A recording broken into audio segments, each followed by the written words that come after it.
Okay. Alright, let's try this again here. Hello everyone, this is Draginhikari, and I welcome you to Final Fantasy XIV, patch 6.4, The Dark Throne. Yeah, the server suddenly going live threw me completely for a loop, so yeah, I kind of got started a little bit rough and having trouble with equipment left and right, so hopefully that doesn't continue on here, but, oh boy. Anyway, today we're going to play through the main story content of 6.4, so spoilers ahead. I will not hide or attempt to hide anything, so expect to see stuff here. I will be posting this on my YouTube channel as well as it will be available on Twitch afterwards, so if you'd prefer to play through the content yourself first, I'd say go ahead and do that. It won't hurt my feelings. Feel free to check it out later if you want to see my reactions to this stuff. Yeah. Anyway, but I'm hyped up a little bit on caffeine and new stuff awaits us. Let's go ahead and get started with Bite. With Dragon cannot read 14 dialogue at all, so let's have fun with that. We'll see how long this goes for, see how much of the content I get through before I feel like I can't do it anymore, so we'll find out here. So before we'll hit up the main scenario first, but before I do that, I need to run to, well, I think I need to go to Razahan for the main scenario quest anyway.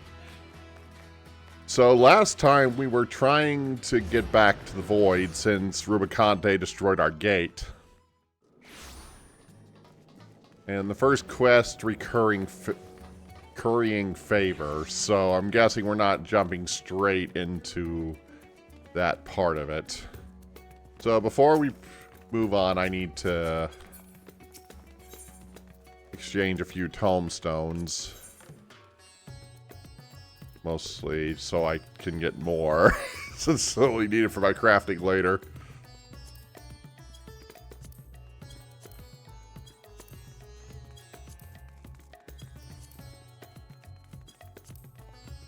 Let's grab a little 10 of everything just to empty the inventory out, and I can calculate what I actually need later.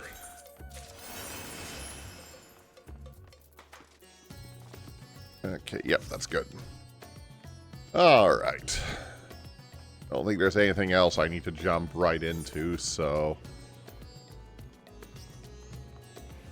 let's begin the main story. This is the last warning beforehand, spoilers ahead, so I will not be stopping at any point going forward from here, so you have been warned.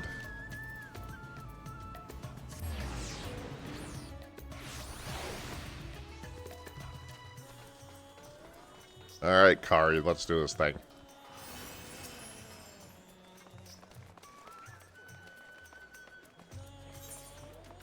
Minash's eyes lights up when he sees you.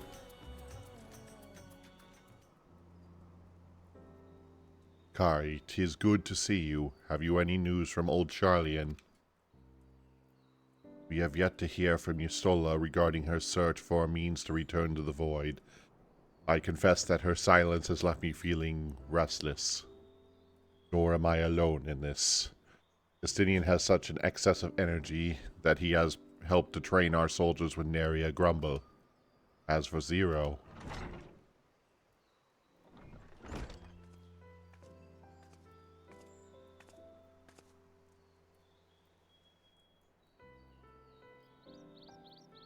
is something the matter? No, Kari paid us a visit, and I was apprising her of recent developments, or lack thereof. Are you heading somewhere? Aye, to replenish my ether.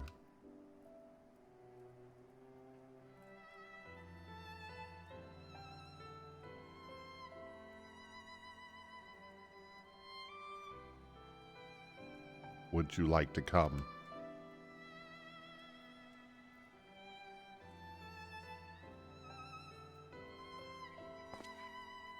A rare and most welcoming invitation, timely too, I might add. I myself was thinking of venturing out into the city. It would be my pleasure to join you. You would accomplish us, of course. Come then. I have an errand to run at the bazaar first.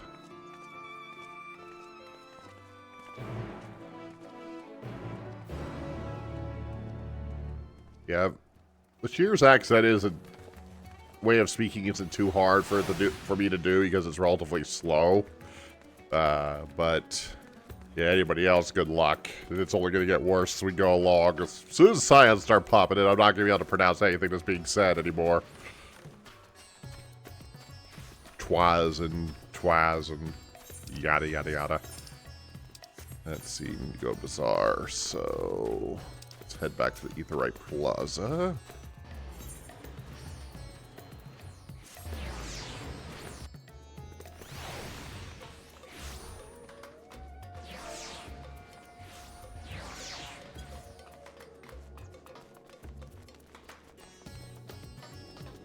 Let's see.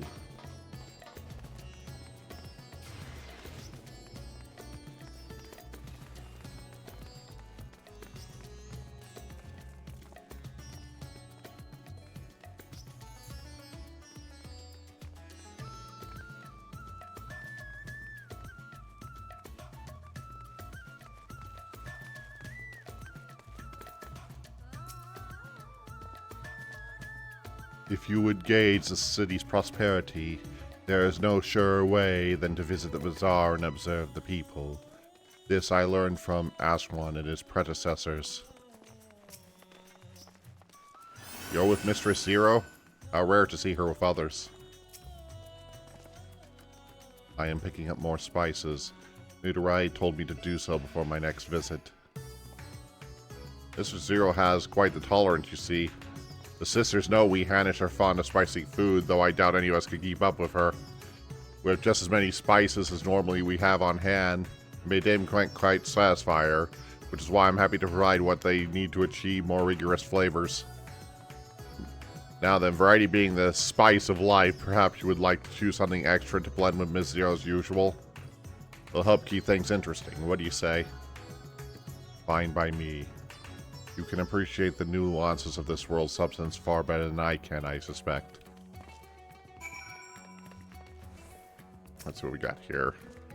Colorful array of spices peer out from the hem sacks.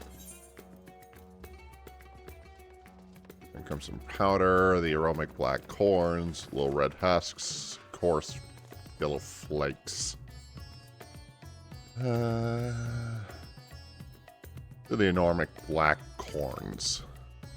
Corns tickle your nose with a pungent yet enticing aroma. One can imagine them lending dishes to an appetizing accent. Select the spice. Yep, let's do it. Ah, that's a fine choice, but don't take my word for it. Here, have a taste. Zero may wish to observe your reaction. It would be considerate to sample the spice in her presence.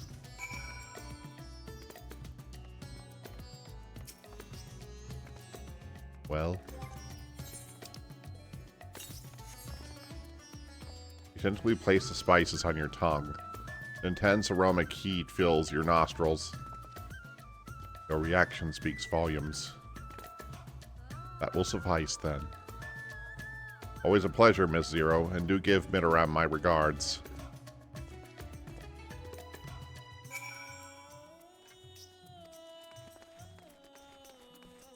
And off I go.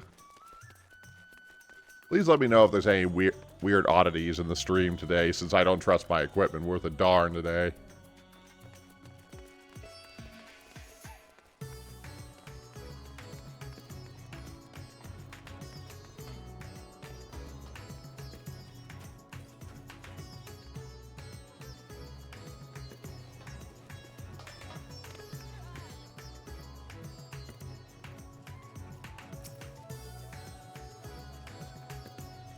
I am pleased to see that Zero has become a regular here, as so much as to bring her own spice.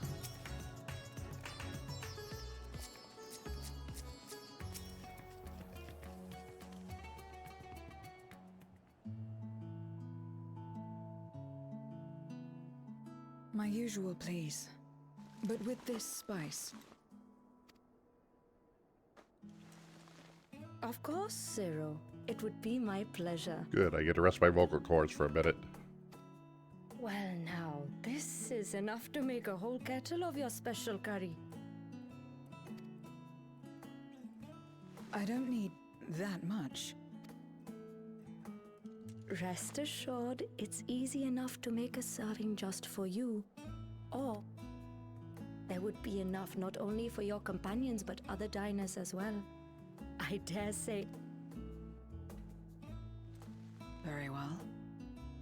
A full kettle, then. Excellent. We'll prepare it at once.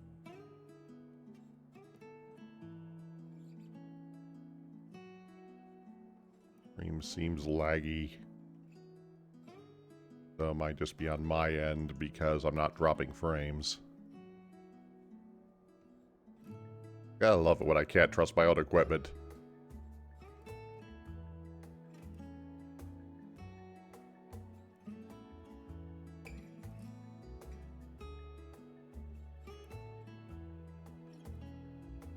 Okay, I think it's good. So we're gonna have to try and trust it here. And for your excellency and our esteemed adventurer, are you happy to try a bowl of Zero's curry?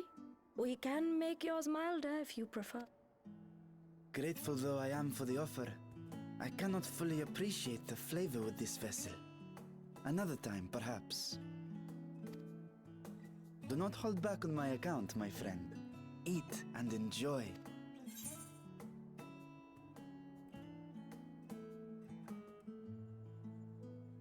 Okay, now it's my turn to try to imitate the voice for Kari as best I can here, even though I can't get as high as I'd like to.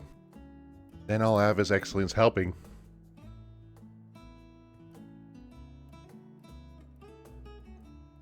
Understood. Please, make yourselves comfortable.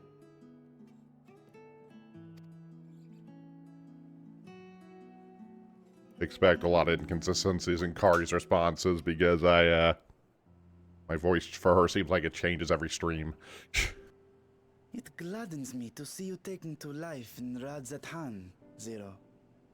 In the area of our cuisine, not least of all. Spicy dishes have long been favored in our sultry clime for their ability to whet the appetite and cool.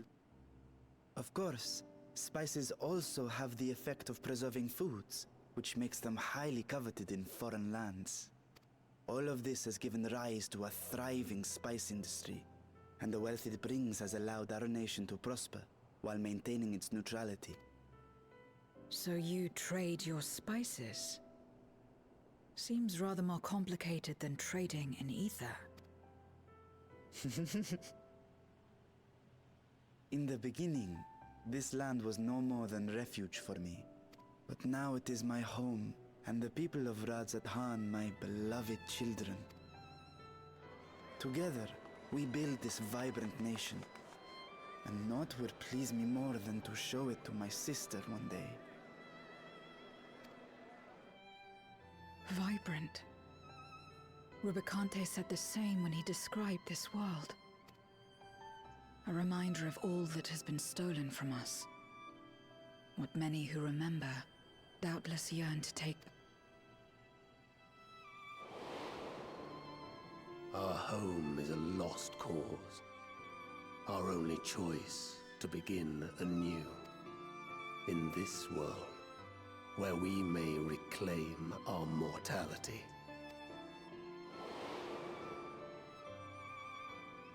Nonetheless, it's wrong to damn another to save yourself. As I told Rubicante, as I found myself moved to speak. I still do not understand what made me feel this way, nor what compels you mortals to help one another. But I hope to someday. We too hope that you will find the answers you seek.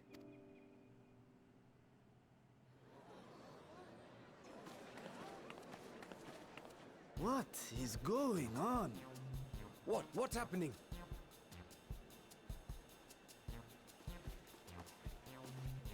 Compliments of Mistress Zero, the Satrap's honored guest. We are serving a special curry for anyone who wishes to partake.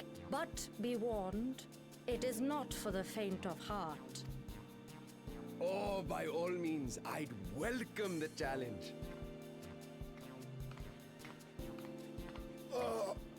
Sisters have mercy. The smell alone is... What could possibly go wrong?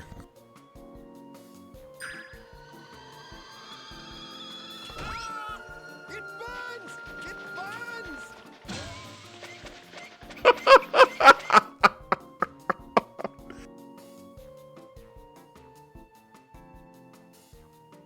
To better maintain the facade, the alchemist ensured that my vessel was capable of consuming food. However, I fear Zero's curry would test the limits of their design. I can't do hot stuff very well. That'd make my esophagus melt. Spicy food does not settle well with me. Apologies for the delay. Please relax and enjoy your meal. Relax. I don't have time for that. I've been waiting for this. Come. Let's replenish our ether. Bring it. Kari is braver than I am.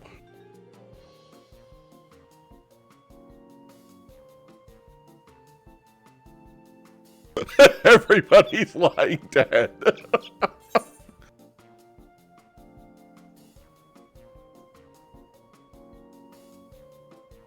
Let's see. I thought the spices were... Alright, time to make Kari a weirdo again. I thought the spices that we picked were perfect.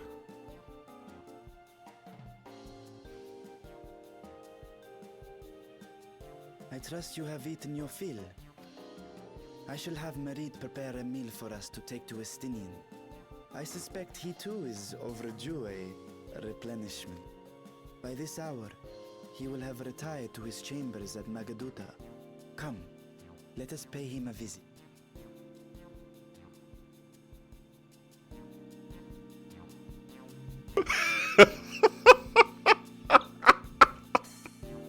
That is some killer curry.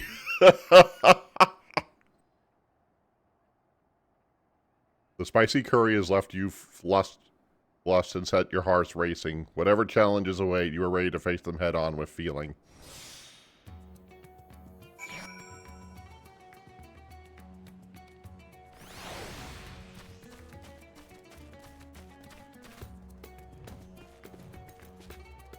Ugh. Kari can eat it, but that would be the enemy. Alright, back to the Mata Duka. Yeah, these words are gonna be hell for me. Try not to make too much of a fool of myself here. I did not expect so many to take up the challenge, but I'm glad to see everyone is enjoying themselves, while face flat on the floor. I'm satisfied.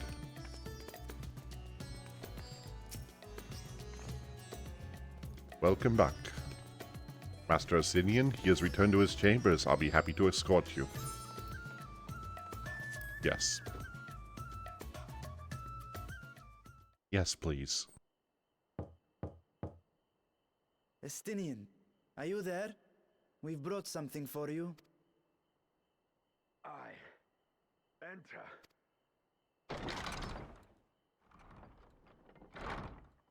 Asinian, what are you doing now? Oh. Oh, boy. Oh, boy. The Asinian fangirls are gonna go crazy for this one, aren't they?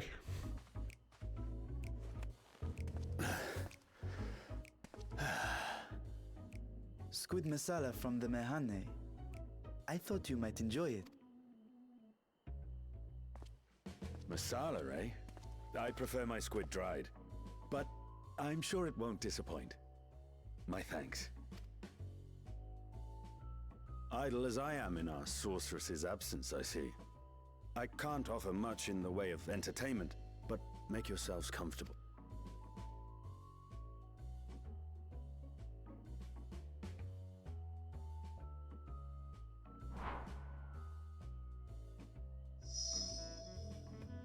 Shall we disrobe as well?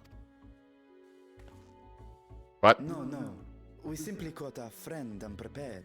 He will make himself presentable at once. I am sure. Kari just like, you want to do what now?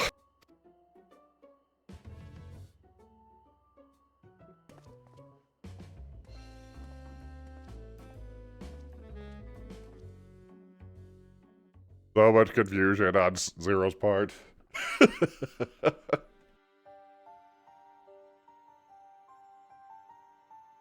Need some water. Watching the curry scenes is just spicy. You know, I'm not eating any of it.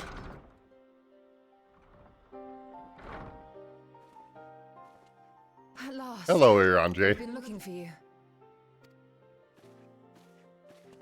My friends, tell me, were you able to devise a way to return to the 13th? I believe so. It required a visit to the moon, where I took the opportunity to enlist Oriange's assistance. Ishtola hath told me all. I should be glad to help you free Ashdaya and put an end to Golbez's dark plot. Okay, Iranjay is here now. I'm gonna have to read his lines too. Joy. If Rubicante spoke true, both Golbez and Ashdaya are on the moon of the 13th. Unlike here in the Source, however, we have no means of making the journey from the surface of the star itself. The technology simply does not exist. Therefore, I propose that we employ a gate to deliver us directly to our destination. Is such a feat possible? In theory. Having once been a single hole, the Source and its reflections share striking similarities in geography. And according to a certain someone who unceremoniously whisked us away to the first, the same locations across the worlds are intrinsically bound. All of which is to say, were we to pass through a gate on the Source's moon, it should lead us to the moon of the 13th. That's a lot of guesswork for cosmic scales here.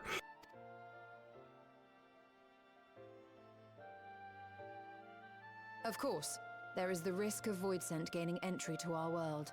Thus did I decide to seek Oriange's counsel. Both the Watcher and the Loporrits are aware of our proposed endeavor. While they are yet deliberating precautionary measures, they have pledged their full cooperation. You've been busy. I presume you've also found a way to open this gate.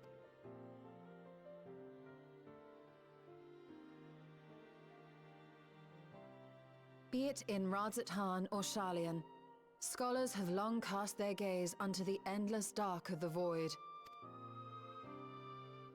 And so, with harnish insights to augment our knowledge, we have indeed conceived of a promising plan to pierce the veil. A plan I am confident will succeed, precisely because the moon is our stage.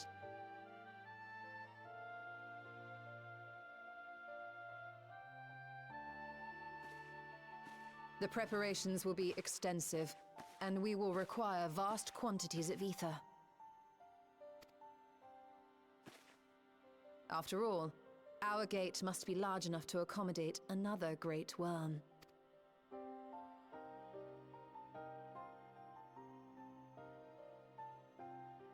My proposal entails delivering copious amounts of ether to the Tower of Babel in Garlemald. As you will recall, Fandaniel used the structure to destroy the Brand's imprisoning Zodiac. That's the plan, huh? And we, in like manner, will use it to channel ether to the moon, and thereby open our gate. I see. Then we shall need someone on the moon for the necessary rituals. Just so, Your Excellency. I intend to head back anon for that very purpose, as well as to help devise our strategy to deal with invading Voidsent. Along with our lunar allies, we will once again require the assistance of your alchemists, Nidana not least of all. May I trouble you to serve as their escort? Fine by me. The room was beginning to feel constraining. For my part, I shall oversee the requisite tasks on the Star. Might I prevail upon you for your assistance?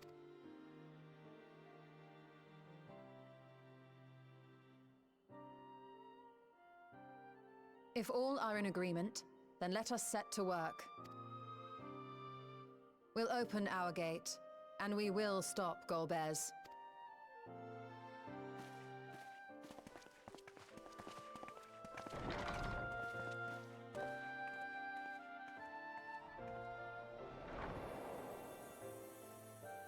Moon.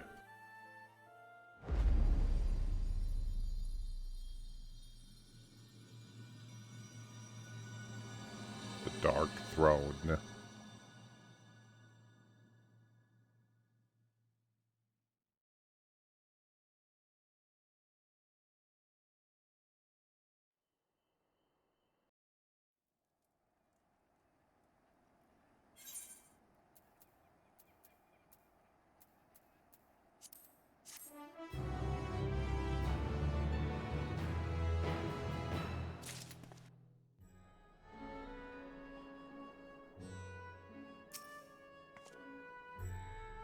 You have no shortage of allies at your disposal.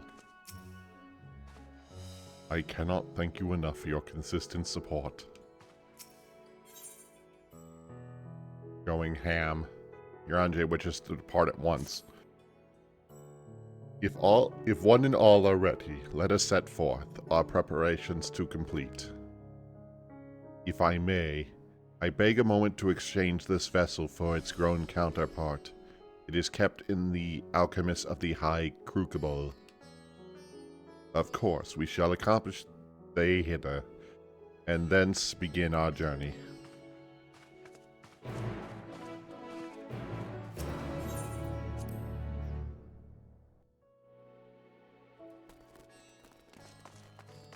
It's dungeon time.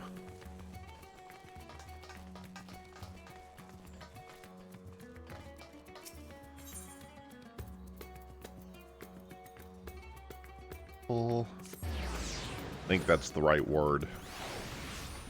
Won't be the first time or last time I'll use a word completely wrong in this run.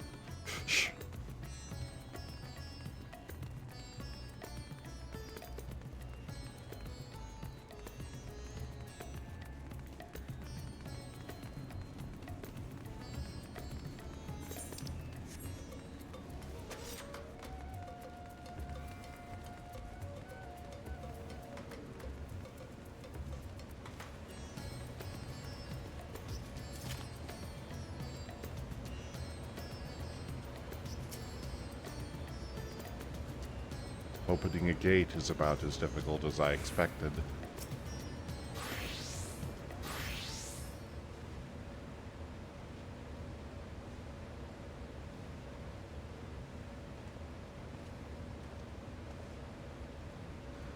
My apologies for the delay. My, that is a striking simulacra indeed. Well suited to the work ahead, I doubt not. Allow me to explain Ysolda's plan in greater detail.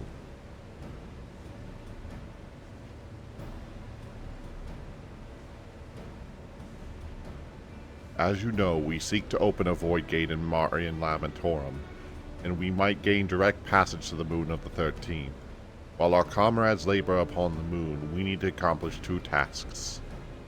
First is to procure the substantial quantity of ether, and subsequently deliver it unto the Tower of Babel. Said structures were once siphoning the land's ether by way of the Telotheroid spirals. Such a method, however, does pose an unacceptable risk to the greater ethereal balance of our world. Thus, we must seek an alternative means of conveying our requested resource. Second task does produce the use of the Tower of Babel itself. As you recall, this portal onto the moon was placed under the supervision of the Ilsabar contingency. If we were to employ it to different ends, we must obtain the contingency's express permission. I should like to believe they would not refuse us, so perhaps we should concern ourselves with the Aether problem first. Do you have any idea what's the source of vast quantities needed? Aye. A likely source location does come to mind. Let us make for the airship landing. I shall reveal more.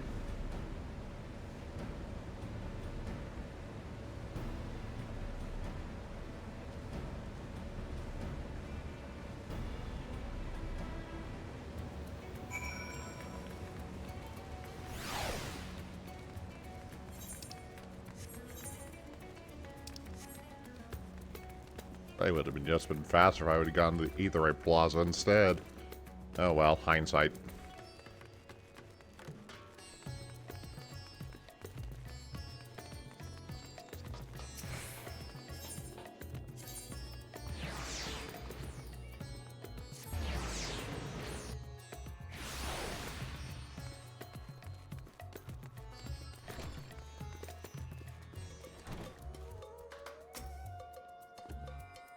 I am most keen to know more of Iranje's potential solutions. In the worst case, I was prepared to offer one of my eyes, but it seems it will not come to that. Sometimes I come here for the view. It's beautiful. All prepared and accounted for. Excellent. We shall travel to Charlie and then seek the nearby island of Ham. Near the surface of this isle do rivers of aether converge. The churning energy of this confluence is released by the way of geysers. Originally, the Ragnarok was to be powered by ether harvest from the isle, but as you know, an alternative power source was ultimately found for the vessel. Passage to Ultima Thule to the very limits of existence has facilitated nothing less but the strength of the Mother Crystal herself. As such, the island of Ham's vast ether deposits remain untouched. We may help ourselves to that vast energy, provided we are able to secure the forum's permission. Yet again, with needing permission is nothing straightforward in this world. Such is the nature of politics, I fear, and as Scions of the Seventh Dawn, we've been officially disbanded. We are no longer recognized as a collective, a somewhat disadvantaged position, bureaucratically speaking. Fortunately, however, there is a recognized and respected body upon which we may prevail, the students of Baldesia. Upon arriving in Charlie, and let us seek our friends at the Annex.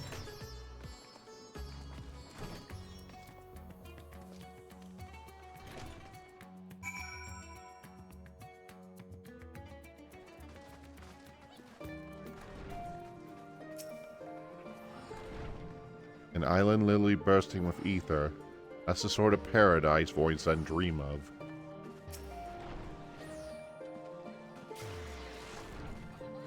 While Mistress Kryl has burdens enough of her own, we may be confident that she'll do her utmost to assist us.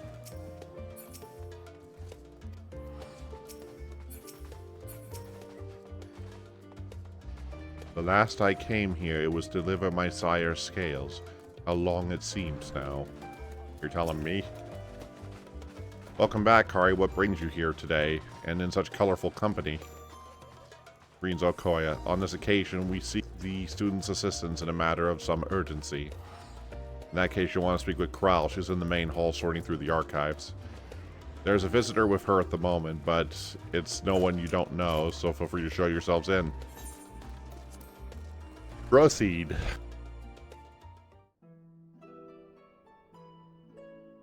Hello, Aaron Ball.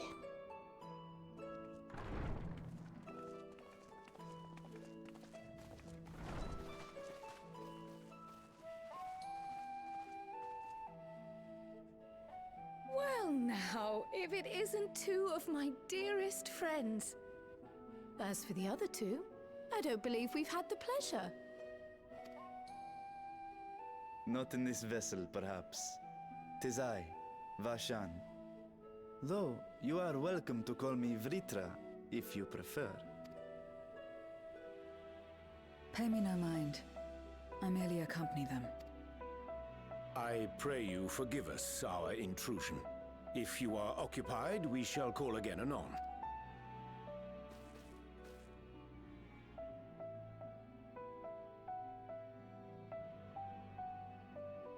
It's quite all right. We've just finished swapping all our secrets anyway. Erenville occasionally comes and shares the latest Gleaner gossip, you see. From forgotten ruins to mysterious relics, if there's aught that might be of interest to the students, he kindly lets... Alas, I must soon depart on an expedition. As I may be away for an extended period, I wish to give Kryl fair warning. Hence my visit today. I see. There are specimens that want for procuring, No, it isn't guildship business, but rather... homecoming. But enough about me. You have business too, yes? And I'm in the way. What Far from homecoming? it. As a matter of fact, we should be grateful if you could stay and share your knowledge of the nearby isles with us. We seek a means to travel to the Void. There, a man named Golbez plots to invade our world. A man who even now holds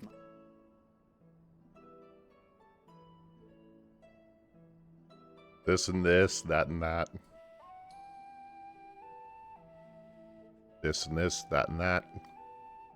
To that end, we require a great quantity of ether, which we understand may be had on the Isle of Ham. We came in the hope of exploring how it might best be procured. An invasion from the 13th? Must the stakes always be so dramatic? This is Final Fantasy XIV, so yes. You have a knack for finding trouble.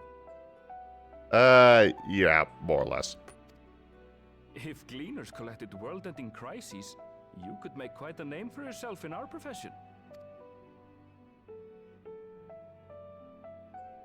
It's true the Isle of Ham is a veritable font of ether, but as it's under the Forum's direct jurisdiction, only a privileged few get to set foot there. I myself... So if we want to help ourselves to the Isle's ether, we'll need to secure the Forum's permission.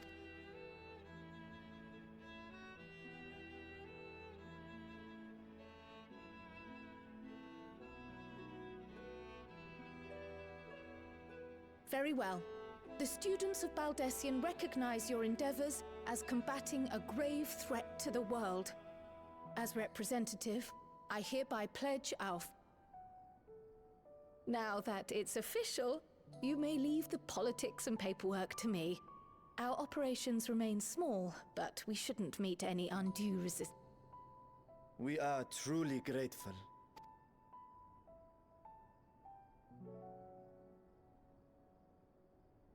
If I may. According to the original plan for the Exodus, ether collected from the Isle of Ham was to power the Ark. Art thou perchance familiar with the logistics of this endeavor?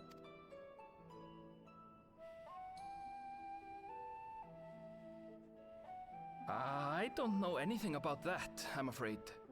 Nor do I think any Gleaner would. You might have better luck asking someone involved with the Ark's construction. Margaret, for instance. She's a researcher in Charley Hamlet. I met with her for a job recently, and she mentioned working on the Ragnarok's propulsion system. You could do worse than to seek her out while awaiting the Forum's verdict. We may well do just that. Our gratitude for thine advice, and may this threat be but a memory upon thy return. You're quite welcome. Now then, if you'll excuse me.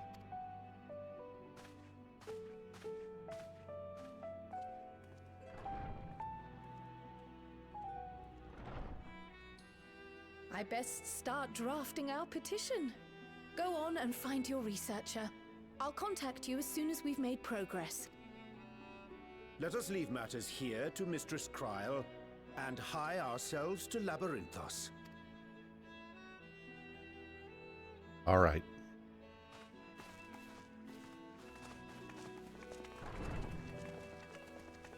Maybe I'll eventually make this voice a little more convincing. Right then, time to put our best foot forward.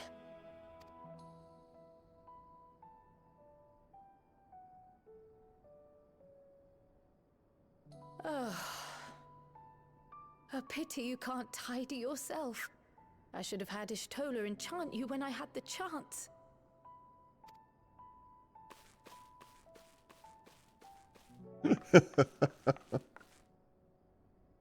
And what have we here?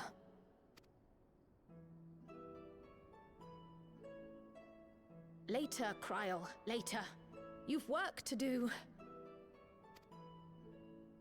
Suspicious.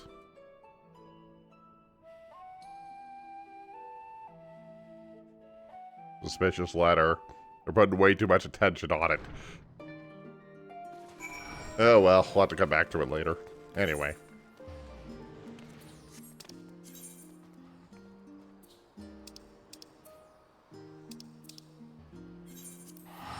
Let's head to the hamlet then.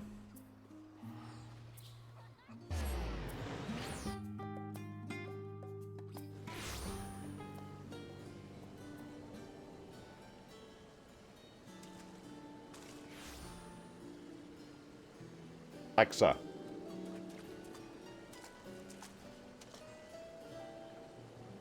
Okay.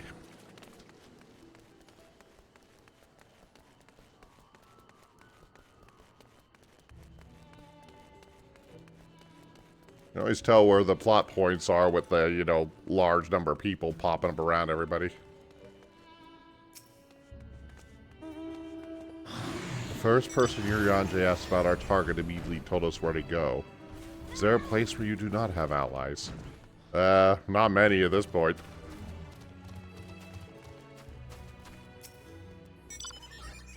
I believe we have found our researcher. Alright, Margaret. Talk.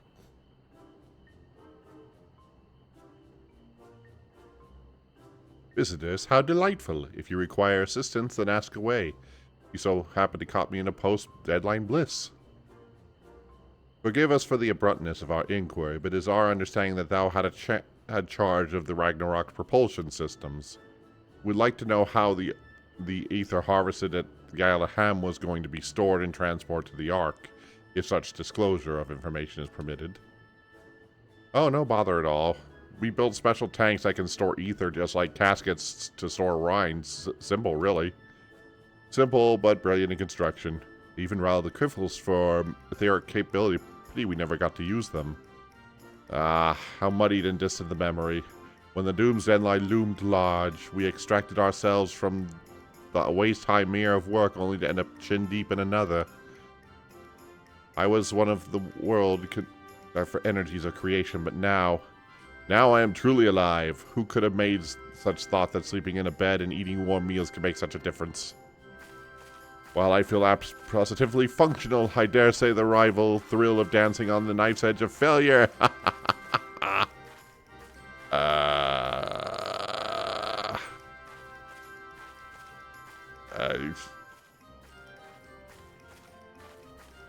We are glad for you, quite. On the subject of the aether tanks, do you know what became of them?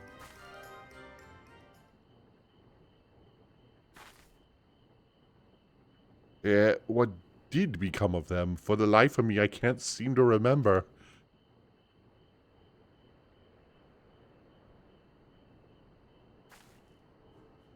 Oh, but I do remember someone who might.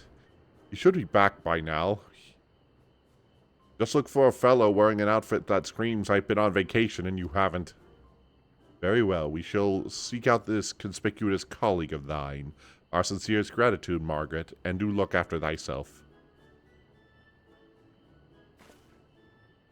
Come, let us seek this eventual, tired ancestor of recent forlog. Whatever the heck that means.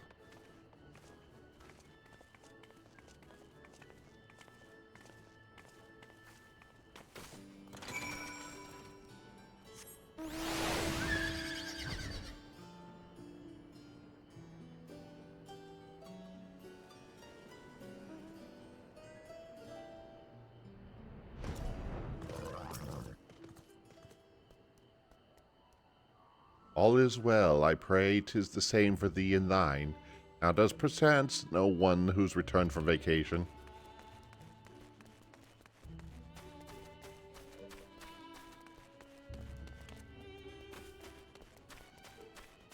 Must be somebody else.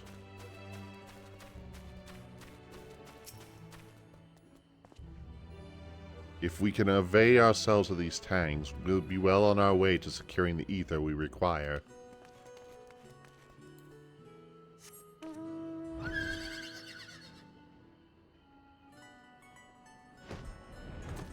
Okay, there's the crowd, so I knew if I flew up, I'd be able to tell.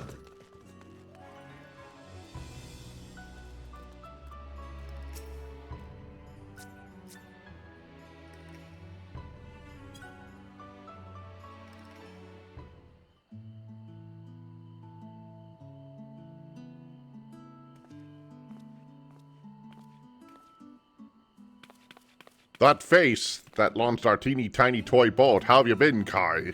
Able to catch some bit of rest? This and that, this and that. Well, if I don't know about aether tanks, who in the Balgot's name would? Born right there in your own workshop they were.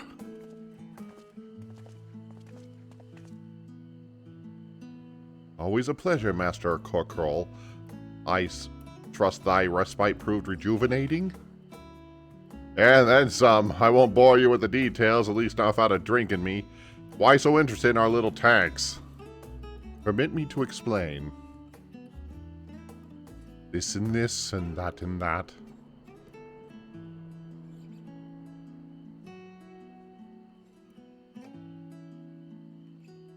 I see, I see. I think I've got the long and short of it.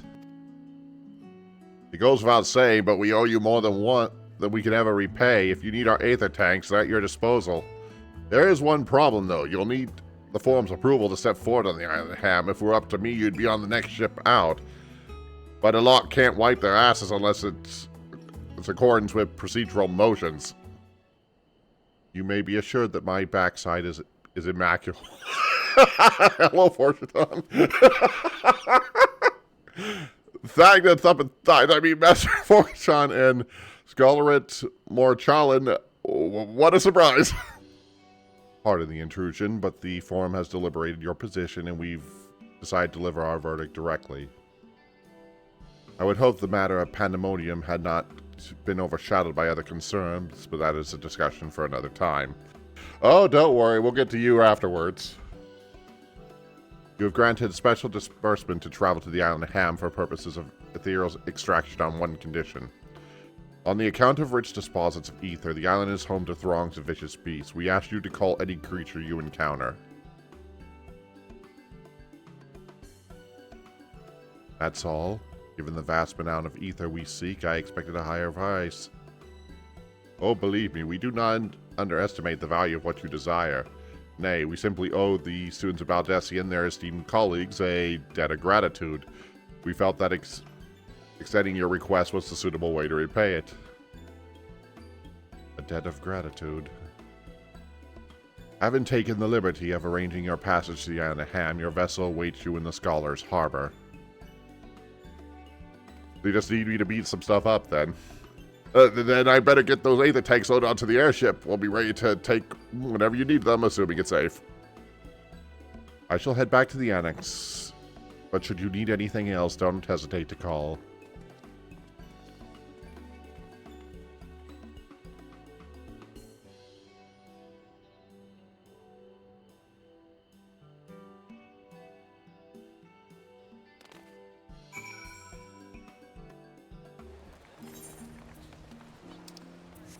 Oh, it brought me right out here. That Master Voltron and Sculling Matralian should personally deliver these glad tidings. We must endeavor to repay their faith in us. It seems this forum is just like Alizé. They help others simply because they want to. Oh boy, you're naive, Zero. All proceeds apace thus far. It is thanks to the enduring bond you have forged. Fury Captain.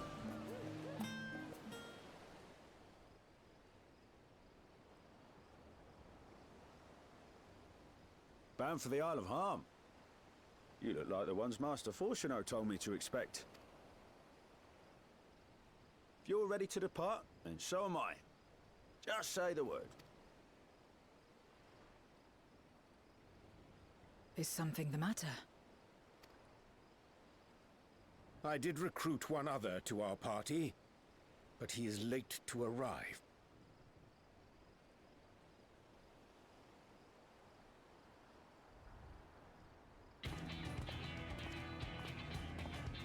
Hello, Thancred.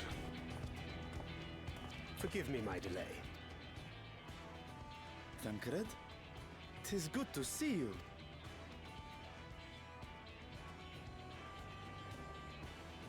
If it isn't Varshan. They do grow up so quickly. Urianger tells me we have a host of exciting new tribulations to face.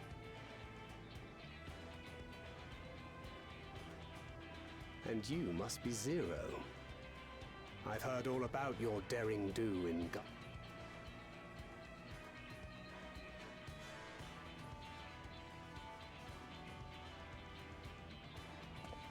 Apart from strengthening our company with his redoubtable skill at arms, Thancred may also serve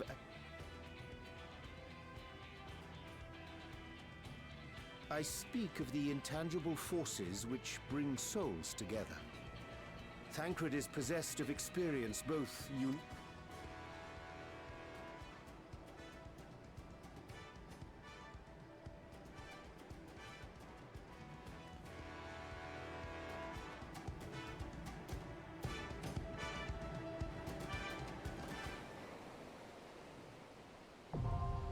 The Aether Front is now accessible.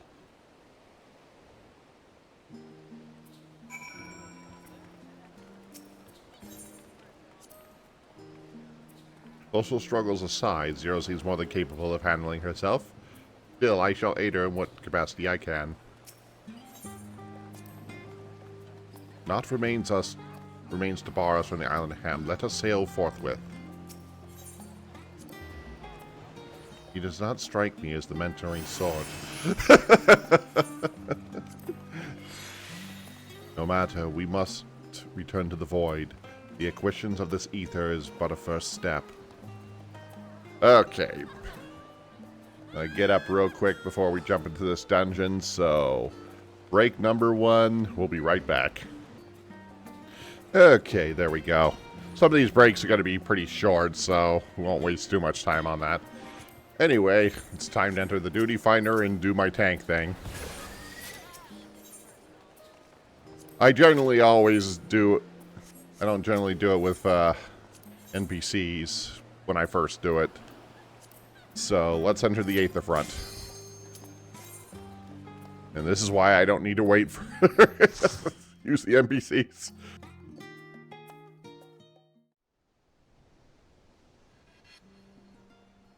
The Northern Empty, the Aether Front.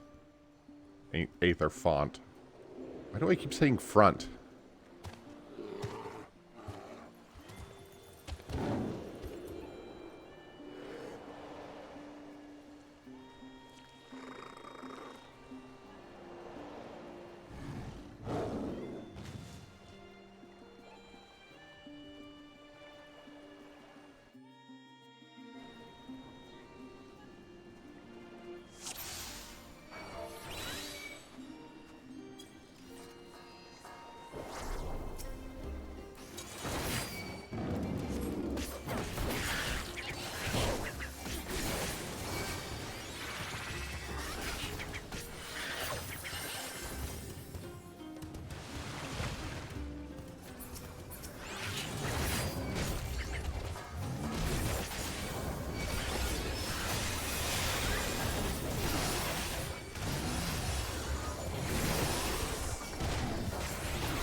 Okay.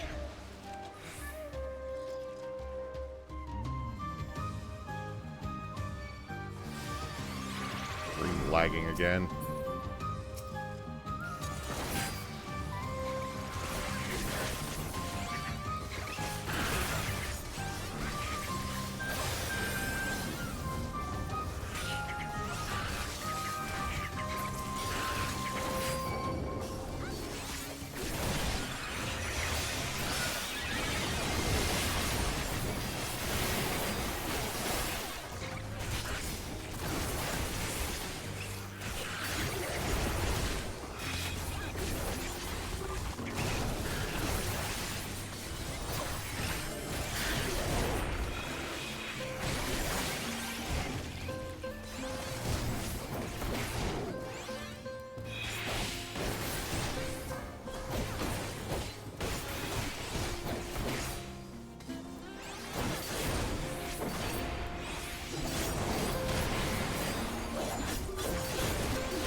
Okay.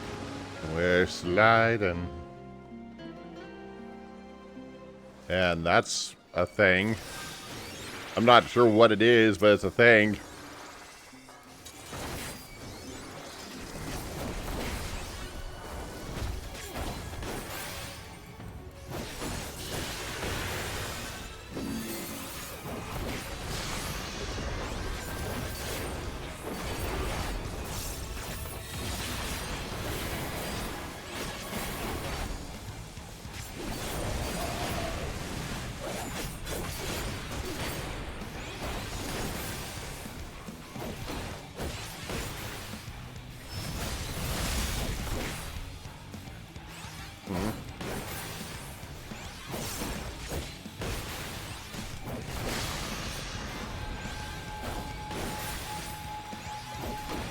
Okay, pretty straightforward.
Ow.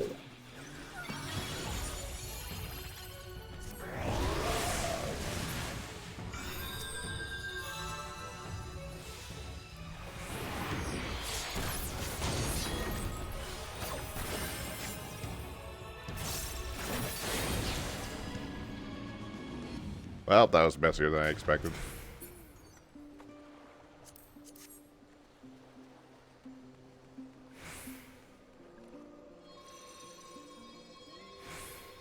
Ethereal zip line.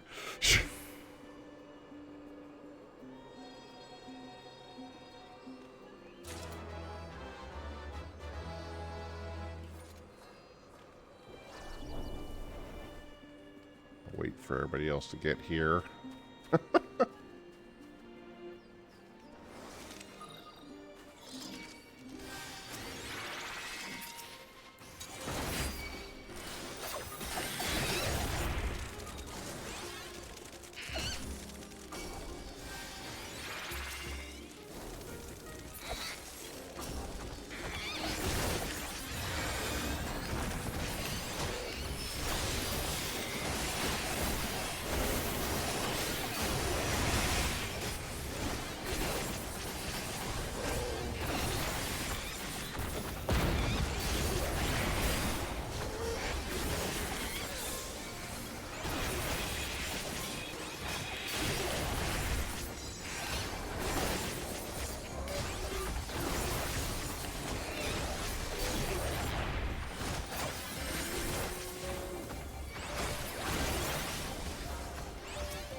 Ethereal zipline, go.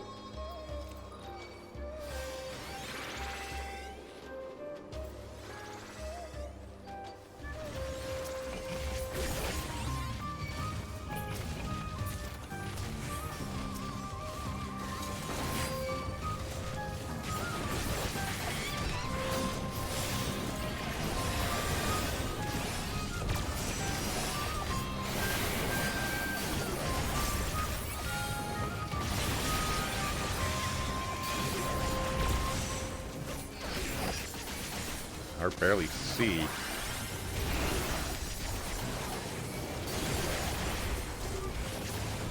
Barely see anything.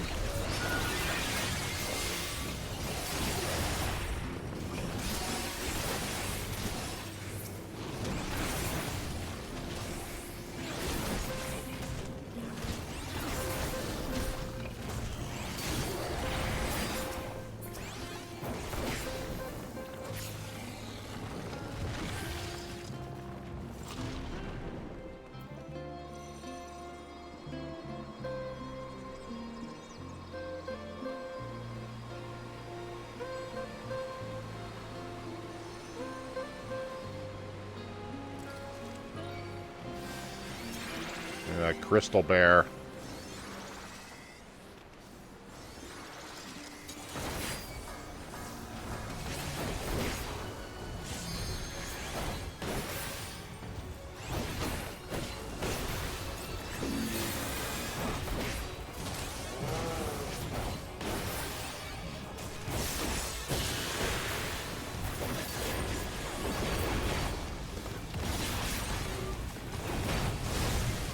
Oh, that was a mistake.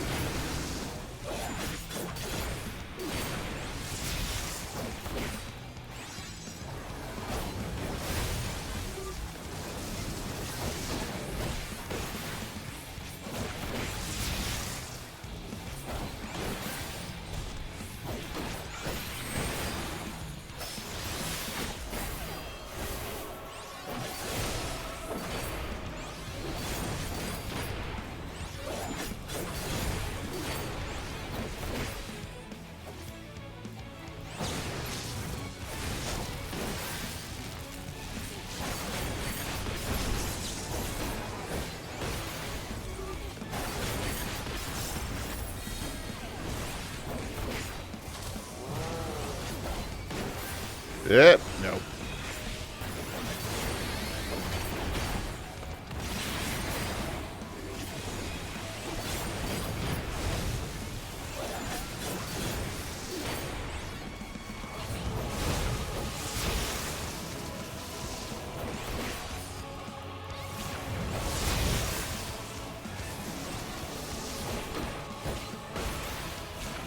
I think not.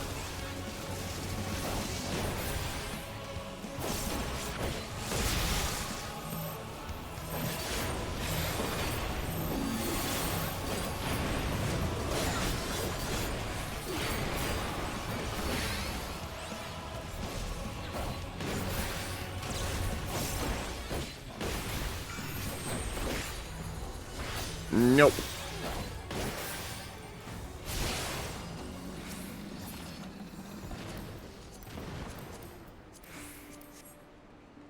Okay, move along. Moving along. Continue on the ethereal zip line.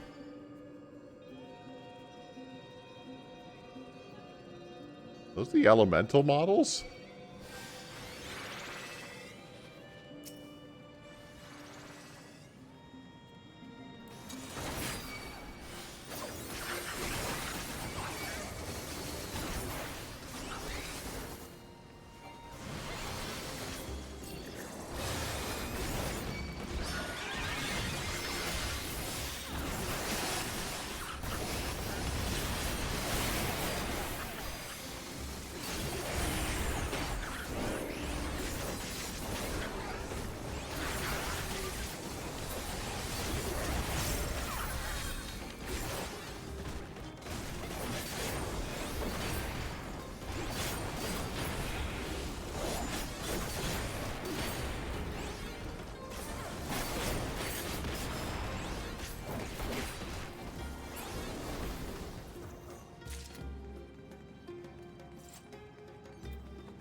seen that.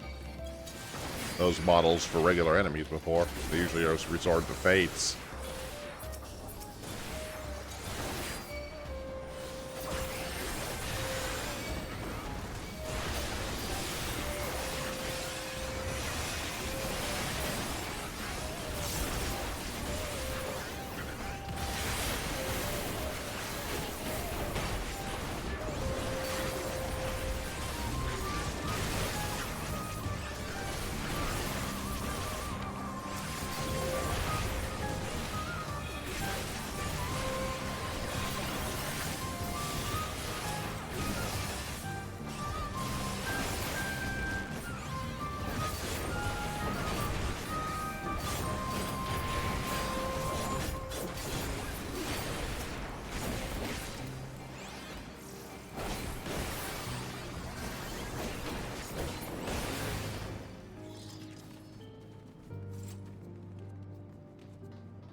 What do we got here?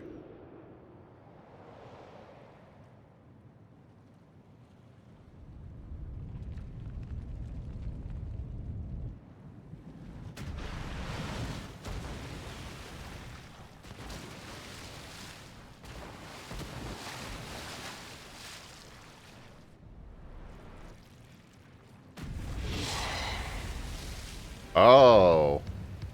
It's the Octoman. Yeah, for Vor, there's the music.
Trust my teammates here on this one. Okay, I think I get it now.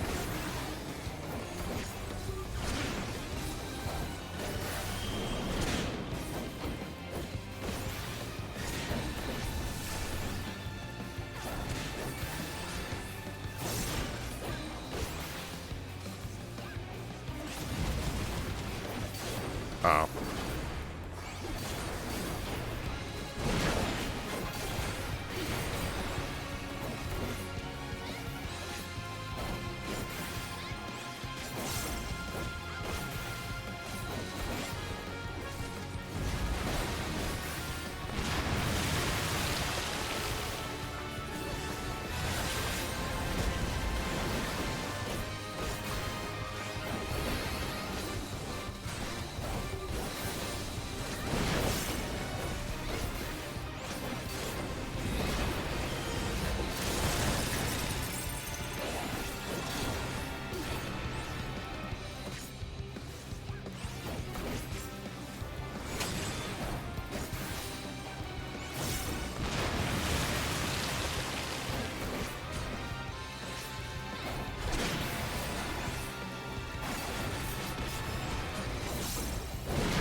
Bye.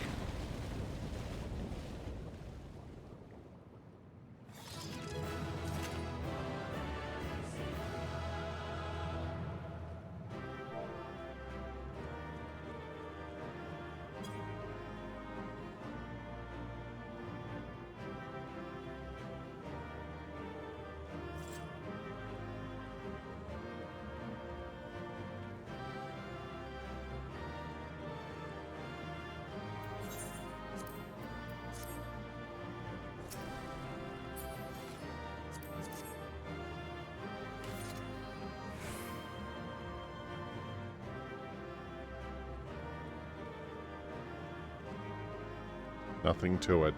Perhaps these waters connected to the sea. Seems the geyser is just beyond.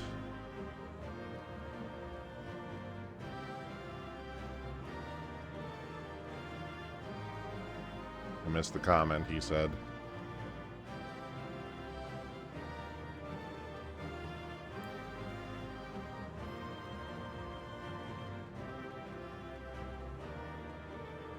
Had it been squid, we might have taken some for Estinian.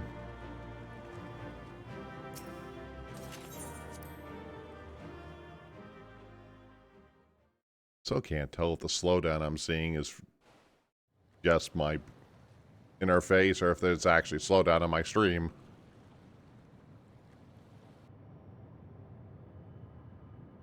Everything looks fine, so hopefully that's just what I'm seeing.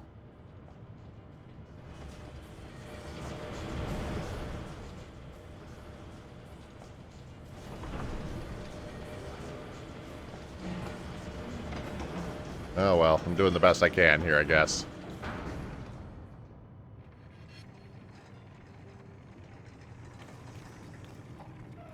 Much obliged for clearing the way. We'll get to work at once.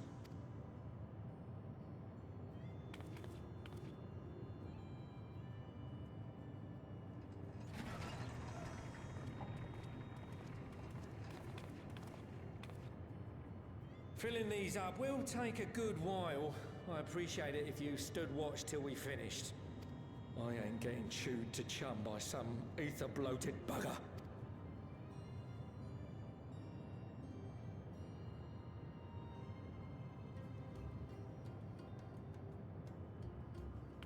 Oh, by the by, how are you planning on putting these to use? We could deliver them by airship, see? Provided it ain't too far. We would need them transported to Gallimur, to the Tower of Bab. Ah, that's a long old journey. Too long for a direct flight. Tell you what, we'll send them over with the scheduled shipment of provisions headed that way. I'll make the arrangements as soon as we get back. Save some poor chocobos having to drag this lot through the snow. You have our thanks. We shall not forget your generosity.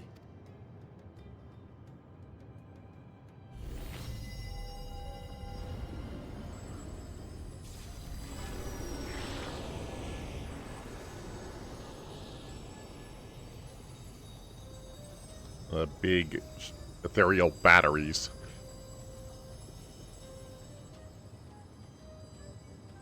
Everything seems to be proceeding apace.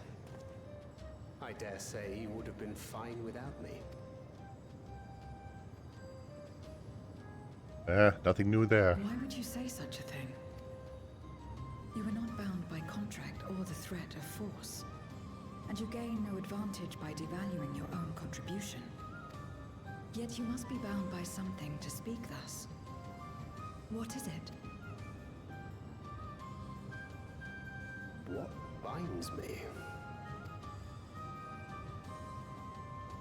A belief, I suppose. Born of our shared struggles. No matter where my comrades go, I have faith they will be fine. For I know that they will walk their chosen path as surely as I walk mine. I trust them, in short. Trite though it may sound.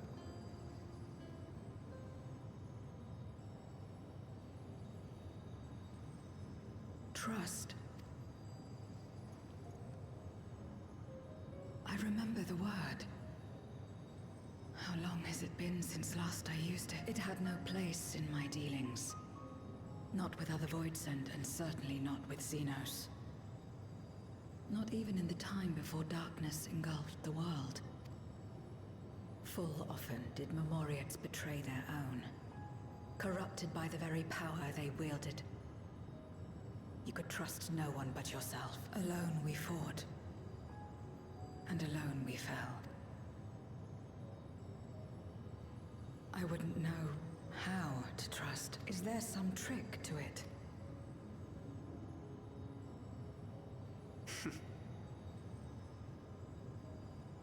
Just stay close to this one. You'll learn in no time.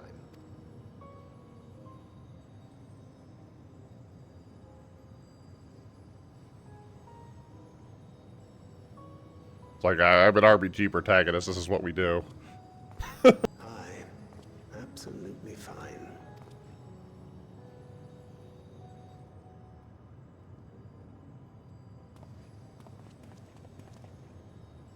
I confess I thought thou mightst have more words of counsel to offer.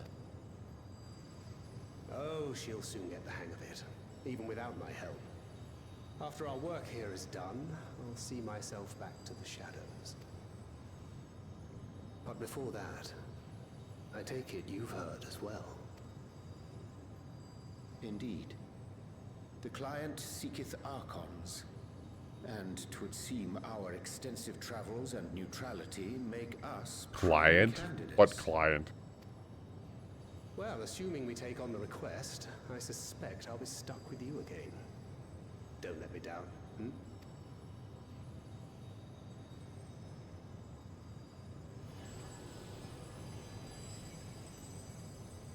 Client, that's suspicious. They're trying to drop stuff, definitely.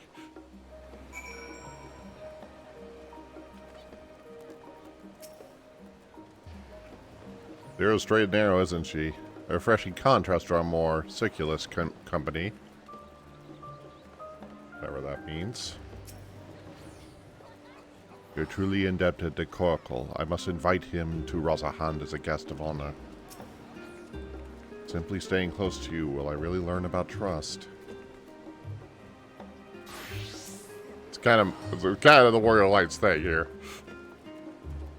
Do not only allow us to use the tanks, but to arrange the transport to Garnal beside. Blessed we are to count Corkle among our allies.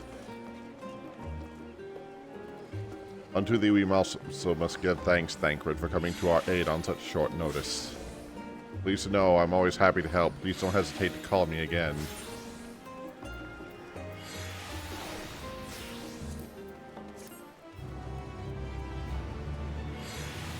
Next chapter. Till next time. And back on the character bed you go, Thancred.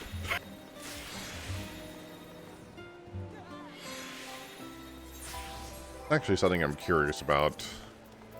They added the duty support to the Stormblood dungeon, so I was kind of curious about something. If I could remember where it is.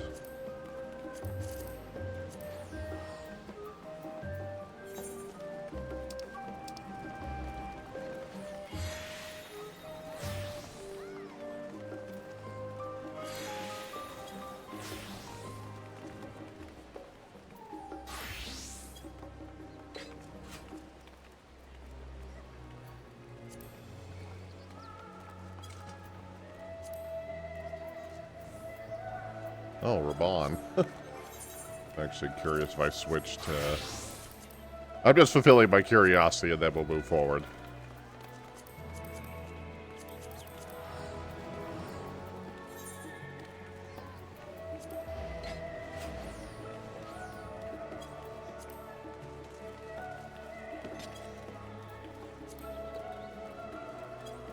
Oh, Getsetsu is the tank.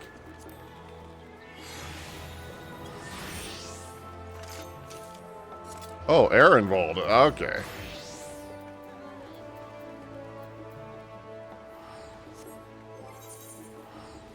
Okay, back to the plot.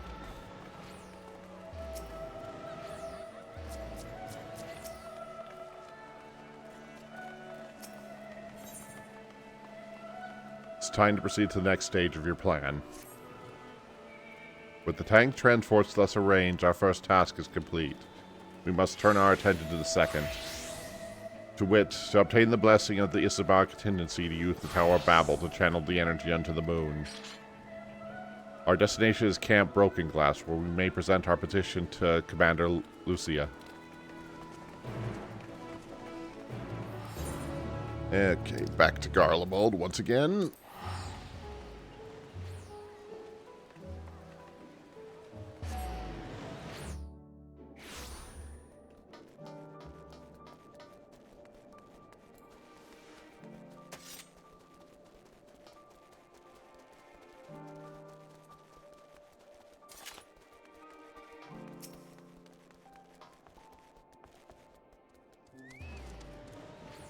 Here we are again.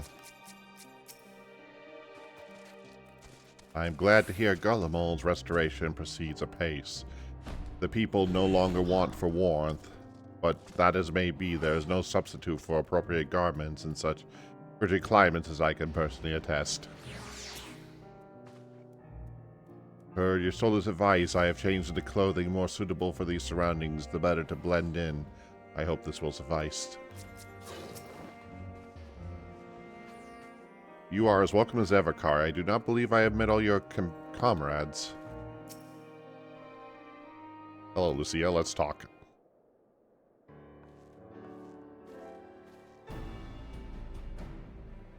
Kari, allow me personally thank you for your assistance in the recent Void Sun occurrence. Your actions have saved many. What brings you here today? Pray forgive us for not sending word in advance, Commander. But we seek in your cooperation a matter of great importance. This and this and that and that.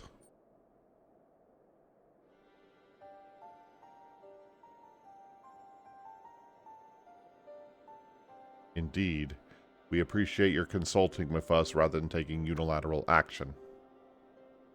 It is no simple matter to activate the Tower of Babel, and I speak only the technological challenges.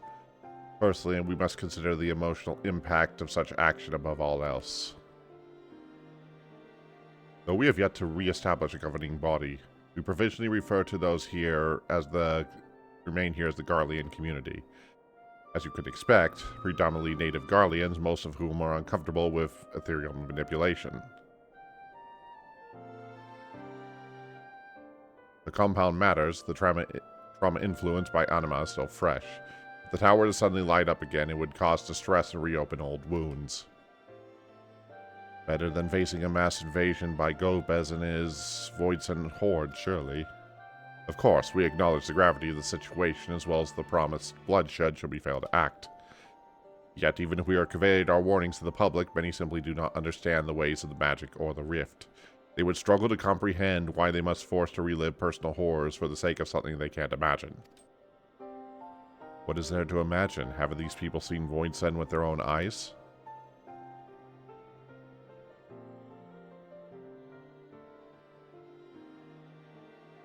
Let us suppose you encounter somebody who is freezing in this cold. A natural thing to do would be to make a fire, yes?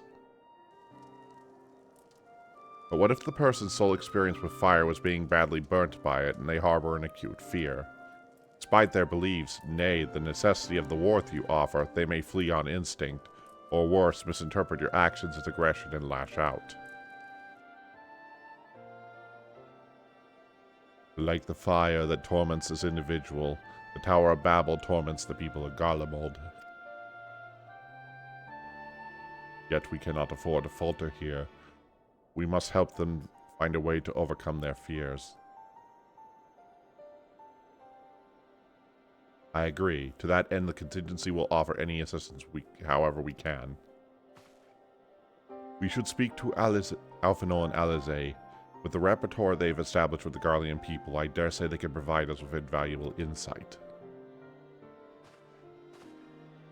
In the meantime, Uranje, I would ask you remain here to oversee the technical aspects of the tower's activation.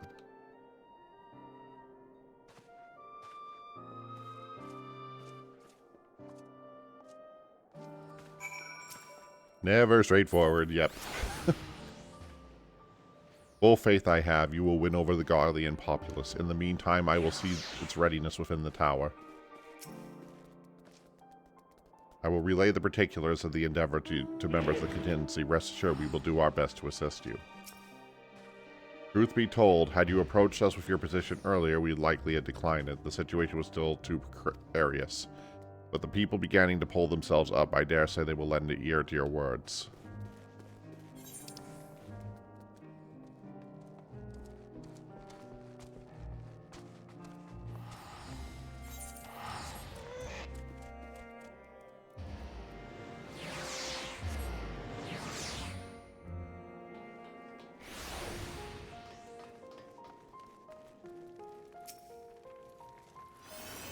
To dread fire even when one is freezing, to become a prisoner of one's fear, is a fate which voice and two can succumb. I've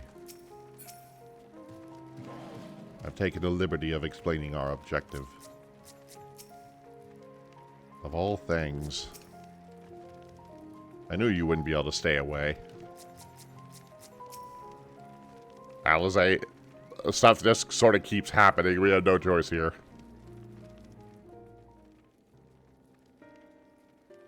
I'm glad to see you, Kari. Vitra has explained our present dilemma. It is no unfounded concern that the Garleans may react poorly to the reactivation of the Tower of Babel. That's putting it mildly. Many would be up in arms over it. Trust in the Inselbar contingency was fragile enough. We need to tread lightly or risk jeopardizing everything we've achieved.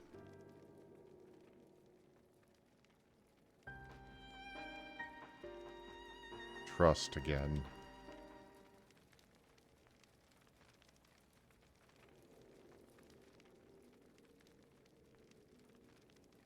Well, Caesar is not for it, but to speak with the people. Rather than harping on about the necessities of the plan, we need to lend an ear to their concerns. Perhaps we can begin working towards a compromise.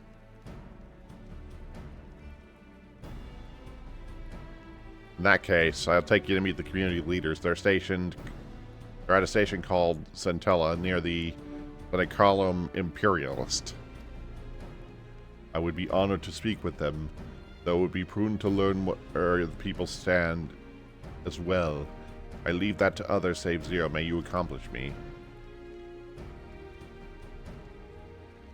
Surely those in Trapper's Den have their own opinion. Alvino, if I may drag you along. To Terran we leave to you. You are no stranger to the people here, so it should be a little prodding to convince them to speak freely. Understood. Then it's settled. Once you've learned all you can, let's meet in the Forum Solace, where we hope is a productive discussion.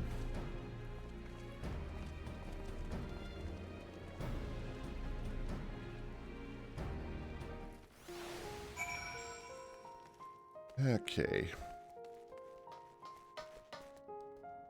Never gonna clear that flag, are they? Anyway.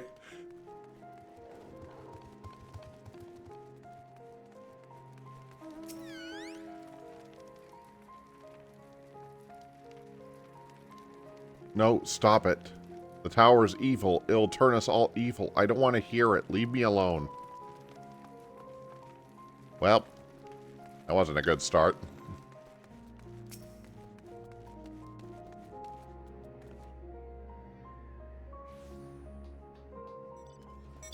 That tower ain't right, I tell you. All those magics. Years ago when I lived in the provinces, the locals razed our village to the ground with that stuff. Made things appear and disappear and fly and burn. I can still see it when I close my eyes. You've done us good, dear, but let's not talk about that tower any longer. It's unnatural.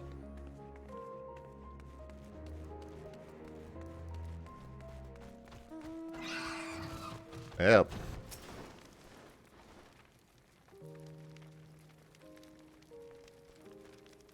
Activate the Tower of Babel. Are you out of your mind?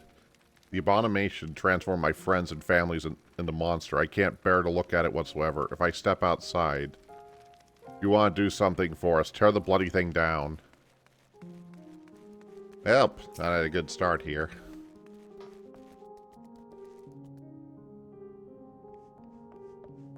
The Tower of Babel? What's it got to do with the Void Set? I can't understand. Still, your people have done much and more for us Garleans. If it is necessary, that's good enough for me. Well, okay, at least not everybody's acting with fire and brimstone, at least.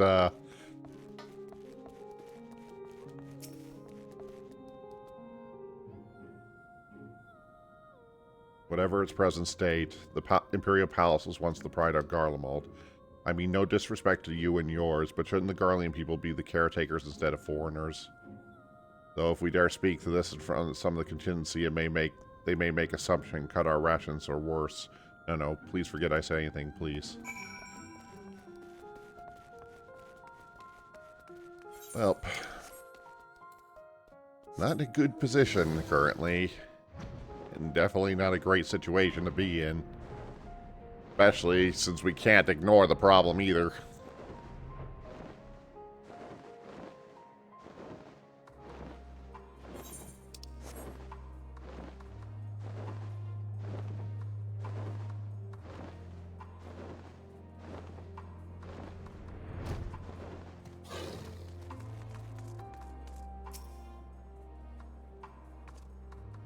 Julius is on his way with the others.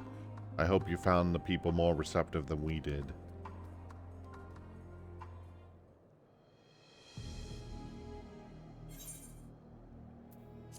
Not great.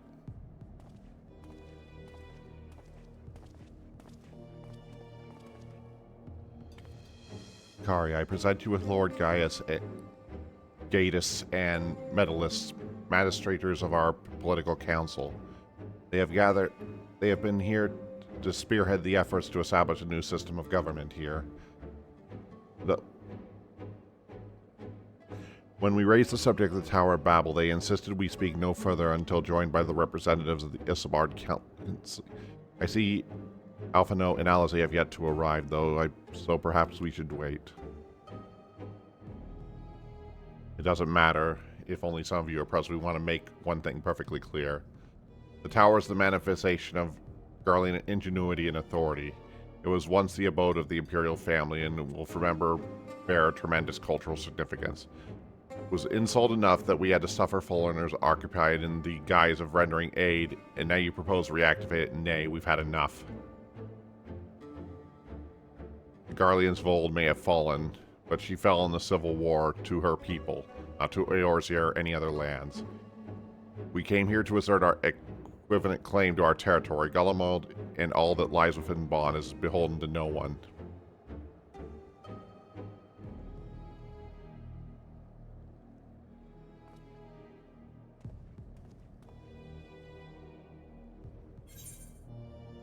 Yeah, this is not a good situation.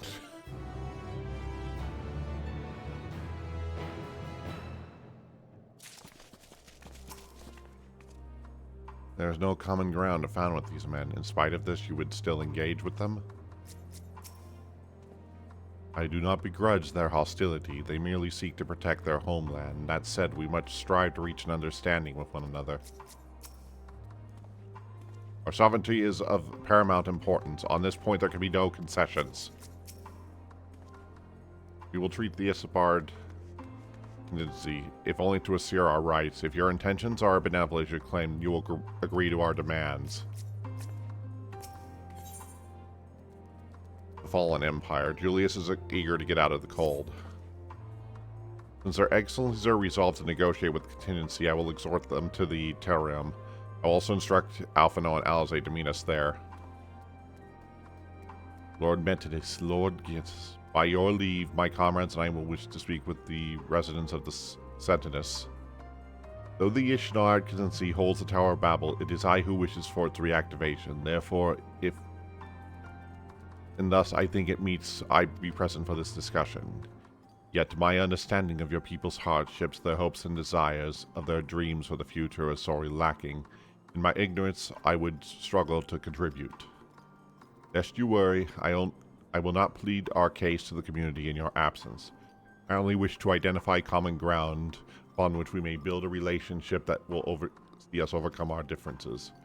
Very well, but know the guards will not hesitate to escort you from the premises should they judge your actions to be inappropriate. And if it's settled, you should all head for the Senatus. I will join you after I see the Excellencies safely to Terium.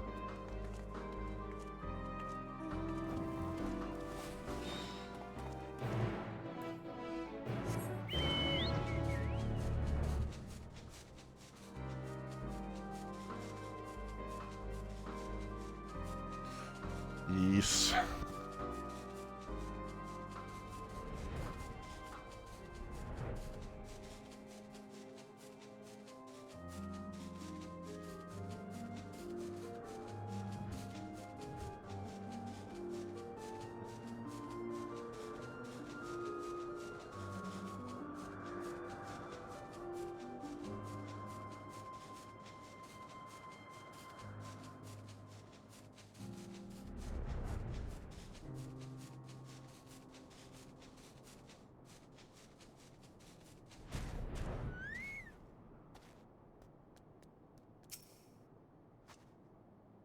The defense bespeaks a cautious mindset, more so than Terium. Julius has told us all. You have Lord Gaius's permission to enter and speak with the residents, but not to petition them directly for support. Remember that. Here it is, Senatus, a temporary refuge for political dignitaries, hence the site's security. I'm given to understand that outsiders are not normally permitted so much as a glimpse inside. We should consider ourselves fortunate to be given this opportunity. I hope it will be worth the trouble. As do I, Zero. As do I.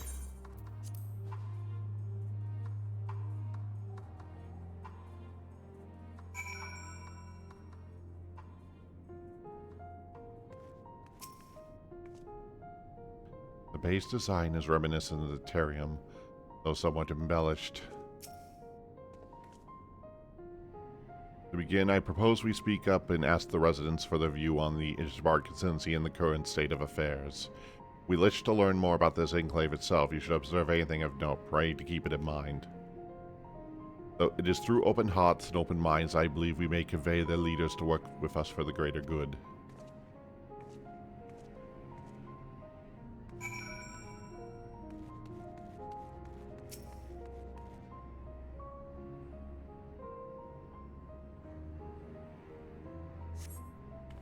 Stockpile of associate supplies bear the mark, indicated they were provided by the contingency. The enclave is clearly reliant upon the Alliance for aid.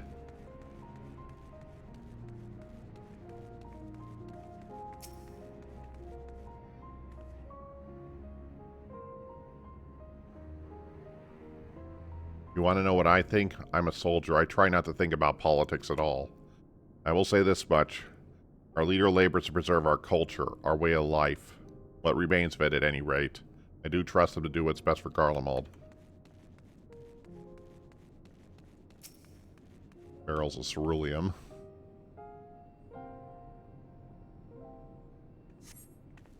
You recognize large casks as the very same you and your comrades used to transfer ceruleum from Lapis Mandalus.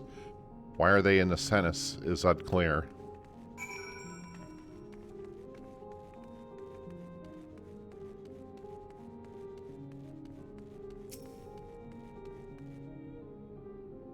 Please, I wish to hear your concerns regarding the tower.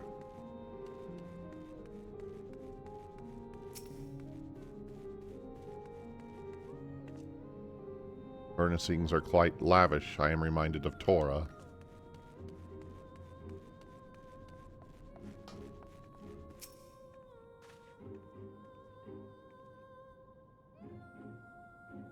How do I feel about the contingency? Conflicted, to say the least.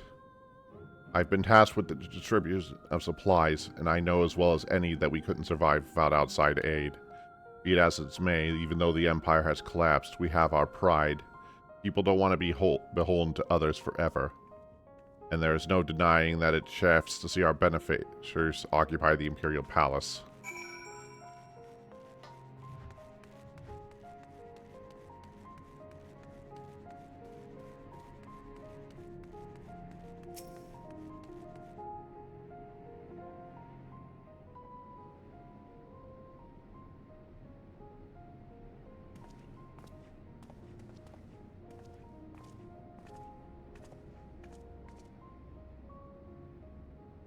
Finished touring the Enclave, have you? What have you able to learn?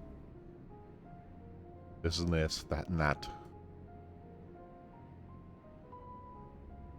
Much the same for me, then. They accept the contingency's help out of necessity and harbor a measure of resentment. They only have themselves to blame. If they do not like to bargain, they should reject it. How many times do I have to tell you is absolutely out of the question?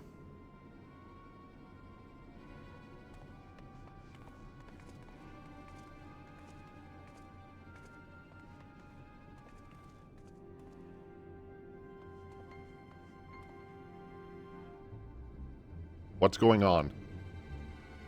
We were wondering the very same. We came running when we heard shouting. Aught the matter? No, I was just trying to explain. Maybe you can clear this up. The contingency has made a reasonable request, but this man insists that it's impossible. It concerns the Magitech weapons which run amok throughout urban Nicia. Every time we deliver supplies there, we have to dispatch extra men to defend against potential attacks. To address the concern once and for all, we propose the elimination of all Magicta that's lawyers near the supply route. But you've heard him, he refuses to even consider it. The Magister has already spoken on this matter. Rampant or not, those war machines are Garlean assets. Furthermore, who is to say they are as dangerous as you attest? It's been suggested that could be a pretense to salvage Magitech materia for your own ends. I do not know if that's the case, but the fact remains we cannot allow you to destroy them. More speculation by the Magisters, I presume ridiculous, but they have spoken, and unless we want to inflame tensions further, there's naught we can do.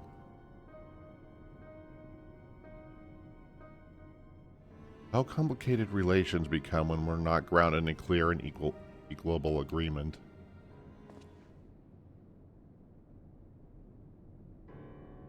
An equal agreement, of course.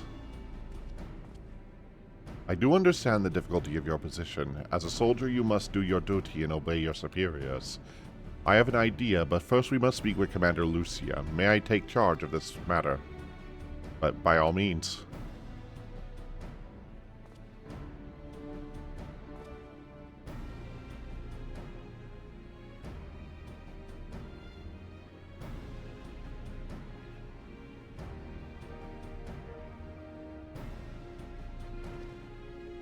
Let us return to Camp Broken Glass, where we might discuss a solution I believe may satisfy all parties.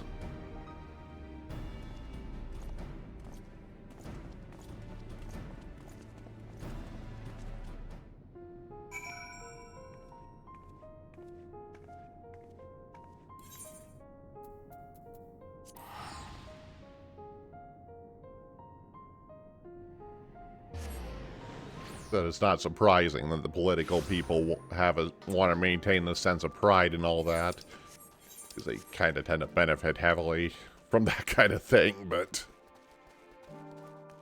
it is complicated.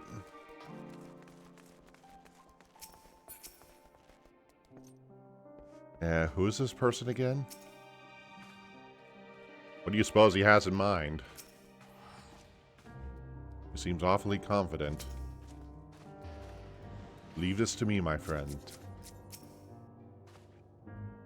I have completed my inspection of the tower. Thou should be pleased to hear that transmit of ether will pose no difficulty. You will return with glad tidings, I hope.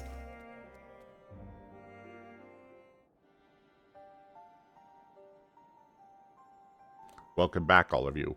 I pray there's been positive developments in your effort to appeal to the Garlean community.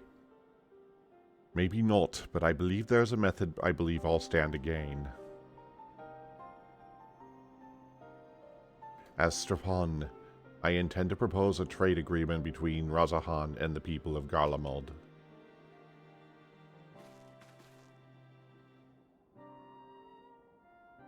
Please continue. The people of this nation have lived through its collapse and more. Yet they have chosen to remain, for it is their home. They have been able to survive thus far thanks to the Isambard contingency, or rather, in less flattering terms, they are entirely at your mercy. Despite your noble intentions, this one-sided relationship has fueled feelings of frustration and resentment. It is no surprising that some Garleans are loath to engage in foreigners, for fear of indebting themselves further or surrounding more of their already limited autonomy. That is why I wish to present them with an equitable arrangement, one that would restore them a sense of agency they have been forced to rely upon charity.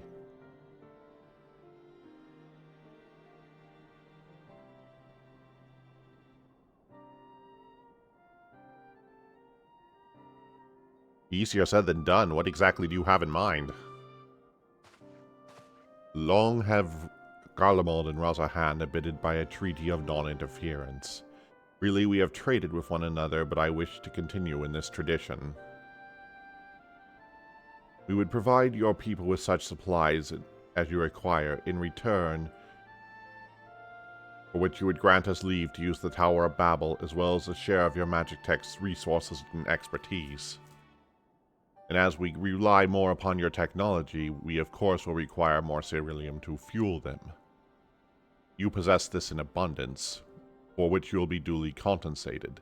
Razahan's culture will be enriched by your magic tech wonders, and our ever-increasing demand for your wares will see Garlemald grow in wealth and prosperity.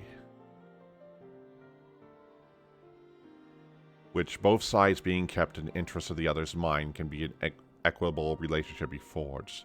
'Tis this principle that I once understood, but have come to appreciate more in recent days, thanks to a sage counsel of a friend beyond the rift.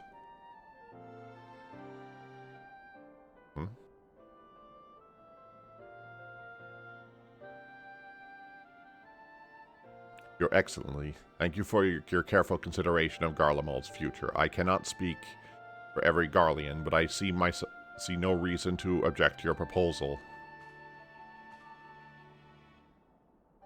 Indeed, if Razahan were to take the initiative, other nations may follow and seek to normalize trade relations with us. If you see sense in my proposal, I ask that you join me in the negotiations at Terium. Your support will be instrumental in winning over Lord Gias and Methodus. By means, go with them. I have matters here well in hand. I have learned all that I may in regards to the tower's operations. I too shall heed me in Terium.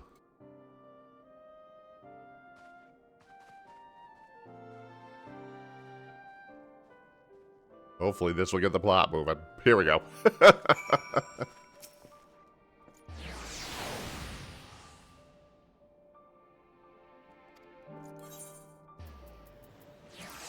Okay, off to Terium, and hopefully we get...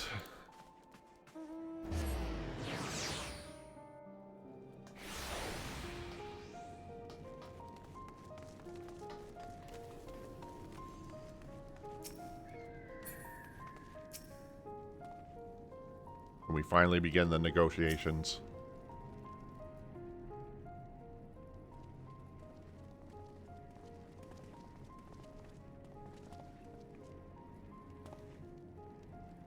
A crowd you may have brought, but the numbers will not intimidate us. The Tower of Babel is ours by right, and nothing you do will convince us otherwise.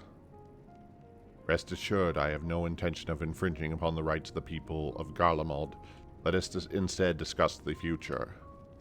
As to Trap of Razahan, I wish to establish a new trade agreement between our nations. This and that and that.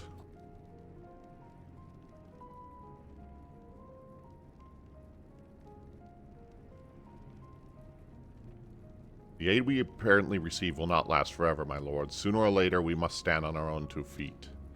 But to do so, we must secure a means of replenishing our coffers, and the proposed agreement provides a rare opportunity. True, we do not want for Magitech and Ceruleum, and foreign currency will need to be procured for such things we lack. It would depend on the precise terms, but I can see merit. What? I cannot believe what I am hearing. You serve the Emperor. You are a proud patriot, and yet you are entertaining selling national resources like a common merchant. Like you, I weep for what we have lost. But if we are to rebuild Garlemald, we must make use of the few precious resources remaining to us. Nonsense. Other nonsense. You are a traitor, guy. Yes. And there will be a reckoning. Oh yes, when the people of Senis learn of this, they will cry out for your blood. Lord Metis, wait, it isn't safe out there. Oh boy. Got another guy who won't let go. Better figure out what to do with him before he causes any more trouble. An embarrassing display. A man in Metis' station should have the capacity to keep his emotions in check. I fear for Lord Metis. To the best of my knowledge, Metis is a loyal servant with no combat experience. Should he meet misfortune, he should pray poorly. I thrilled what Lord Gales has considered my proposal. I am somewhat worried about Lord Metis. I am not surprised. Some people can't be moved by mere words. Bonds of trust. Turn his right plane on Julius's face. It's far too dangerous for a civilian to be out alone. We must go after Lord Metis. Leave matters here to... Let's leave the matters here in Metis' care while the rest of us join in the search. If Lord Metis is bound for the Senis, we should be able to catch up with him in Reginus Urbanissima. I pray he has not come to harm.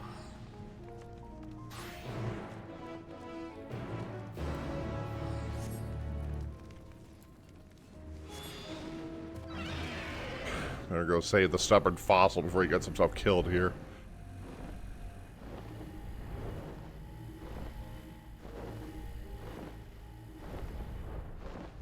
He get killed by his own pride here.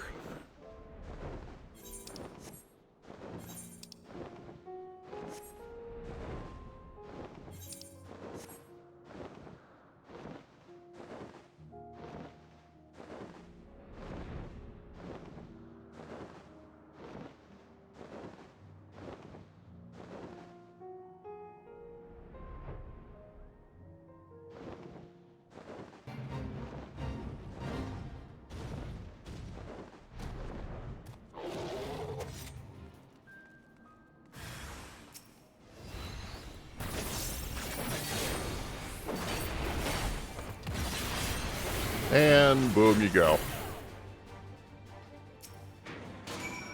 Alright, Metis, let's have a little bit of a chat here.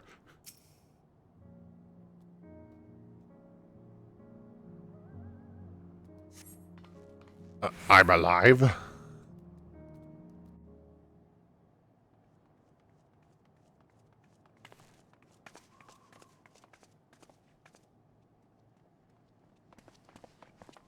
Praise the sisters, you are safe.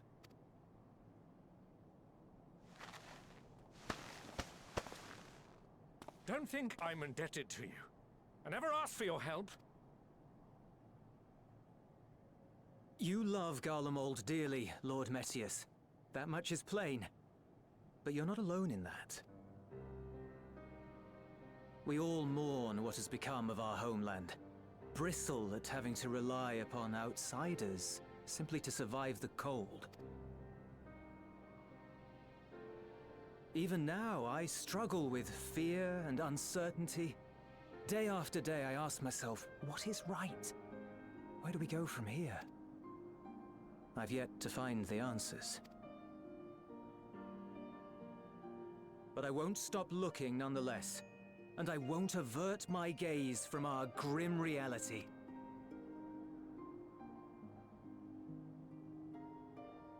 Is there hope for us?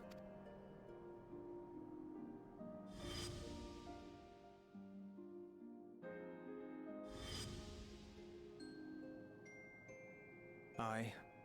So long as we live. Garlemald lies in ruins, but the bonds between us will never be broken. We are the chain that connects generations past and future. You and I, it's links. Help us, Lord Metius, for all we have been and for what we may yet become.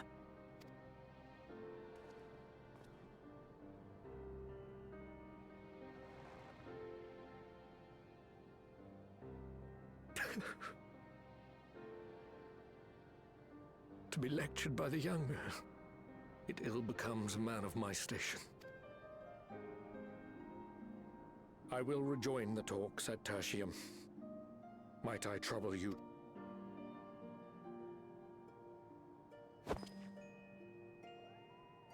Ere we part, I apologize for my discourtesy.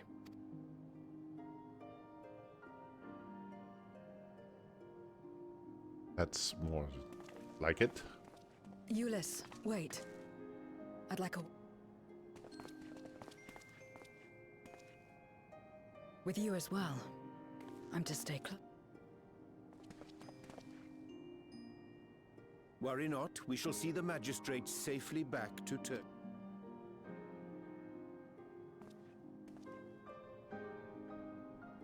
Like, you can stop the stubborn streak for a bit here. Yep. What is it?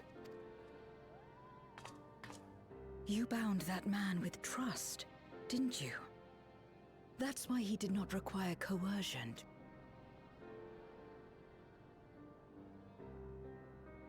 It's complicated.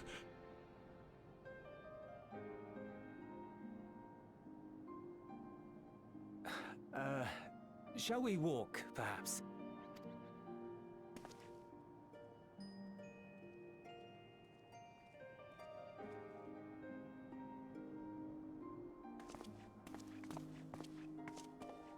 So that's how Zero came to join you.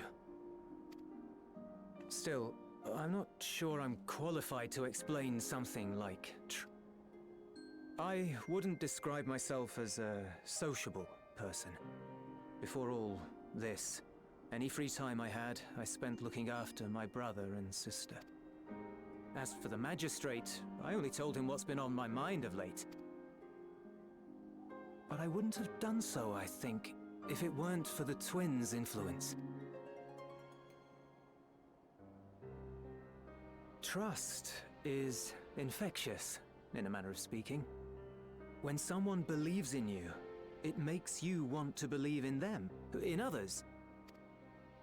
Perhaps it's because the magistrate felt that earnestness that he gave us a chance. As I did, after I was caught trying to steal provisions from the enemy. Trust comes easy in...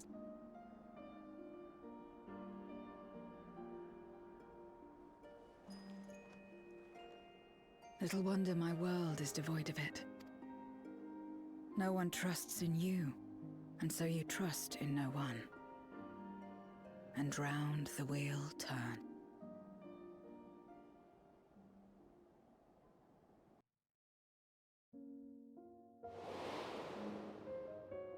During the Contra Memoria, we had already come to judge one another based on strength and usefulness. You either used or were used. Those who rejected this rule didn't survive.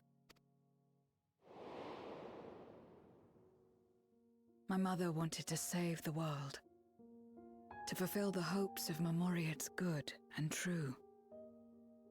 After she died, I carried on her mission. Alone? Didn't you have anyone to help? Almost. 2 men tried, just the one. A swordsman and a mage, whom I met when passing through a village. They had saved the people there from corrupted Memoria. When they learned our enemies were the same, they seemed heartened. They claimed to be soldiers of a kingdom called Baron, and were traveling the realm in search of a means to end the Contra Memoria. They invited me to join them. I refused. How could I not, having learned the lessons of my world? Those who would work with others always have their own motives. I would not place myself at their mercy. I would not be forced to submit. I expected some manner of outburst, some show of frustration at having failed to deceive me. But they simply watched me walk away. I didn't know what to make of it then, but now... Perhaps they shared a bond of trust. Perhaps they were the last ones left who dared. Perhaps they hoped I was like them, too. Perhaps it was just an offer. I continued fighting alone. But ultimately, I was undone. Overwhelmed by enemies that had banded together. I was cold, in pain, wishing desperately that someone would save me. Now, these are extensions of the cuts, the backstory stuff from the last patch. And as I lay there in solitude, I felt it happen. The breaking of our world. Darkness washed over me, and I was swept into the rift. When I finally managed to return, it was to a world forever transformed. My home, now filled with abominations.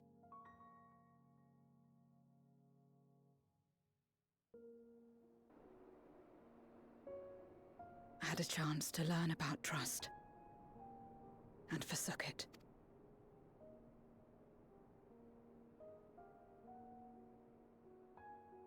I never had the power to save my home single-handed. I should have accepted. Had I joined them as I've joined you, I might not have had to face the end of the world alone.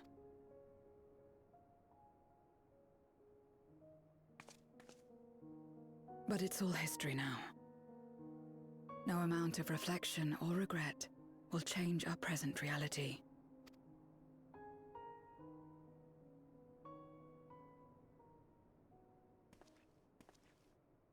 Whatever may have happened in the past, you're still here, Zero. Alive. So long as you're alive, there will always be hope, no matter how bad things get. What you couldn't do yesterday, you might still do today.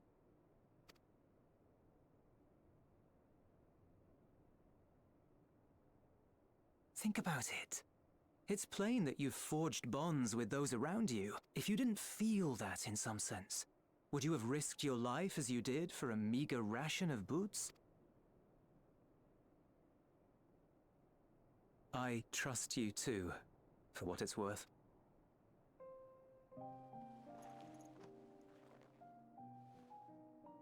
Here it is again.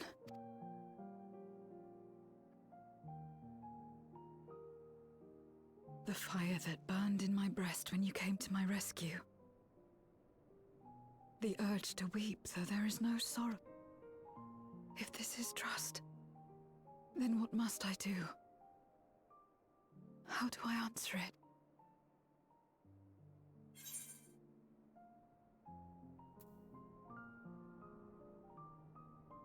With a handshake, perhaps.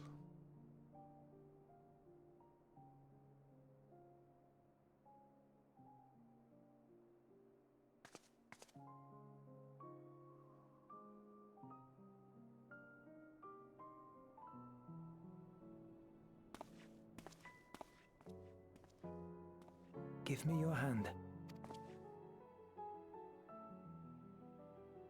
It's not something you do constantly, mind. A friend is a friend regard. A friend. So that's what it means. Someone you trust.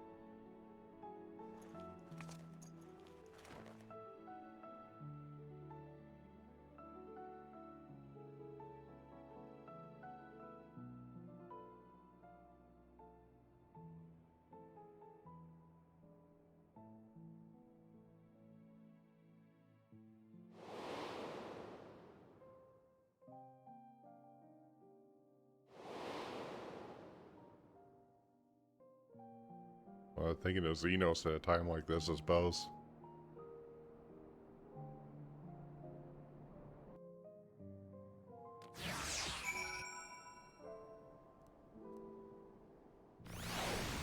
Okay. Gonna get up for a moment before we continue on to the next section, so break 2, here we go. Okay, now we are back.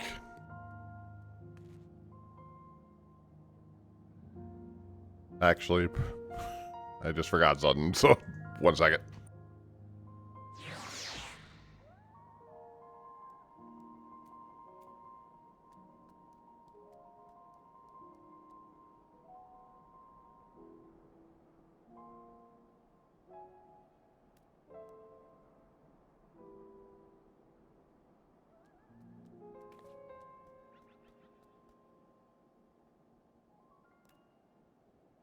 Okay, now we're back.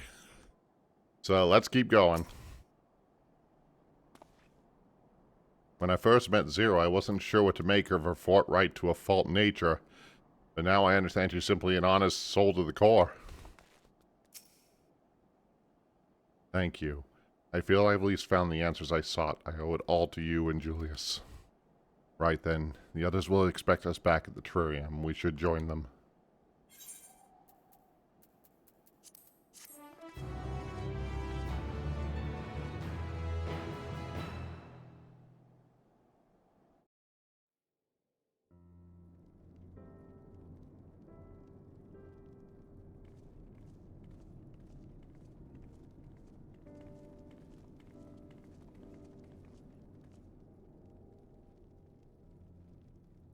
Full glad IMC for everyone's return, and none worse for wear. Various representatives of the Garland community have gathered here for this moment. I dare say a fine opportunity to announce the trade agreement. You've read the Mandarendum. I trust you find the terms acceptable? I do, Incarnus. I pray you forgive my disgraceful conduct earlier. I am ashamed not only of my behavior, but placing the burden of negotiations on your shoulder during my absence.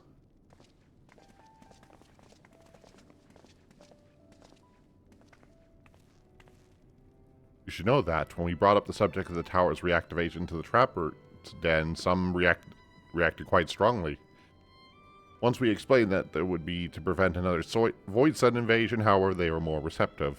The fair say the recent episode's still fresh on their minds. I tagged along to deliver a supply of ceruleum. I say, I didn't expect to see such a large crowd. Even the stuffy Imperials who normally keep to themselves in the Zeniths are here. My friends and countrymen, lend me your ears.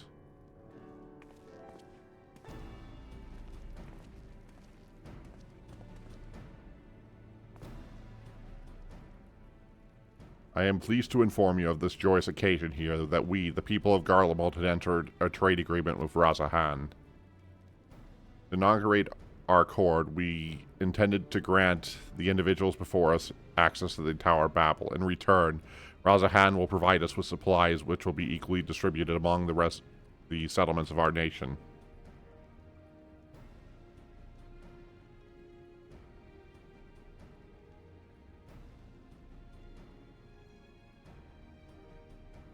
Let me be clear on one point. This is not an act of charity, but trade. A bargain struck between equals rooted in trust and respect. This marks a significant step towards rebuilding our nation and regaining true independence. Razahan holds Garlean technology and divinity in its highest esteem. It is our hope that through this agreement, our people may enjoy a mutual beneficial relationship for years to come. Now that we bid you to gather around for the particulars, that you may convey them to those elsewhere.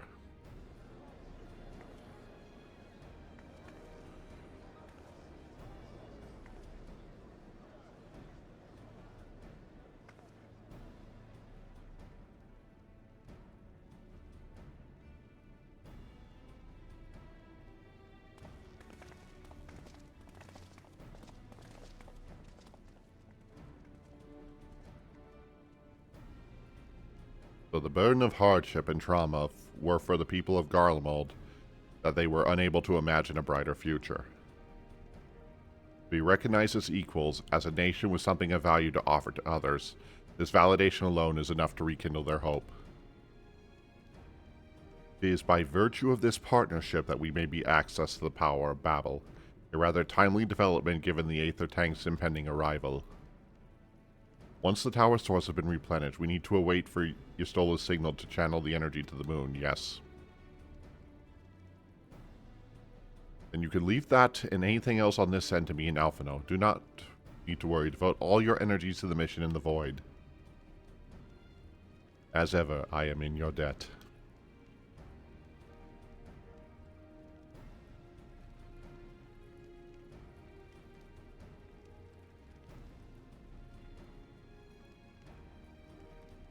You are good friends.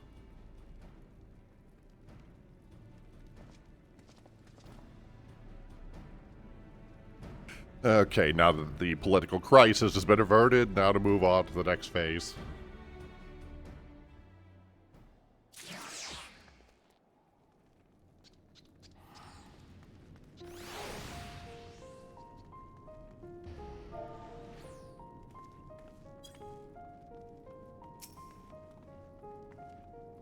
Good friends, eh?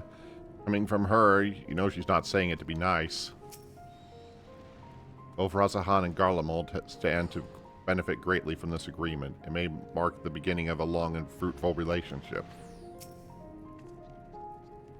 Am I wrong? Not wrong to call them that, am I, friends?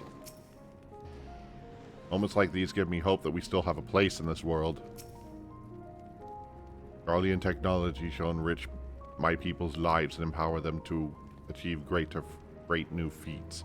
I am particularly eager to see what our alchemists are striving to create. The rendezvous.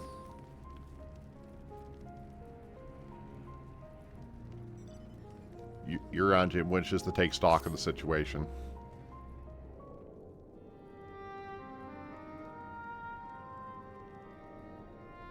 Let us take a moment to review matters as they stand. Okay. Having procured sufficient stores of ether, we may now channel the requisite energy unto the moon via the Tower of Babel. Our work on the star is complete. However, we have yet to receive word from Y'shtola as to the state of the lunar preparations. A ritual to open the gate, and measures to forestall a void-sent invasion. Neither task is simple nor quickly completed. She would doubtless benefit from our assistance. The very thing I was about to propose. Let us join her above and lend what...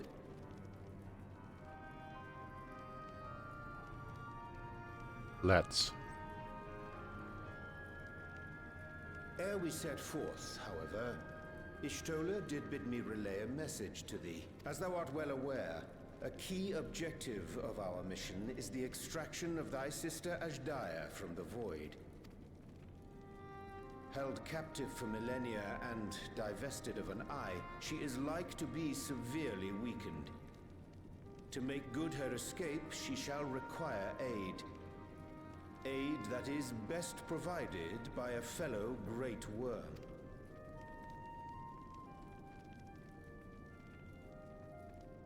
You would have me go in my true form. Very well. Like our sire, we great worms are capable of traversing the great expanse. The journey will take some time, but I shall take myself to the moon. To begin with, I shall return this vessel to Radzadhan, that I may have both my eyes. And until such time as we find Azhdaya, I would entrust her eye to your keeping.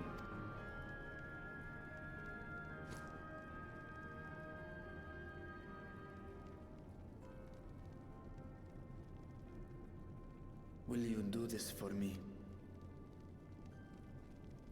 Yes, leave it to me. I have been here before.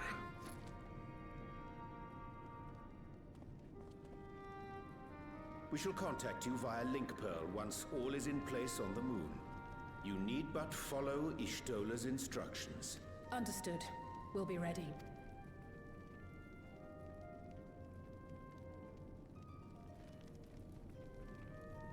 Take care, Zero.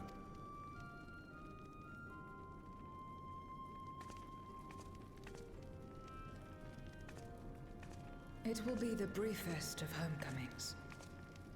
I'll be back before you know it.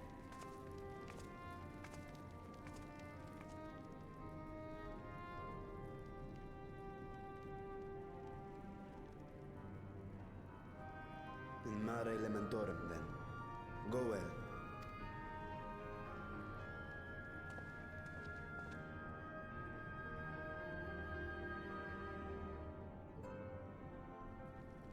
Okay, off to the moon.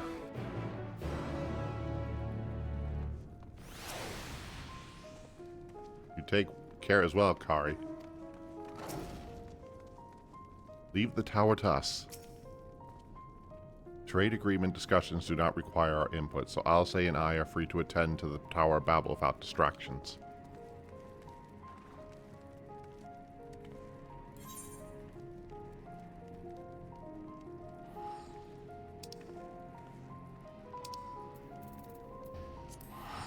Off we go.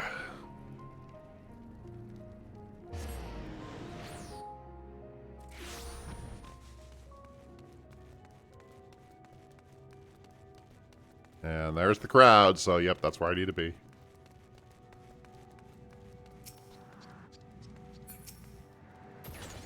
The moon. When Xenos brought me here, I remember feeling surprised that such a desolated place could exist in the source.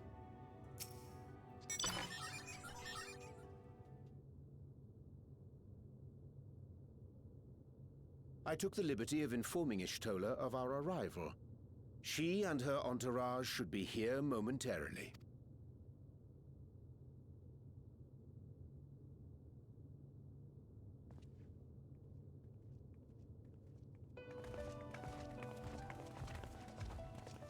Forgive me. I'd hoped to have everything in order sooner. My thanks for the extra hands. Alphino and Alice stand ready at the Tower of Babel. Vritra is also en route. Excellent. You've done well, all of you. For my part, I've managed to prepare the ritual with help from the Watcher. All that remains is to channel the ether from below. This should, I pray, open a gate leading to the moon of the 13th. May I just say how excited we are to be a part of this grand undertaking. The development of the artificial Atomos was one thing, but this is an opportunity like no other. Ishtola even managed to get a loan of elegant treatises on void sense summoning from the prized collection of the Sons of Saint Koinak. The Empire's application of etherochemistry in regulating void gates provided us with many a useful insight for our work, let me tell you. I asked a favor of Grahatir when we were comparing notes on cross-rift travel. Given his credentials, I was confident he wouldn't be denied.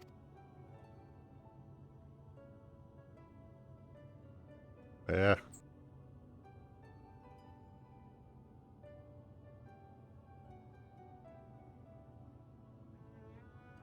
The knowledge of our forebears has brought us far, as has our own. And with our knowledge and resources, we shall construct a void-sent containment seal on a heretofore unseen scale.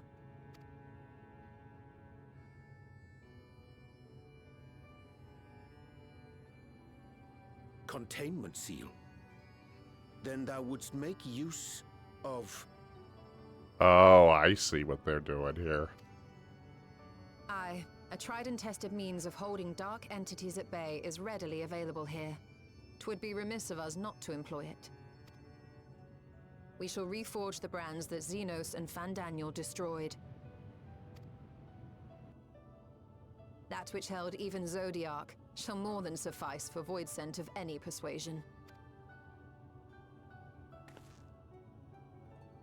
The Watcher is already hard at work, tending to the most critical parts of the brand's restoration. I'm gonna put them in a box.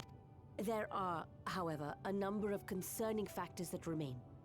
With your help, I'm sure we can resolve them. Time is of the essence, so I suggest we continue this discussion as we make our way to the brands.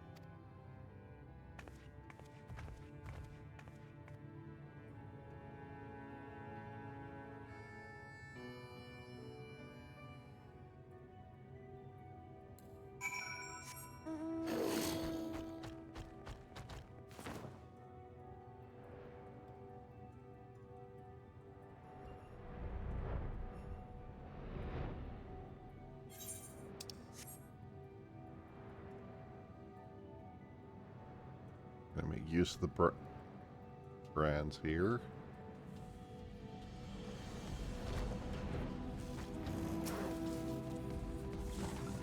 So this is one of the brands that imprisoned Zodiac. If I were to describe it to my comrades back home, I doubt my words could do it justice. How did you fare with your preparations below? The seal we mean to erect, I assume it won't hinder a half-in voicer like me from going in the other direction. Ishola has done well indeed to envision a seal in such a short time. 'Tis a testament to her ingenuity in time of need. Now to the matter at hand. With the Watch's assistance, we shall reforge each of Zodiac's brands, use them to erect a barrier capable of repelling Voidsend. Yet, though we expect it should be effective against larger beings on the account of its original purpose, there is a chance it will allow lesser Voidsend to slip through. Therefore, we require a second line of defense, and I believe the Loporrit supporters would be suitable for this purpose. Draginhikari, I will have you two have a strong rapporteur among our lunar allies. I would have you meet with Livingway and Bestway Burrows to provide any assistance they require. I will join you. As a Voidsend, my knowledge may be of use. An excellent idea. In the meantime, the rest of us will see to reforging the brands. I send word when we are finished. Pray do the same.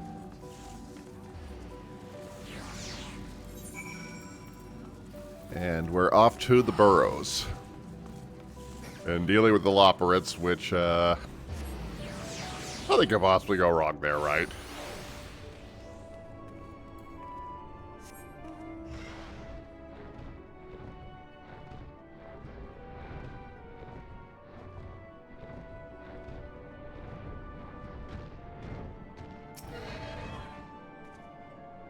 What are these things?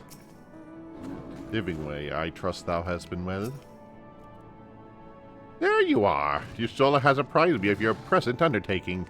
I understand that she wishes to deploy our pride and joy, variable carrots of our eye, our unrivaled combat supporters as a precautionary measure in case this Voidsend seal of hers provides lacking. As we speak, my fellows are rounding up what units they can, bringing them to the northeast corner in short order. Please wait here.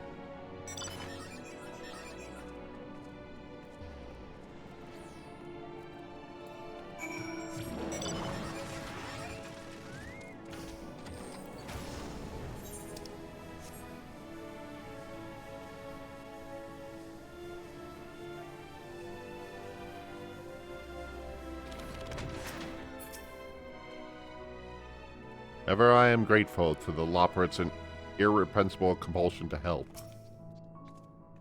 Despite their bestial appearance, these creatures are highly intelligent, and much like you and yours, take pleasure in helping others.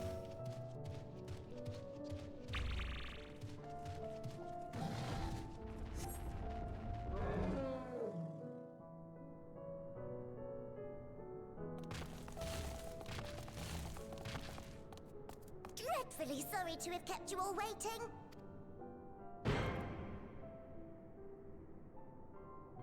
Hello there, friends. A new person. Heard there was a bit of a rush, so we gathered what combat-ready supporters we had available.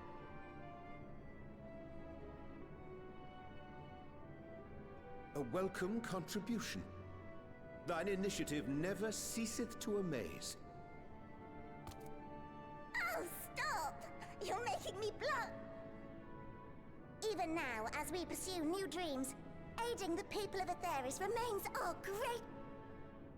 So you can count on us, ever and always.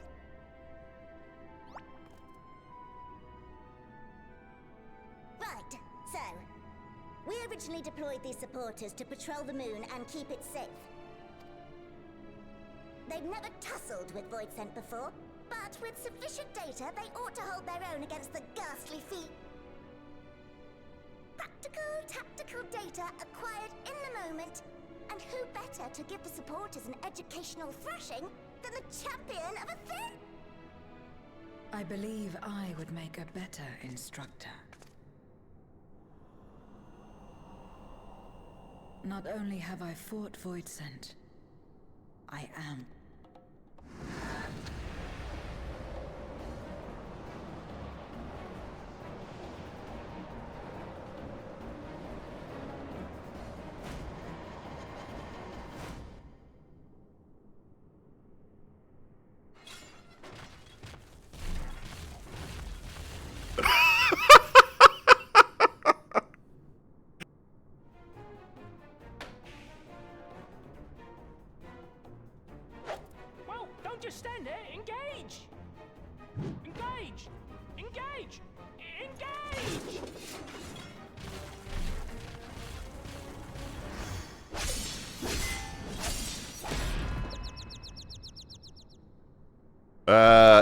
Zero, I think you may have gotten carried away.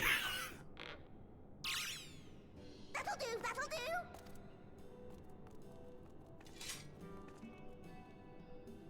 A defeat's bitterer than the bitterest carrot. Using this experience, we must enhance the supporters and turn them into void-sent slaughterbots! Indeed. Right after we've managed to put the poor dears back together. Pray forgive our comrade's enthusiasm. On an ordinary day, I'd say no less than 5 carrots briskly consumed. But if you were to provide us with... we just might be able to...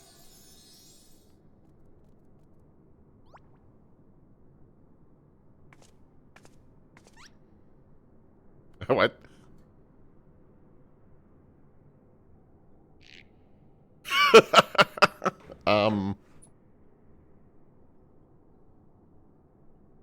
This I leave to you.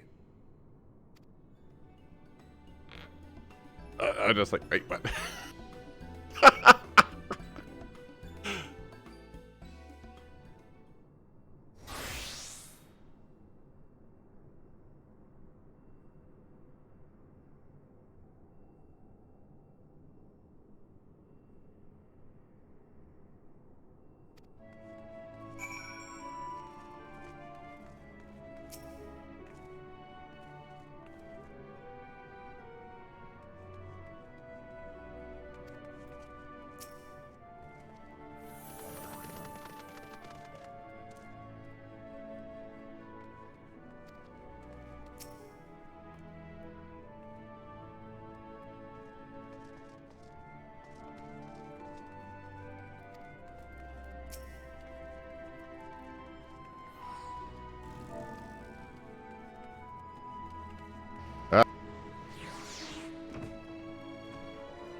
Rally them.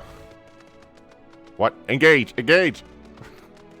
Oh, sorry, I was in the midst of... Forgive me, the slight precision parts are strangely soothing and sleep-inducing, but I'll try to keep moving.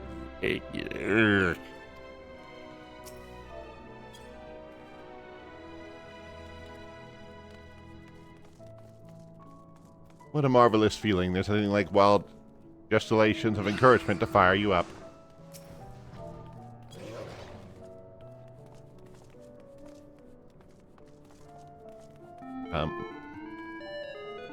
You cheering me on, I can do nothing less but my very best.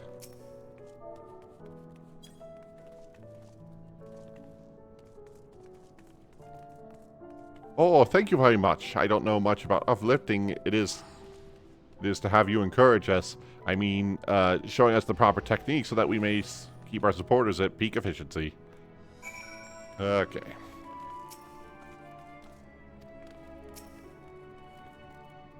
My, everyone is in high spirits indeed. Thanks to your encouragement, we'll have these supporters up and running again in no time. Pray, tend to your remaining busy work and leave the deployment of our new and improved void-sent slaughterbots to us.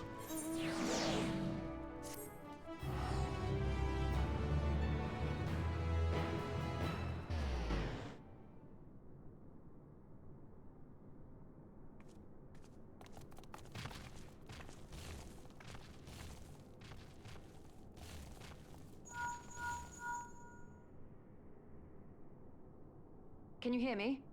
We've just finished restoring the brands. Let us reconvene once you've finished tending to matters there. The culmination of our efforts is nigh.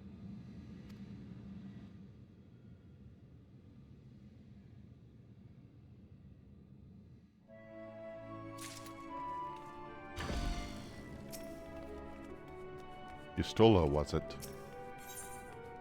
The red side of the moon. Uranje is eager to rejoin Yustola. The brands are ready, I presume. Excellent. With the Loporits having deployed their supporters, we are ready to proceed.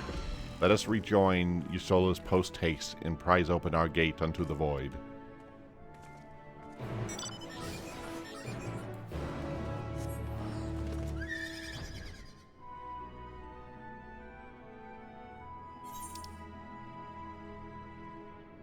Oh, that'll be faster.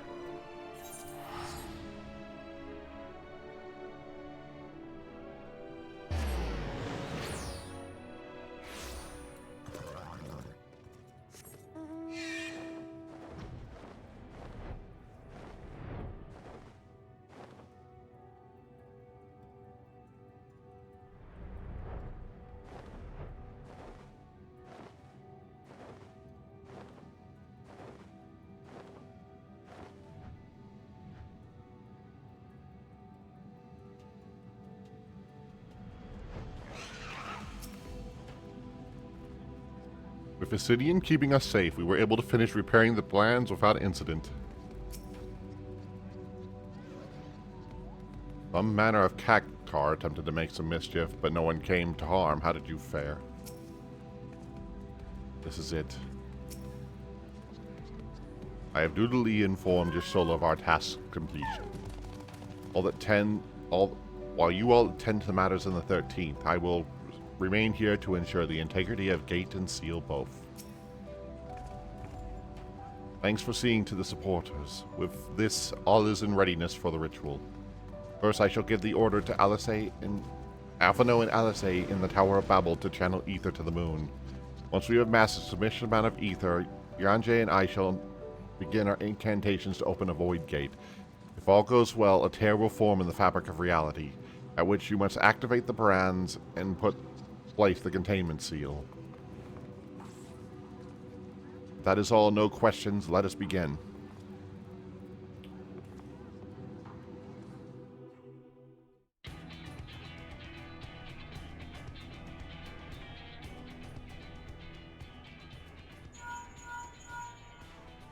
Apologies for the wait. The preparations here are finally complete. Excellent. The Tower 2 is activated. But give the word and we will begin channeling the ether. Very well then. Make it so.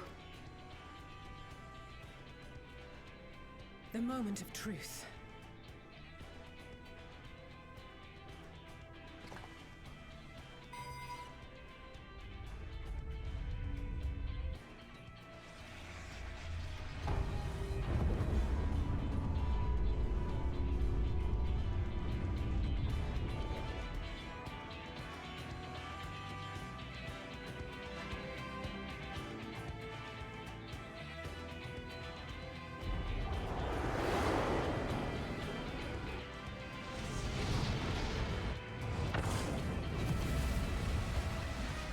Had a lot of ether. By the sisters.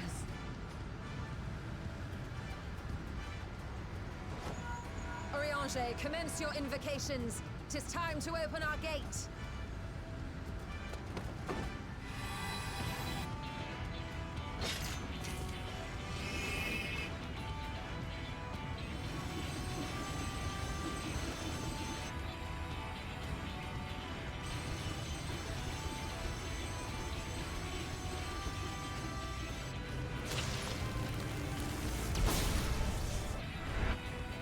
Beginning to form. Quickly, activate the brands. Got it.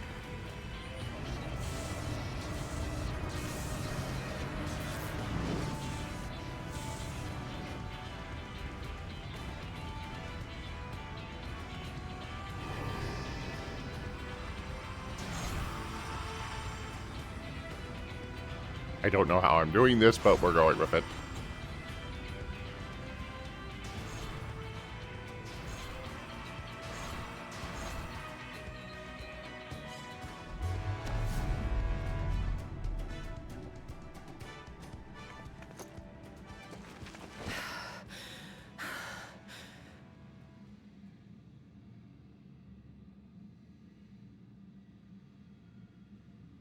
Success. The gate is open, and the seal appears to be in place. Let's see how well it holds.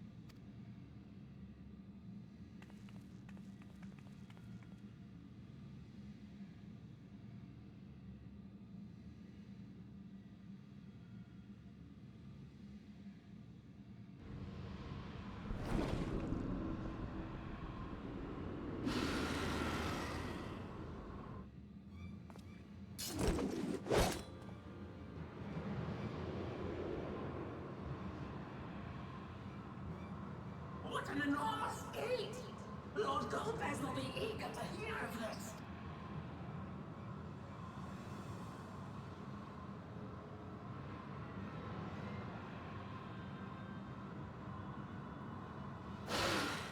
So this is the promised land.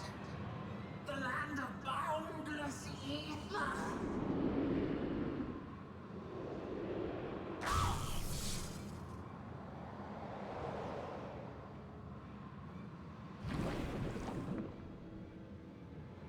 Well, I think it worked. The seal doth serve its purpose.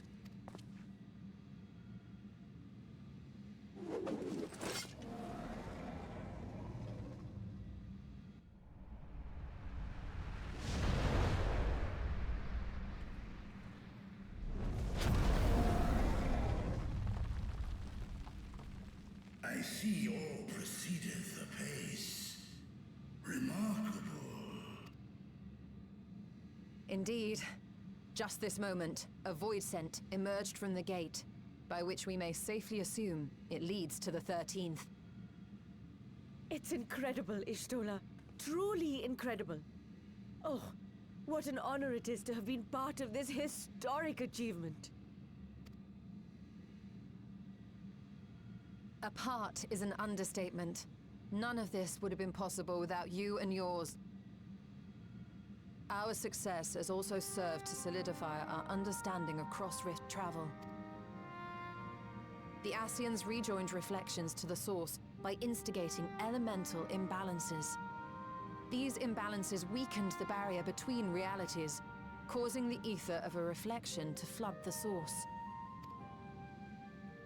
But why is it that reflections are predisposed to rejoin the source? Why have they never merged with one another? Thou art suggesting there is a unique property inherent to the source, one responsible for such an outcome. I am. 'Tis my conclusion that, as the point of origin for the reflections, the source has an innate pull over them. Hydaelyn, I believe, sought to suppress that pull, which is why she was created with the power of light, of stasis.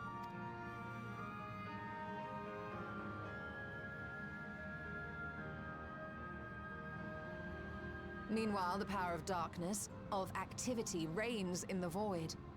Hydaelyn's influence would naturally be weaker, and this manifested in the form of planar fissures. Working with this hypothesis, I set my sights upon where the pull was assessed to be strongest, and through our combined efforts, we succeeded in opening a gate to the void. Now, I must stress, it was because we sought the void that we succeeded. Pleased though I am to have my theory proven, the secrets of travel to other reflections still elude us. Even so, in the reality that lies beyond the 8th umbral calamity, there are those who found a way to... One step closer to fulfilling your dream, eh? Just a step. Many more remain to be taken. Which further motivates me to forestall a void-sent invasion. So come, let us set forth, to find Ashdaya and put an end to Golbez's plot.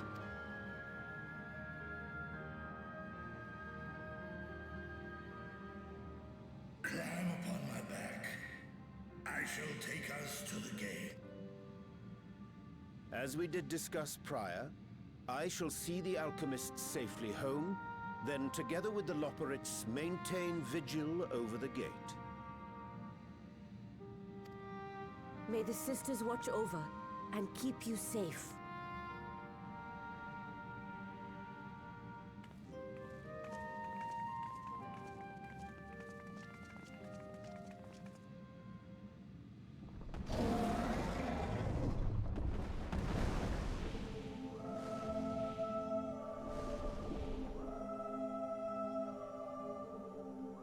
Unto the void once more.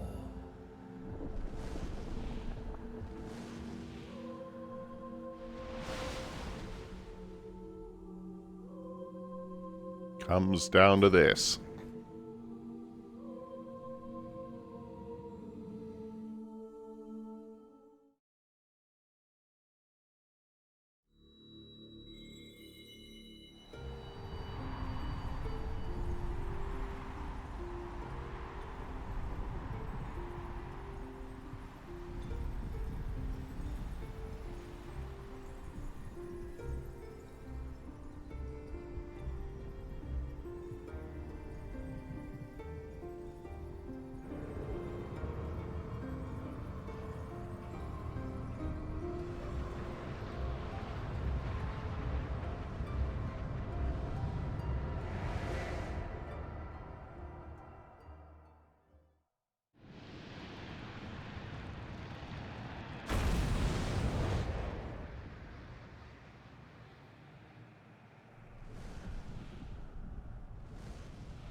Wow, that is red.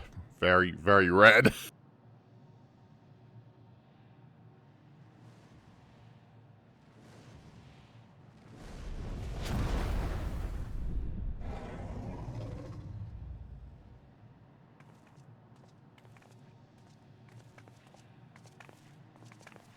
This is the moon of the 13th.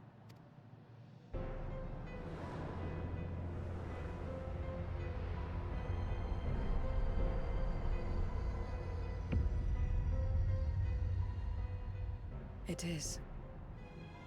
Ever since the flood, it has been a sanguinary orb in the sky. No void scent. A rather more subdued reception than I had anticipated. But unsurprising, given how jealously Golbez conceals the location of his domain. Still, we must remain on guard. One of his minions came through the gate, after all, and more may lie in wait. I do not sense my sister. Where could she be? Where? Steady, Vritra. We've barely arrived. Let us explore our surrounds before drawing conclusions.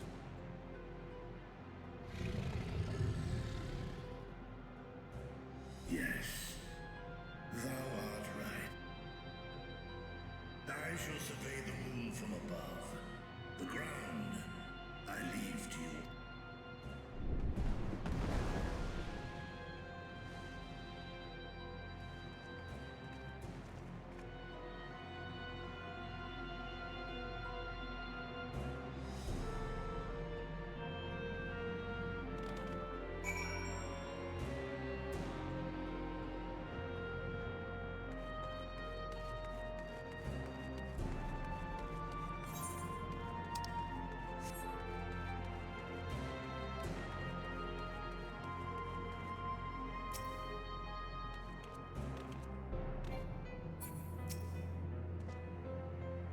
My land should be ready the more of Golbez's pawns appear.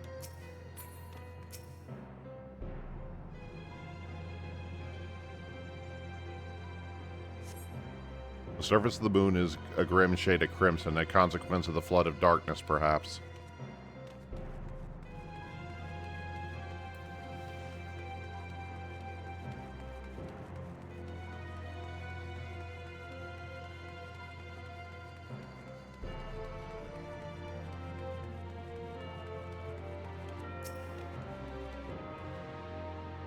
No sign of a watcher or any loporits. Perhaps they were swallowed up in the flood of darkness, or perhaps they never existed here.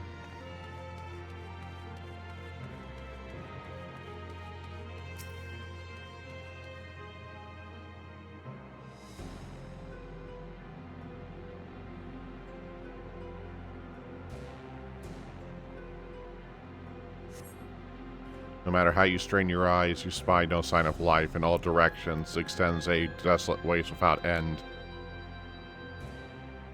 Well, isn't that pleasant?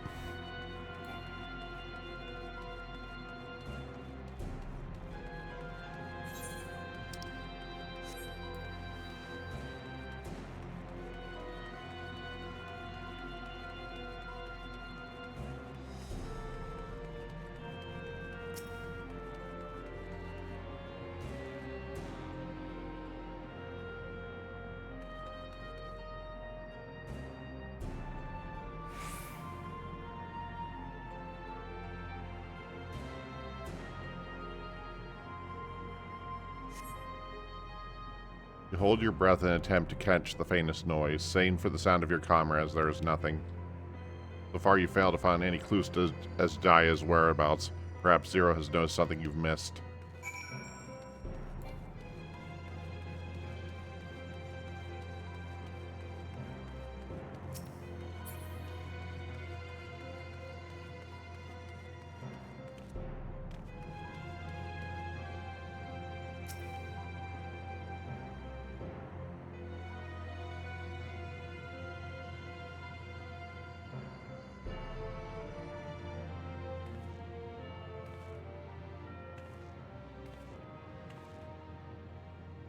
The chasm has caught your attention as well.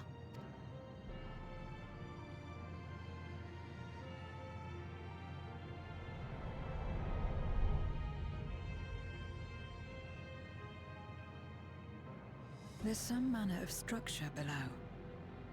Worth a look, wouldn't you say?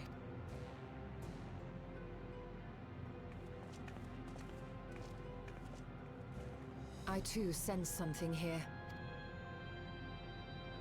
This pit much resembles the cradle of darkness on our moon, where Zodiark was once imprisoned. If this place serves the same function, then a fragment of his power must have been sealed in the depths. Strange, though. When Zodiark perished in the Source, I presumed that every aspect of him was thus unmade, and his power scattered, but it's unmistakable. The darkness that permeates this abyss. Could a trace of him yet remain? Or is it something else? Good question.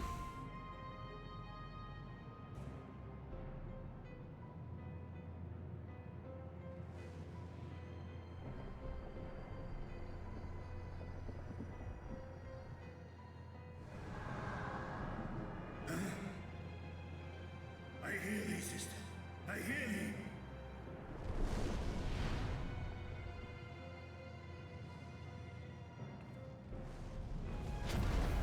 Climb on, my friends. Astaya is here, within this chasm.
You were entrusted with Ajdaya's eye, were you not?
So this is indeed Golbez's domain.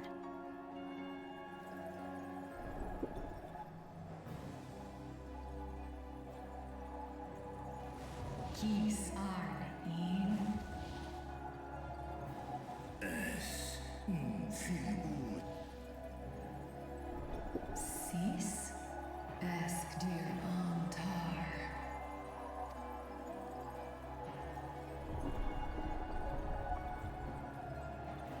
For War Meradar Ian An.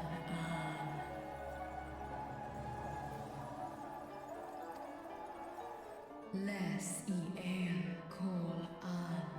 Zdis Sorn Ihu.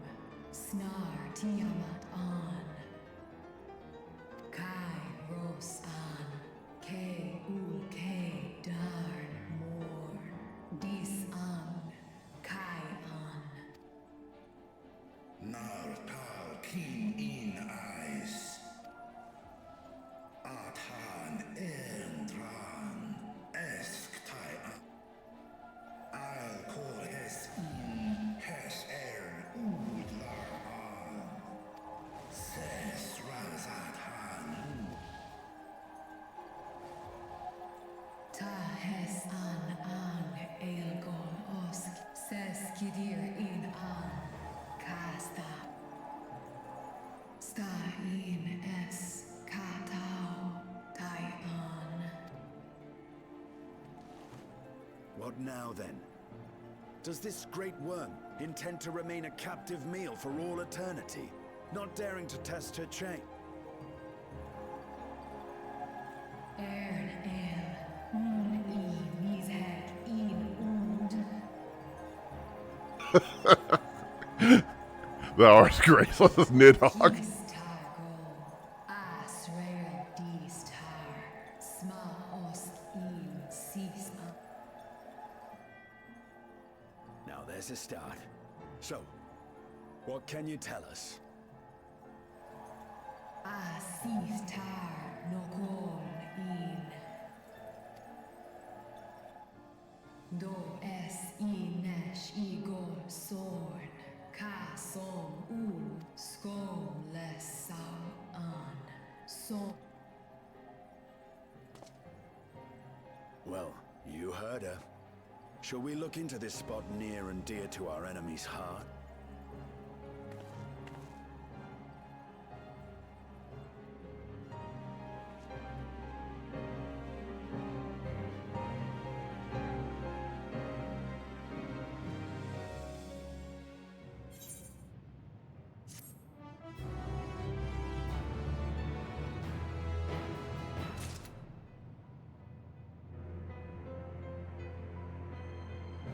Okay. Abyssal Dark. Zero would begin the hunt for Gomez. The others have already begun searching for clues. Let us do the same. I'll take charge of this area if you could see to the south.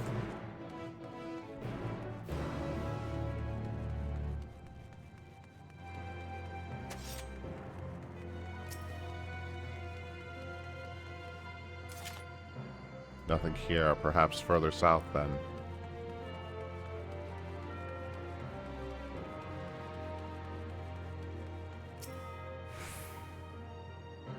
You've only performed a cursory search, but I doubt there's anything of note further west.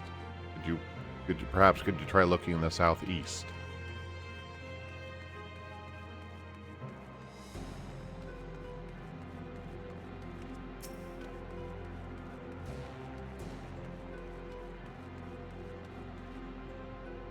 I could not discern a structure of any kind from above. Whatever this place or object might be, Gomez has hidden it well.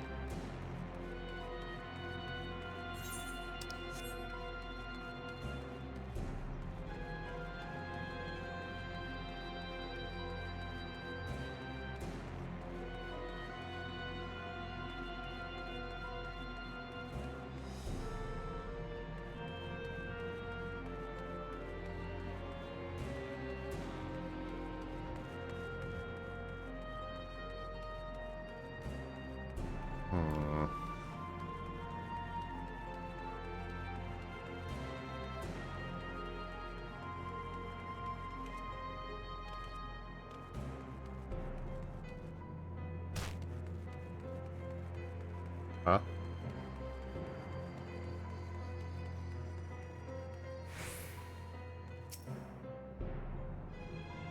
A glint from beneath the rock catches your eye.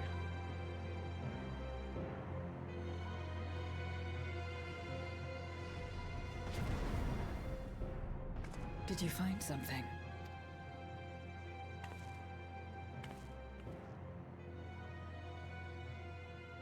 The Memoria crystal. A Memoria. But whose?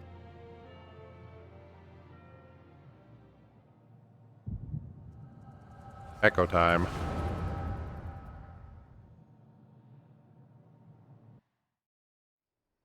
Sorry, I had to tend to the cat.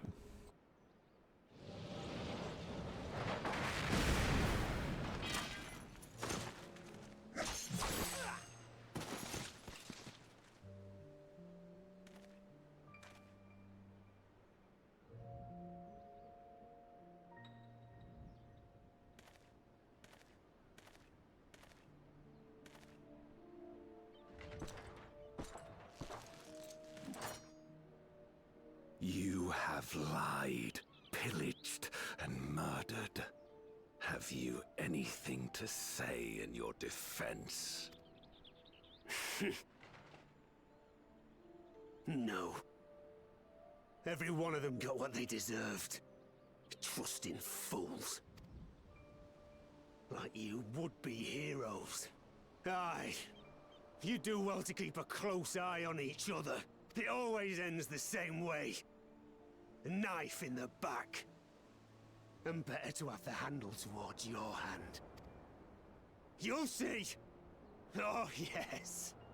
You will.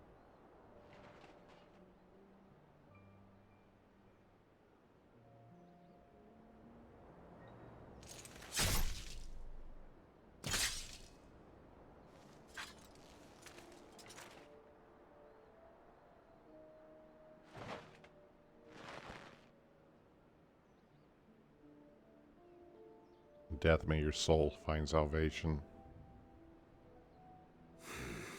I can't bring myself to pray for the unrepentant. You're a nobler man than I. Come now, we are all shaped by these dark times more than we care to admit. I choose to believe that had these men known peace and plenty, they would not be consumed by mistrust and avarice. Victims of the Contra Memoria, then. Like so many others. But we will end it.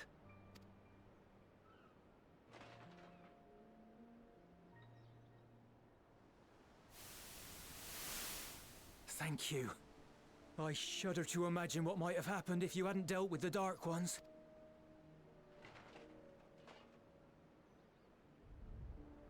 Who is that? Oh, her? She's like you, I hear. Hunts Memoriats taken by darkness. Well, well. A kindred spirit. Perhaps we will Okay, and this is what we saw in the earlier scenes. No. I've no interest in working with others. Much less someone who looks as suspicious as you. Is that so? If there's nothing else, I'll be on my way. Even when we share the same goal, we can't overcome the mistrust. Such is the way of things, the wisdom of our era. Few precious Memoria remain who cling to the light. Would we could have won her over?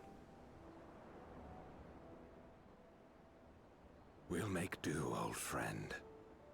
We have accomplished much already, and another person may well have been more of a hindrance than help. Now then, our work here is finished. His Majesty has summoned us, so let us not delay. To Baron.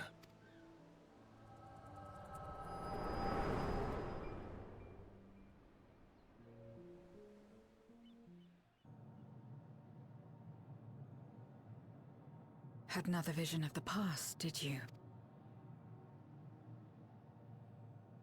This and this and that and that. What? I was in it.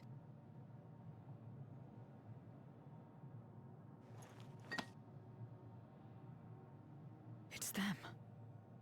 The pair I met in that village. Which means the one sealed in this Memoria is...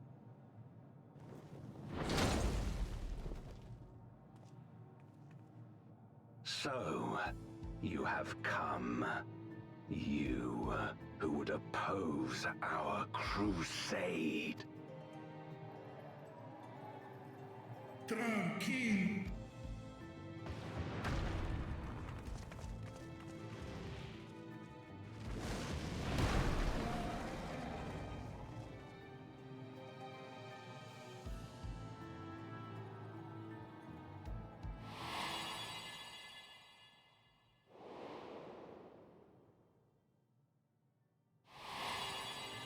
Was Gomez. I know you. Is that so? From the world before, I dare say. 'Tis impressive enough that you have managed to retain your mortal form, but to remember your past beside. But that is of no moment. You are the Memoriat who vanquished my minions. Correct. And what if I am? Then I would bid you join me. As a child of our world and slave to the wheel, fight with me for the salvation of all our souls. Fight with you? More like fight as your pawn. It isn't me you want, but my power. And if I don't obey, you'll bind me like you bound that dragon. But no more. I refuse to be bound ever again. I fight only for myself, and for those in whom I trust. My friend. I see. It is for the dragon that you have come, yes? When first you appeared, I thought simply to remove a threat to our plan. Never did I imagine that you would reach this place and gift me a golden opportunity.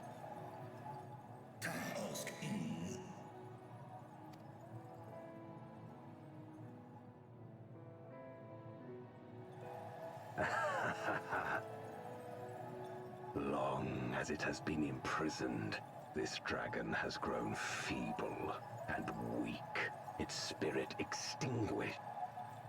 Your coming has served to rekindle her forgotten hope. Her yearning to be free, to return home. That is the key.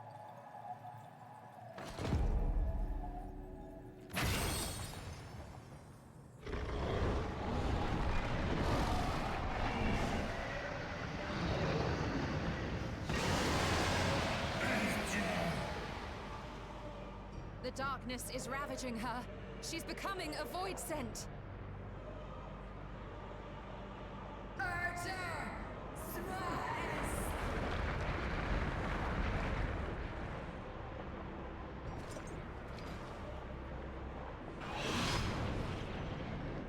Rise, O Shadow Dragon, and obey.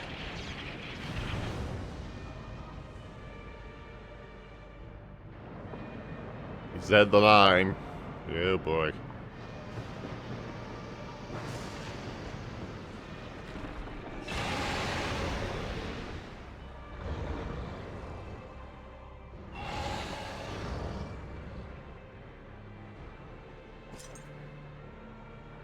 Kill him. Well, that ain't good.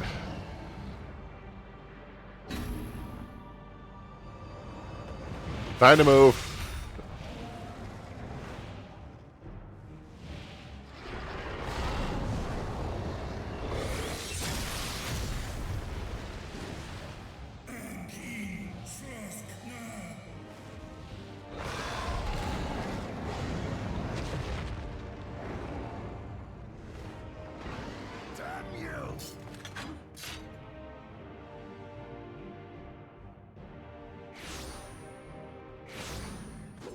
Yeah, here got the minions. Keep our guests occupied.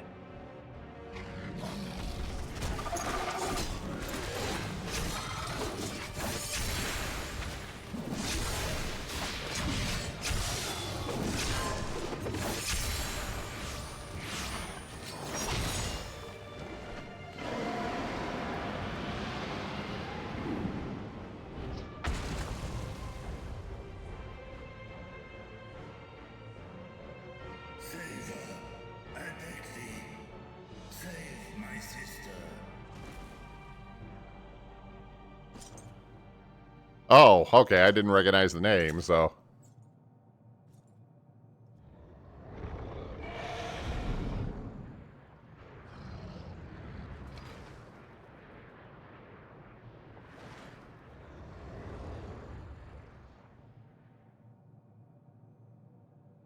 Before darkness swallowed the world, I fought tirelessly in a war without end. The experience taught me to discern the strong, that dragon, and you.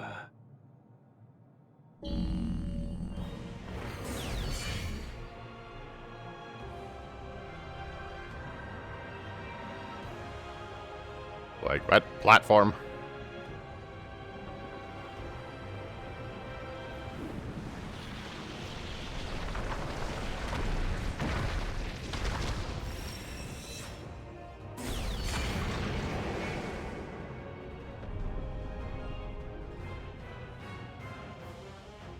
Come, face me.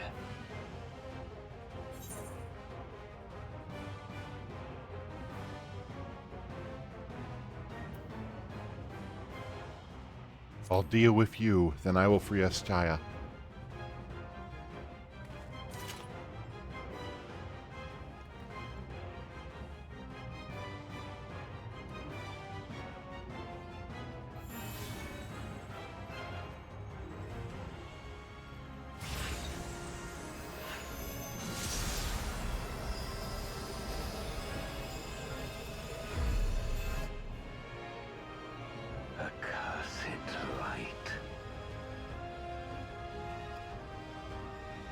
You, who have ever basked in its warmth, could never understand our envy, our agony.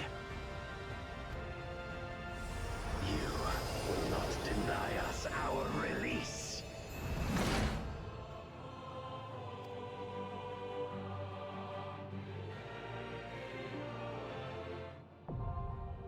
The Voidcast Dais is now accessible.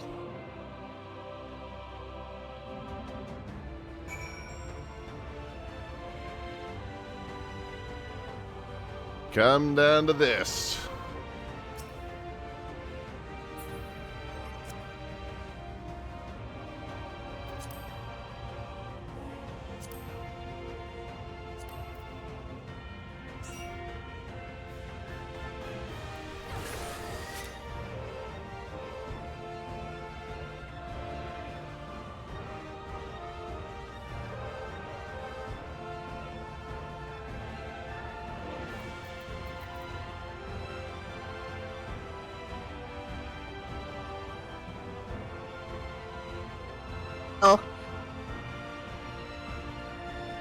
Oh, had to grant Discord. Turn you 1 second.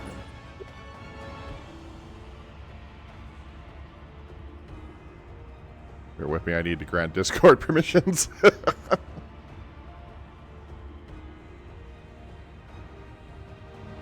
Welcome back, I think. Okay, there we go. I had to grant Discord permissions. Oh god, that sounds like absolute fun. No, I just didn't.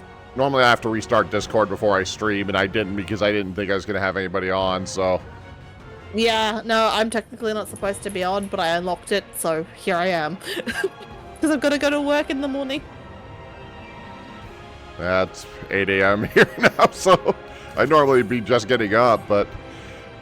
Well, I think you're the only one on, so I'm going to go ahead and jump into this.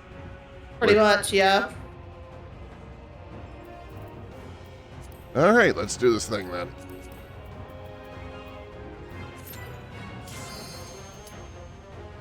Of course, that's instant, like, just, yeah, it took Boxy and I with the dungeon just like a couple of minutes. Yeah, well, I always go in on tank, so it's usually pretty fast for me, so... Yeah, I mean, I would have thought the healer privilege, but apparently not.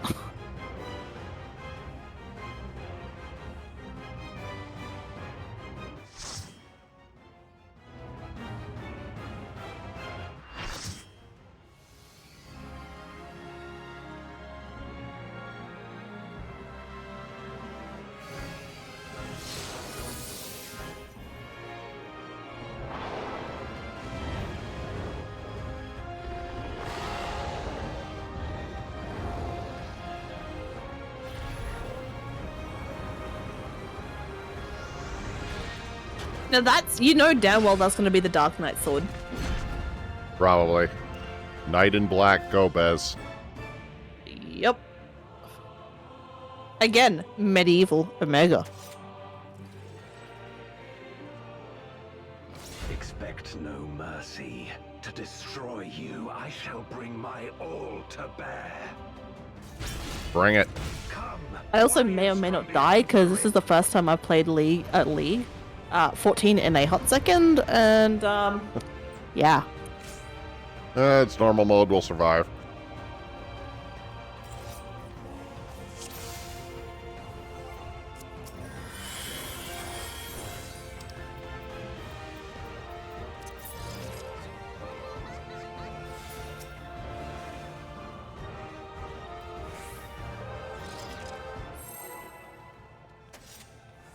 "12 seconds. Not my timer, so. If you would oppose our crusade, then come. But know that none shall deny our salvation. This place shall be your tomb. Sounds like a raid wide. Nope. There's a meteor going over there. Free us from the wheel.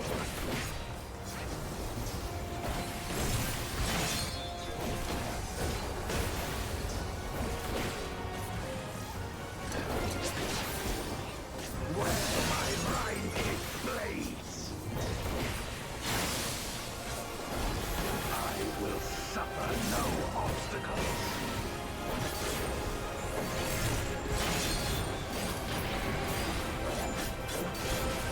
No matter the blow, I will stay the course. Double tank buster.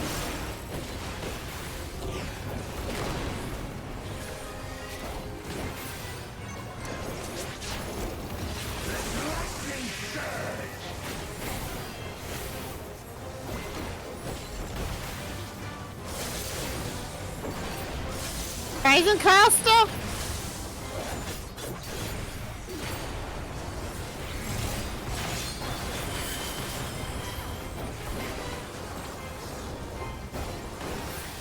Finding cold.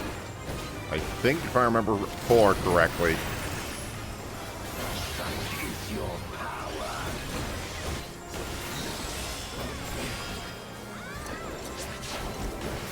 Come forth, my servant of shadows.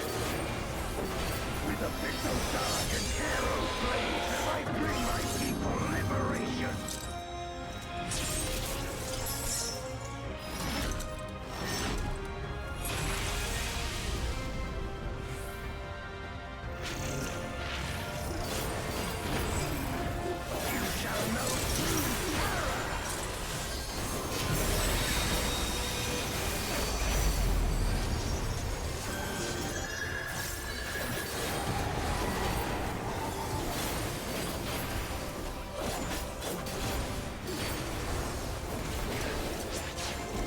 Dragon, hear me and obey.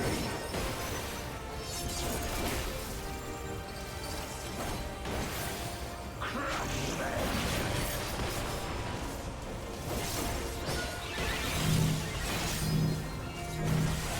Whoa. Bathe them in black flame. Oh shit. Okay. Where? Oh, There you go. knockback. Meteors will extinguish your light.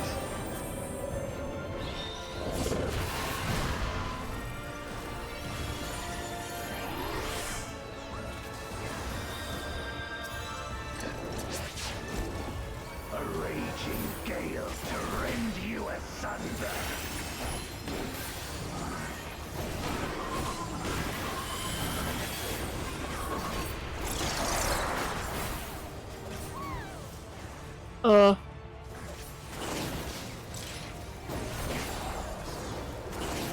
Wait.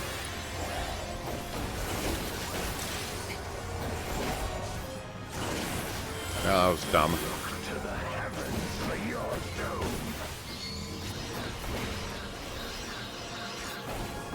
Okay.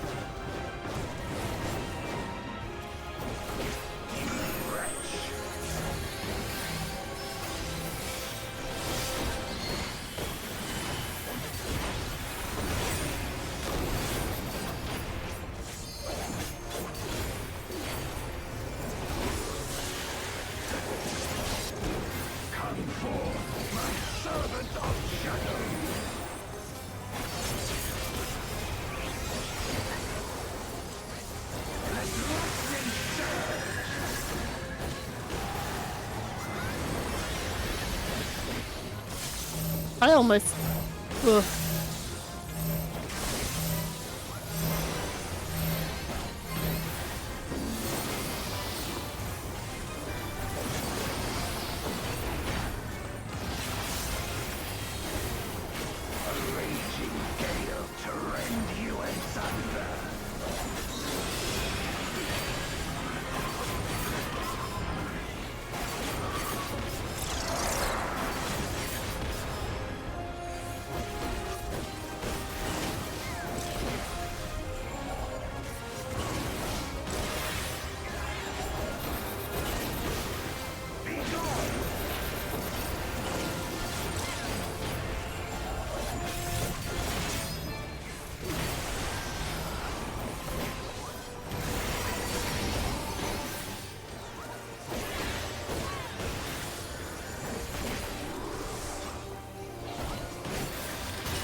This is how you know it's going to be absolutely nuts in,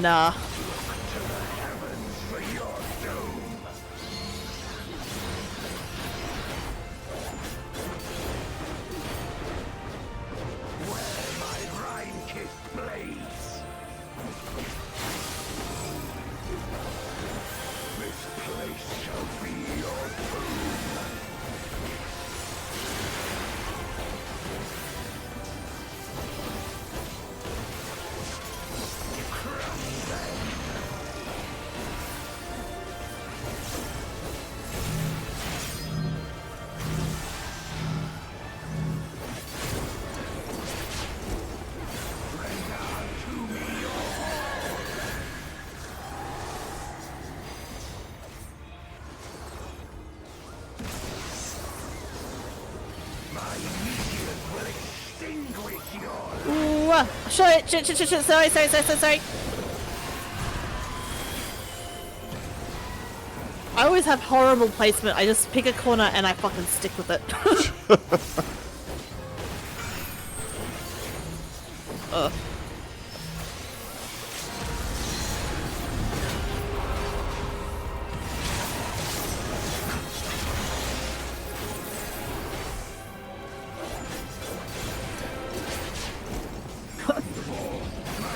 Apologies. Quick.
Pattern recognition.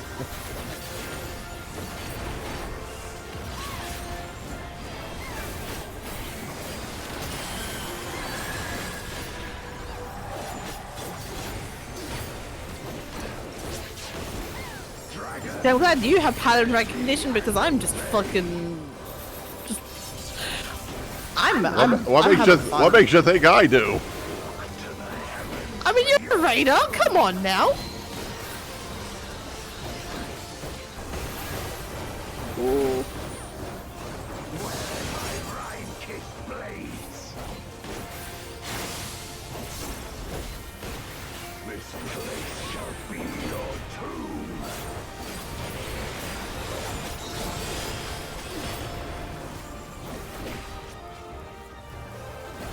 See, with a name like Terrastorm,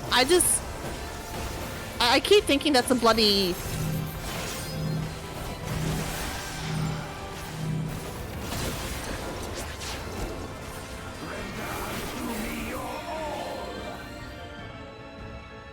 That was fun. My power.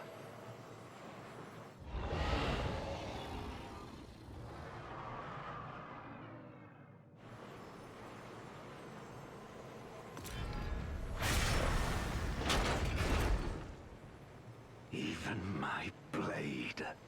So, this is the limit of my defiance.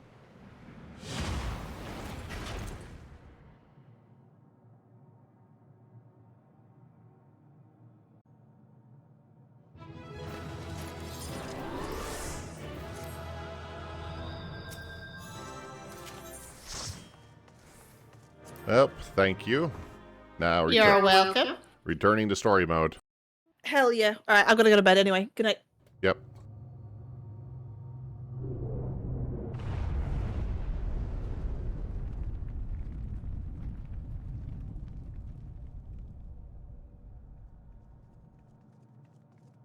Are you all right?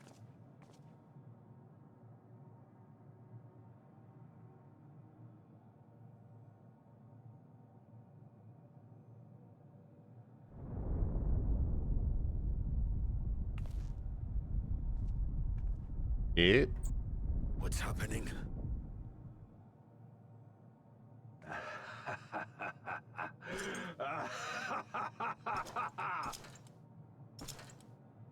At last, the moment is at hand.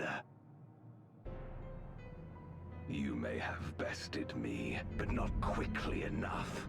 Too late will you look to the chasm.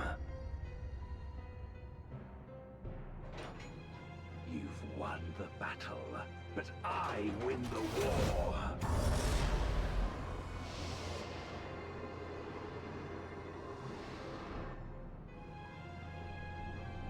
Stop this. I beg of thee, let her go. Darkness made manifest once abided in the depths of this abyss, until one day it dispersed in a haze of ether. In the absence of the great flow, that ether has nowhere to return. And so it has coalesced, giving rise to a mighty void scent. Now feast. Feast upon this dragon and its ardent longing for home with it.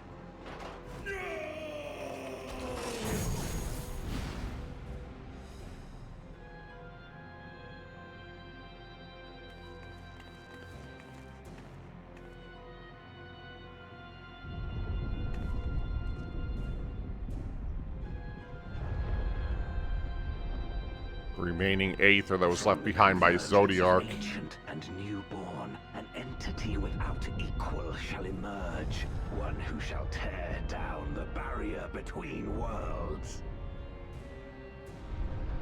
Upon you, who shall deliver us from eternal damnation, I bestow the name of a hero of Eld.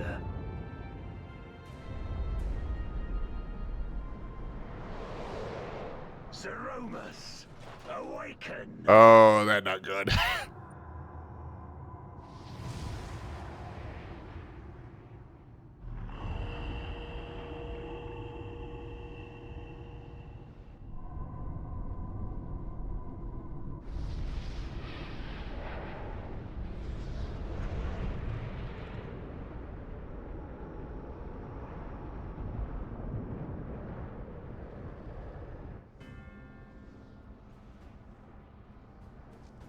No matter how powerful, a void scent can be sealed in Memoria.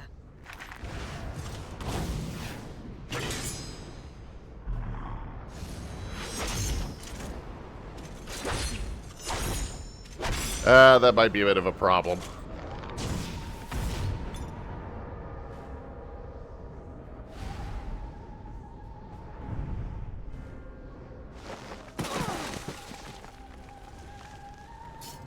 Damn it. It's too strong.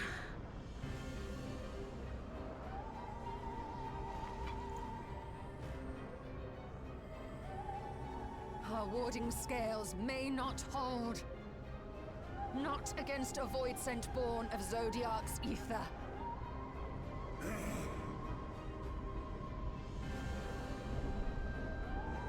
We must retreat. Everyone to me.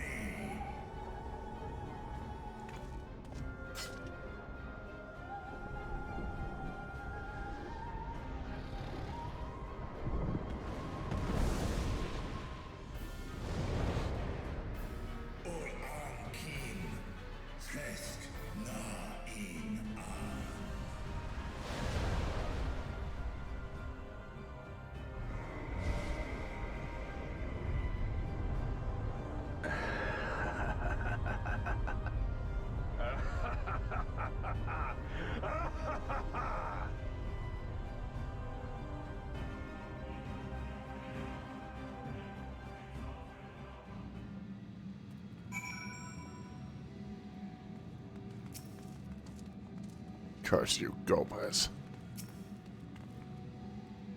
Were we all unharmed?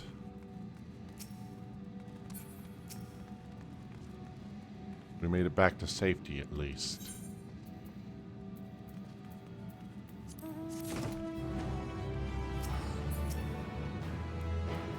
Zeromus. Dark Throne. Stola is relieved to be back at the source.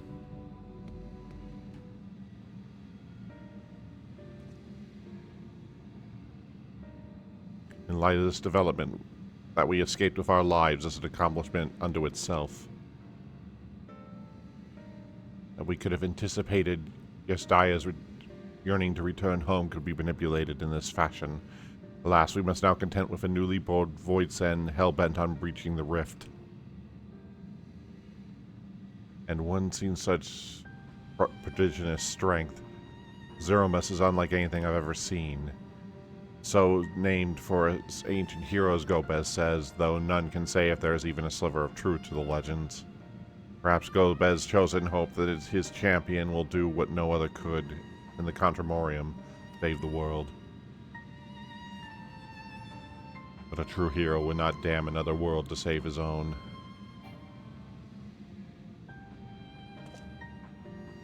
We're not about to let that happen, but regardless, we need to regroup. Aye, as low as I am to admit it, we're in no state to face a void son of Zeromus' might.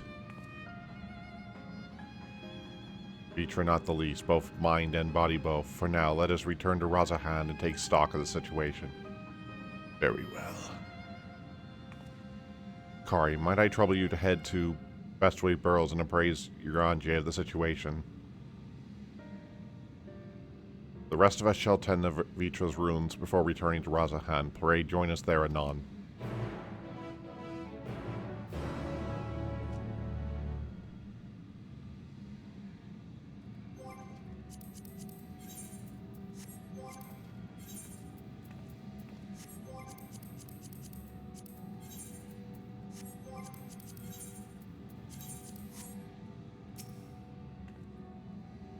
Dire these circumstances may seem, Virtua must keep faith, for despite Gomez's claims, there is still a war to fight. A war we must win. There must. You still expend a great amount of ether to open the Void Gate, and Zero took a vicious blow from Zeromus. But worry not, I'm well enough to keep everyone safe. And when we're finished here, be sure to get some rest. You've earned it. Rest? What's that?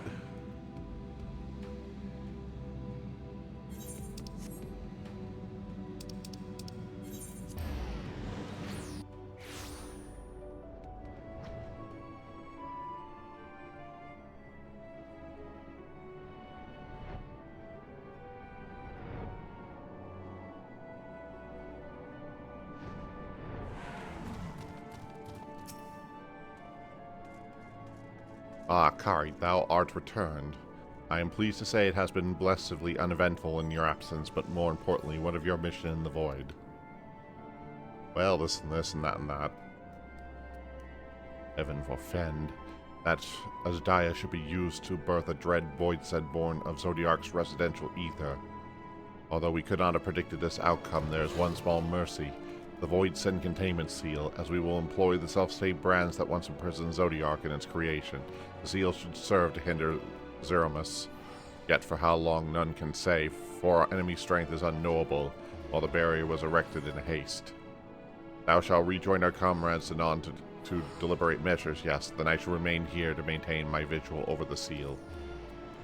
Should we observe any sign of pending incursion, rest assured I shall sound a word without delay. Go well, my friend.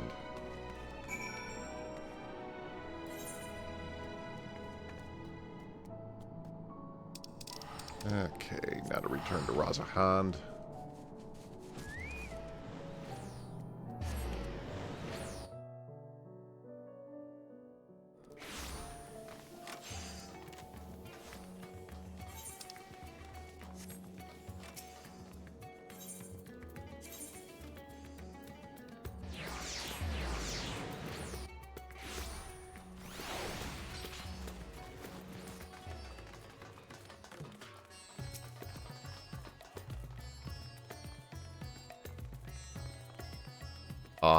Mistress Kari, we have been expecting you.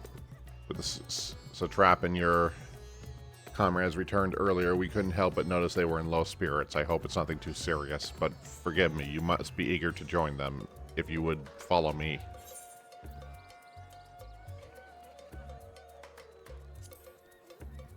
Alright, time to wrap this chapter up, unfortunately.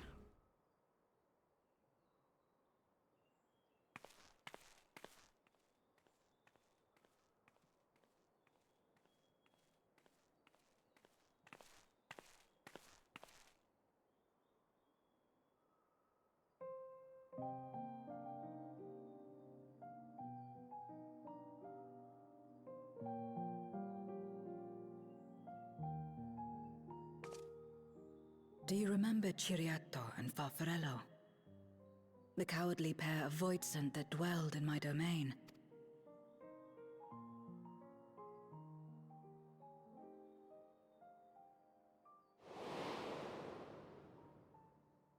Ciriato devoured Farfarello. And in so doing, he inherited an all-consuming fear of Barbariccia. For as you know, when a Voidsent is devoured, it doesn't simply cease to be. Its soul persists within the devourer, and when a Voidsent dies, all the souls that harbored may break free to become individual entities once more.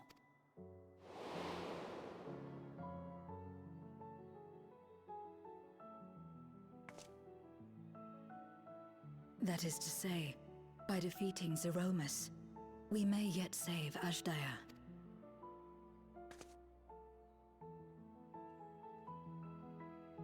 And to make certain that we do, we must remind her of who she is. When the time comes, you must call to her. Call with all your being.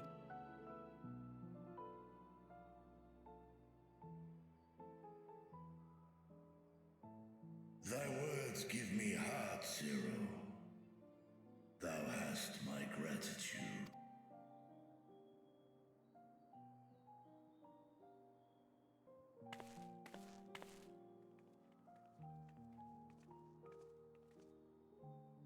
Then it's settled. Our objective is to defeat Zeromus.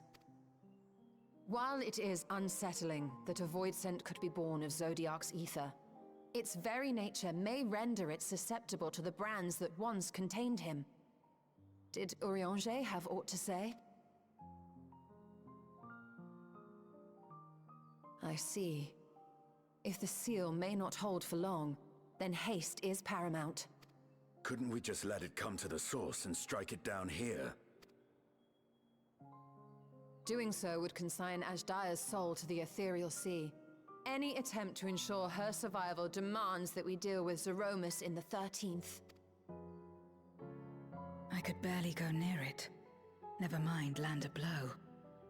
So thick was the shroud of darkness. How do you propose we fight such a foe? Simple. Against impenetrable darkness, we must wield resplendent light. And it just so happens, there is a world replete with light. Are we the first? The question of how we will harness that light, you may leave to me. With our recent discoveries and proven techniques, as well as the aid of comrades near and far, I have faith that we will find a way. But only if I begin my work at once. Rest up while you can, for there will be much to do when I return.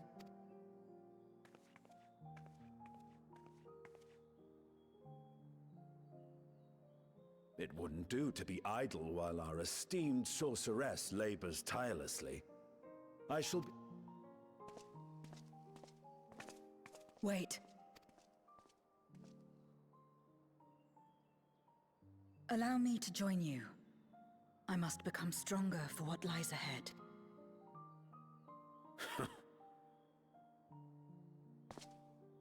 Fine by me. Come on then.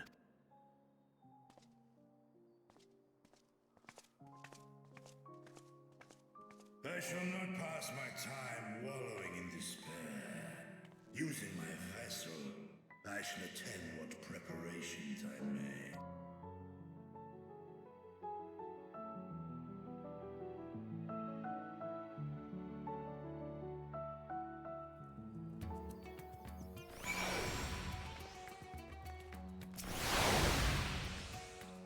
Azaya is my sister, and I have long dreamed of saving her. But if I am to do so, I must be better than I have been. Blessed I am to have you and your comrades. I cannot well ask you to lift me up every time doubt and despair creep into my heart. I will not falter again, this I swear. I will hold fast to my conviction, Kari, and I pray that you will stand with me to the last.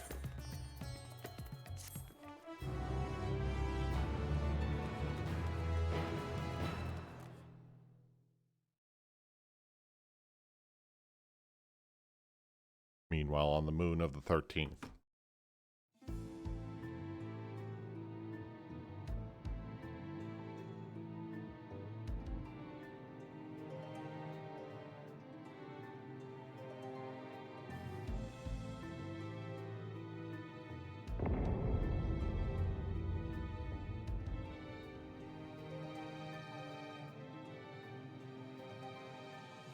Zeromus is risen, but not yet at full strength. It will take time before the fiend is able to breach the veil. But what is another moment on this long journey I have endured?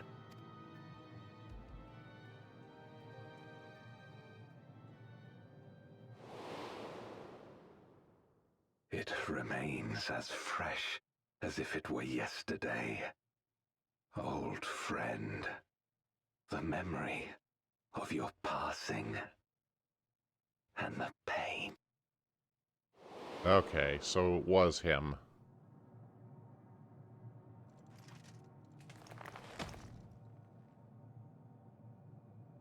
As I promised you then, I promise you now. They shall sing of Golbez, the hero who shattered the wheel and brought salvation to the world.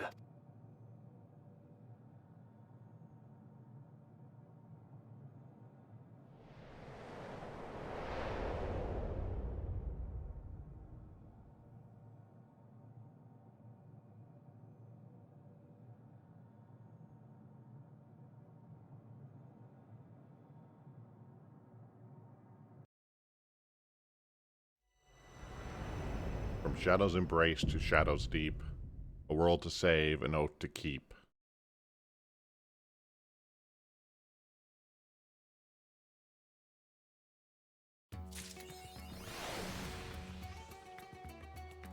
Okay, so that's the end of the main scenario quest. So, I thought there were two different possibilities here of them either bringing this story to an end and making the next patch focus entirely on moving to the next expansion, or splitting it up more in the next section. So it appears to be the latter that they're doing here. So the final trial of the expansion definitely has to be Zeromus. But what form that will take and what it will be is hard to say. There's clearly also something going on in the background, probably related to the next expansion, where Archons are being requested for something. As well as that mysterious letter in Kryle's office. So there's more to come, so we'll have to see in the next patch about 4 months from now, unfortunately. But by then we'll also have FanFest, so we'll have a better idea of what's exactly happening at that point. So, with the main scenario now done, next I'll be moving on to Pandemonium. But before I do that, I'm going to go ahead and take another break here and get up for 5 or 10 minutes before I move on to the next thing. So we'll be right back. We're heading into break 3. Okay. Ordered some breakfast, so I'm going to cut that break a little bit short. And keep going until it gets here, and then I'll probably take a longer break at that point. Since we still got quite a bit to go, because that first section was almost 4 hours. So, this might take a little bit longer than I had in mind, but oh well. I'm still feeling good, so we're going to keep going through Pandemonium. So, we need to head to Labyrinthos. Head to Aporia.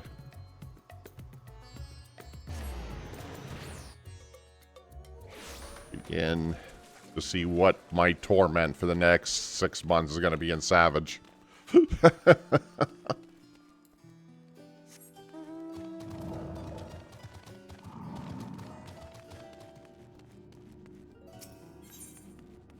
Eater of Souls. Russellado breathes a sigh at relief at your arrival. Ah, Kara, I had a feeling you would arrive soon. Urgent tidings always seem to carry in their wake, after all. Master... I can never pronounce his name. Branchwat had recently sent a word regarding his investigation. He seems to have uncovered information regarding Professor Claudian's whereabouts and sudden appearance of Pandemonium in the Ethereal Sea.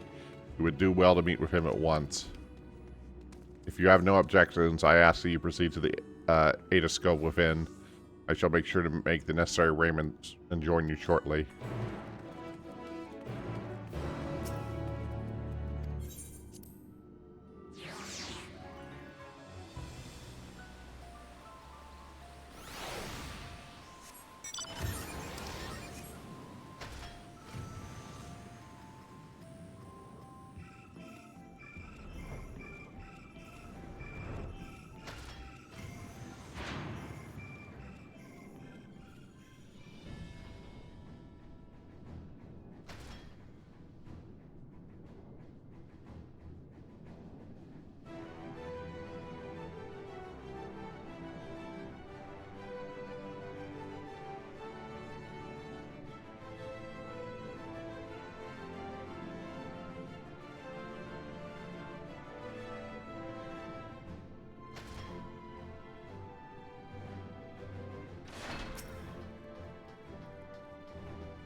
There you are, Pandemonium.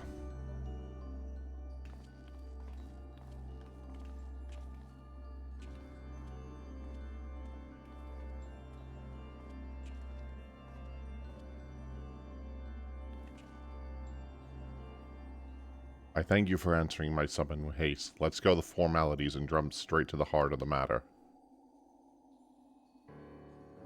Namely, the whereabouts of Professor Claudin, who has not been seen since his ill-advised journey to Azla's Law. Subsequent expeditions discovered his airship in the vicinity of the Etherochemical Research Facility. Though the vessel clearly belonged to the professor, he was nowhere to be found. There were some signs someone, perhaps the man himself, had forced their way into the facility, and his trail was duly followed, however. The trail led nowhere in the literal sense, almost as if the entire section of the facility has been wrestled from existence. Further investigation confirmed the expedition party's suspicions. An entire section of As's Law has been teleported elsewhere. Teleported to where?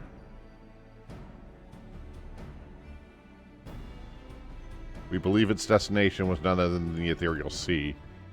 Here were its elegant facilities reconstructed as the halls of Pandemonium, to great success, as you can see. So they reformed Pandemonium from a piece of As's Law? So you mean Professor Claudin is in there, in that monstrous fortress? That is our leading theory.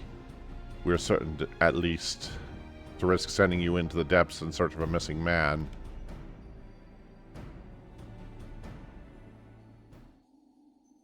Yet, before we do, we have another pressing matter. While Pandemonium appears firmly sealed, an unknown entity was recently spied crawling forth from its gates. We observed its behavior with the telescope, and to our horror witnessed gorging upon the surrounding ether like a ravenous beast. What? It must be stopped. The Ethereal Sea harbors the souls of the departed. It is a wellspring from which all creatures are born. If its flow is disrupted, life itself might cease to be. Precisely. Its safety must be our first priority. Rid us of this menace, Kari. Then we'll be at liberty to investigate the wicked machinations are afoot.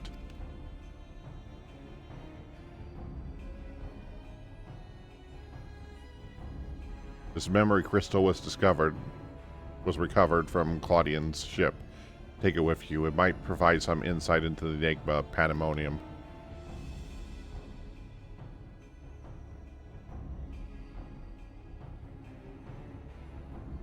Well, Themis, there'll be no army of phantom warriors. I realize you're more incapable of combat. Are you certain you'll be alright?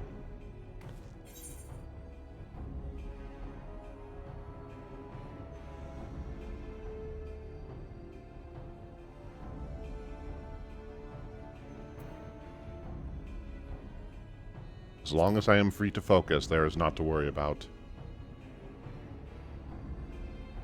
That's the spirit. I would lend you my arms, such as they are, but I believe I'd be more useful, provide provision of information, non-martial support.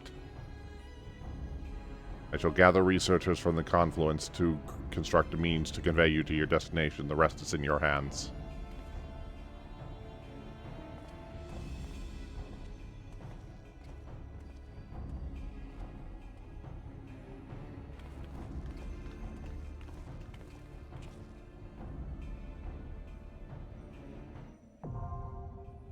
Ninth Circle now accessible.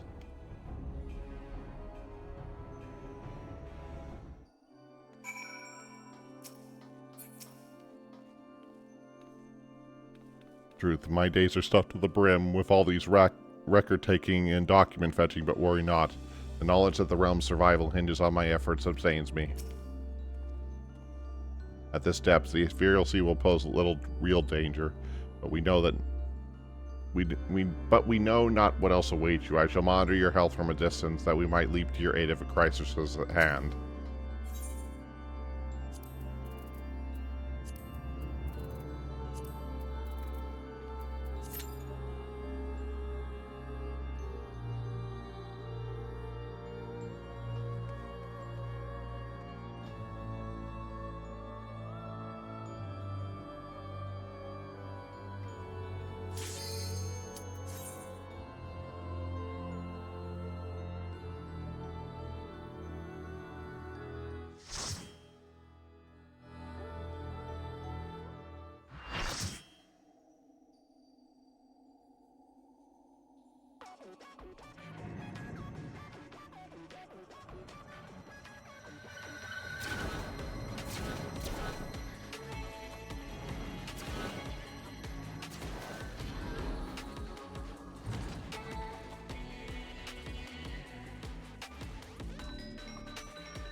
Time for the trump card.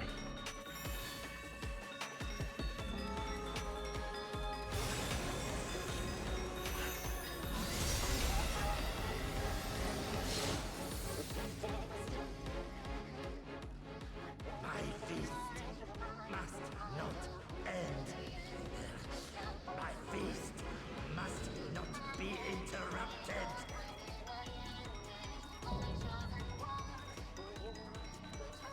Oh, great, it can talk.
And what was that?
I'll admit, I don't know how we pulled that off, but we did.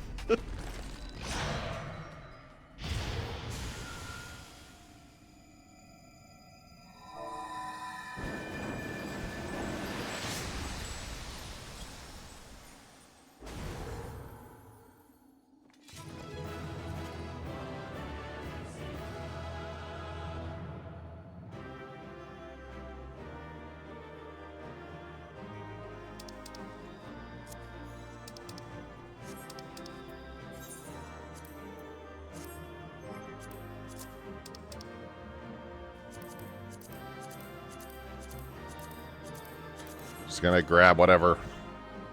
I have no immediate plans, so I usually don't need these for my main job, so.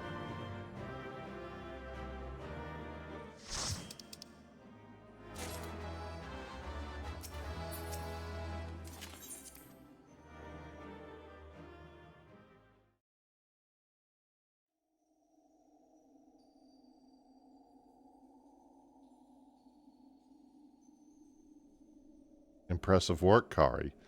The memory of your tenacity was not embellished in the slightest.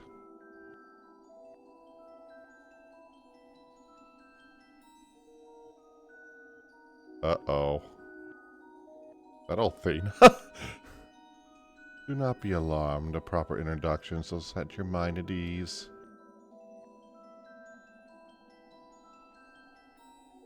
I am Althena, Chief Key Ward of Pandemonium, wife to Lahapre and mother to Theos, and the one who made Pandora new in the underworld. In a manner of speaking, I am the source of all your recent troubles. I must say I did not imagine I would meet you in this age. A slight miscalculation, but perhaps a fortunate one. Your deeds have left an impression on me. I understand you have reason to be wary, but I assure you there is no need. I do not know what Lahapre has told you of me, but all I have done out of sincere scientific curiosity. The appetite yet remains, even after my rebirth. Conflict is the furthest thing from my mind. I ask that you at least hear me out before varnishing your weapon. Alright, spill it. You were reborn?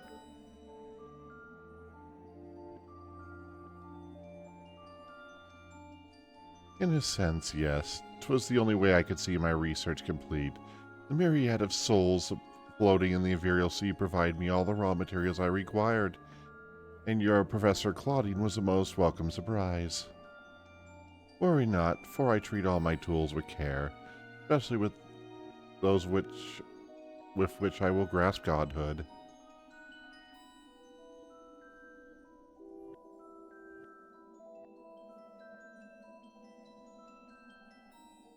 You were stubborn as Lahapre, I see.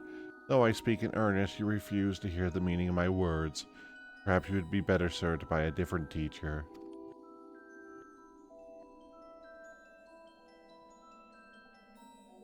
Luckily, I already possess the tools I required to make one for you.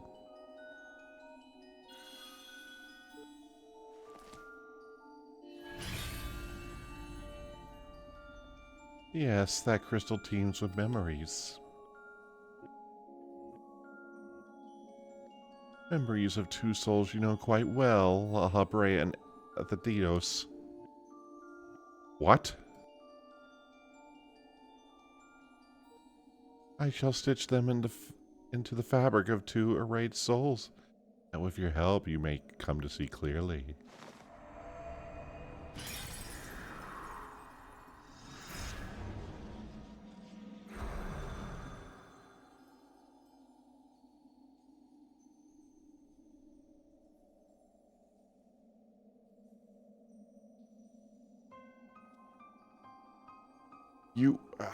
Where are we?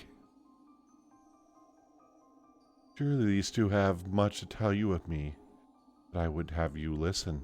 Perhaps you will better understand me and my desire for godhood. There is another, but their soul has proven difficult to work with.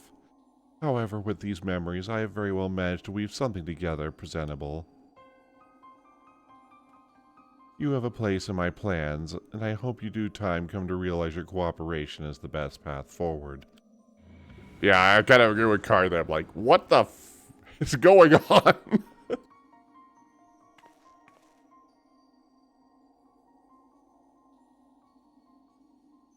I have little understanding of where we are, and yet somehow I'm surprised to find you here. At the present, I have more questions than answers. Perhaps you can help me address this inequity. Is there some place we can speak without fear of interruption?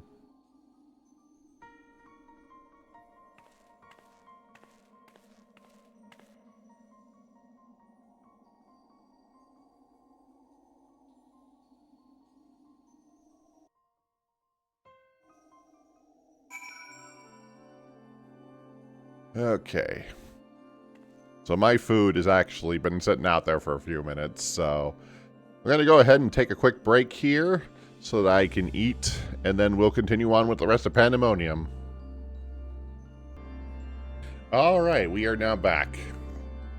And yes, Exploder, launch day stream indeed. Okay, now we'll go ahead and continue where I left off here.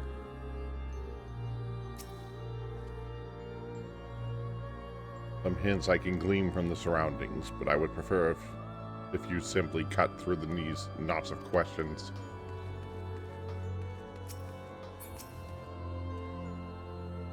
One with an aura of overwhelming authority, another seems uncomfortable in his own skin. I believe I understand well enough to be thoroughly intimidated. How unexpected do we consider them allies?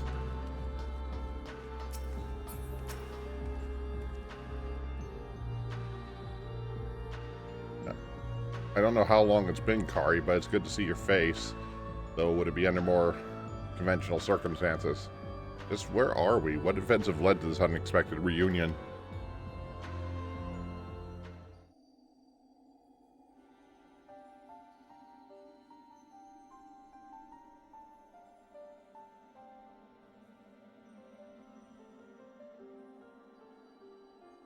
Ah, yes, I remember you telling us about this memory crystal.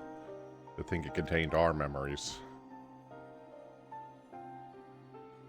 This is a lot to take in, not at least the fact that you hail from the future. I searched for you after a time, but I could find no trace. Now I know why.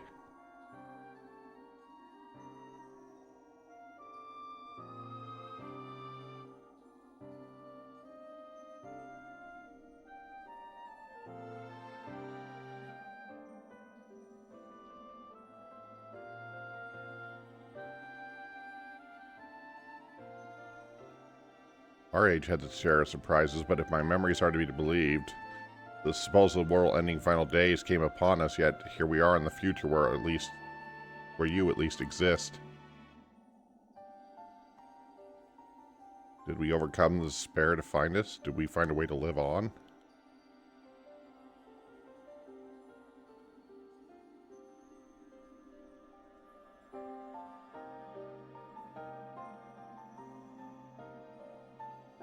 Questions without simple answers, it seems. Let's take to heart the heart that life endured in some form, as but memories.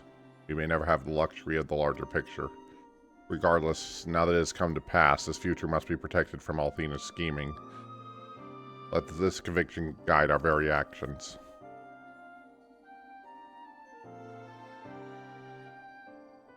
Agreed. But memories, given fleeting form, through bereft of any physical or magical talents, we cannot aid Okari in battle. Nay, Althena means for us to speak, nothing more. Though we may be tools, we not need to be slave to her whims. We will tear ourselves from her grasp and shatter her ambitions. I must wonder how she knew of our history with Kari.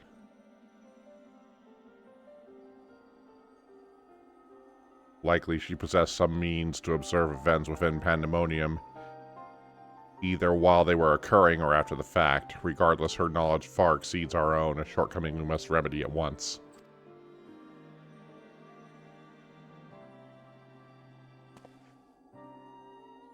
It would do less to learn more of Pandemonium now dominating the landscape of souls. Kari's colleagues will doubtful prove to be of value in that respect.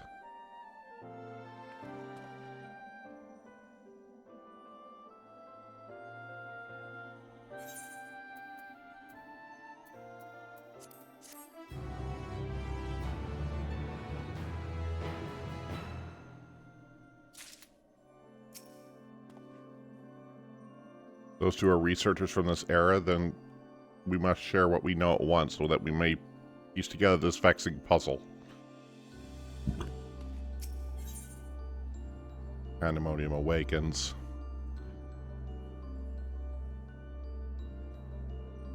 La Habre is eyeing the frightened researchers with a mix of curiosity and derision. Why do your companions hesitate to approach? We may be unusual visitors, but time is of the essence. Bring them here.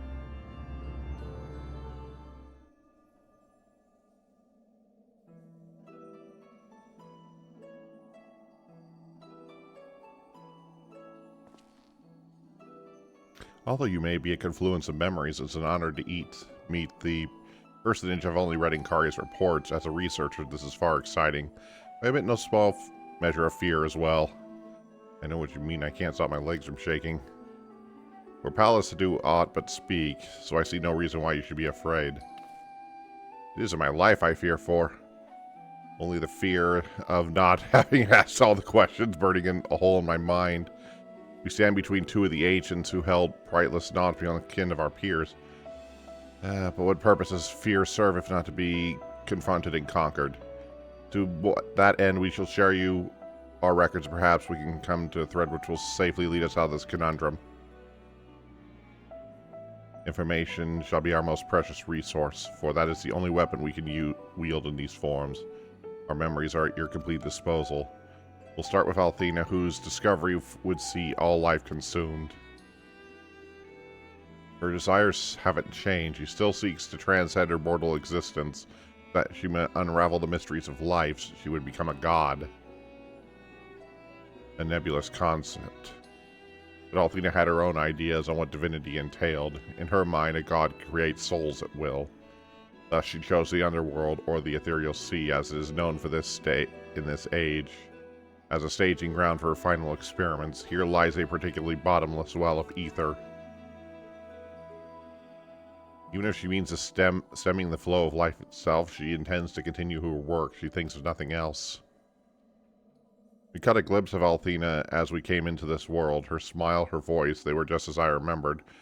Realizing it, I found myself feeling an affection for her.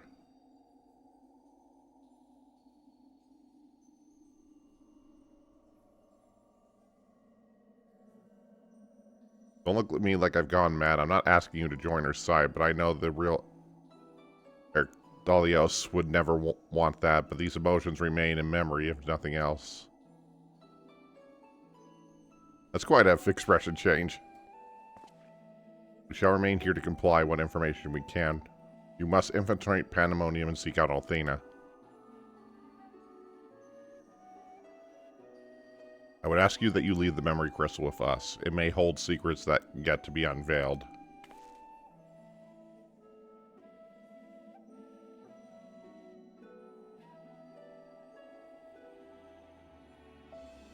All that's left is to cross that vanishing threshold.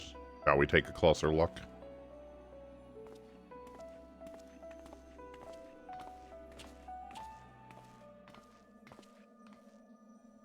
I have one question for you. Does the word Orsight mean naught to you? Orsight, yes, there's a few records of its existence. Mainly makes an appearance in the legend of Evilise and tales concerning the Asian Laha. Well, a tale concerning an entity known as an Asian. The personage associated with the Black Orsight known as the Heart of Sabik, a source of considerable power. I see, so time has not buried it.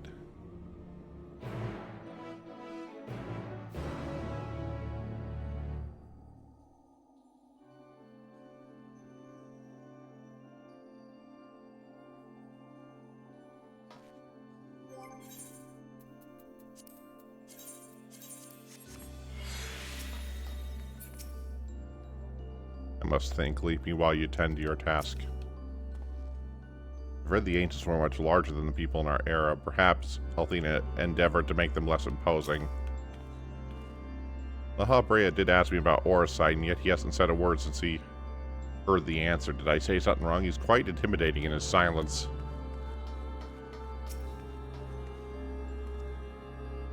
From the outside, Pandemonium looks no different than it does in the past. However, there's no guarantee that the inside will be familiar.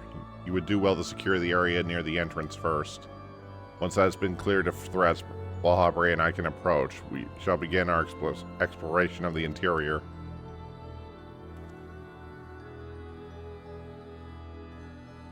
The portal should compel you to Canonium's gate. I hardly need to tell you to keep your weapons at the ready.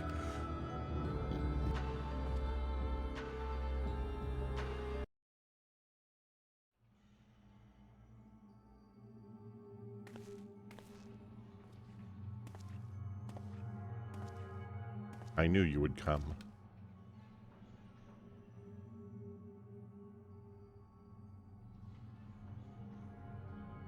Never lost faith that we would meet again. I told you as much, did I?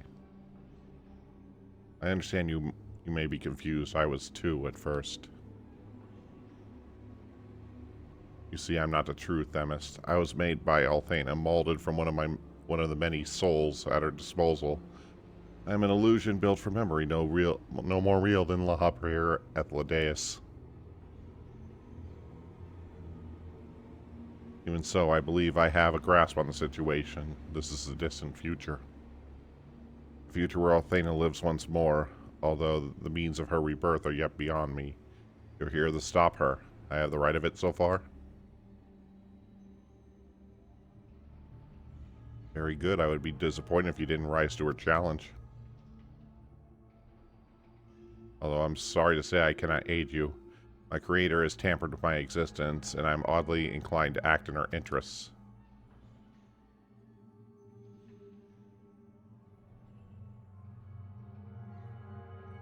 I can do naught but offer you words of warning. We will fight, and it cannot be avoided.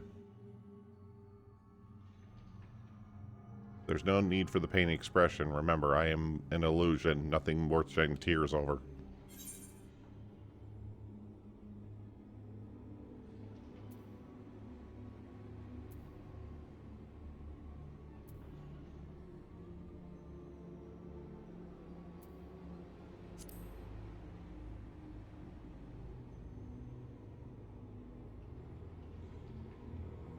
I know what's in your mind, but I must stress again I cannot defy the urge to stand against you. Althena's hold over me is unyielding. Still, I would ask you to listen carefully to the advice I can offer you now. Althena has prepared a new vessel to replace Etheladeus, so that she may become a god. By gathering souls readily available in the Sea of Ether, she tempers her own essence. Yet, the souls are faint, diffuse. She doubts whether they're sufficient for her goals, so she has turned her gaze towards you. Despite your thin ether, you imagine at best is low, and Althena knows the secret of your strength. To that end, she has prepared an experiment for her operation. Fight for your life against Althena's creation, and in doing so, give her the knowledge she desires.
What's happening?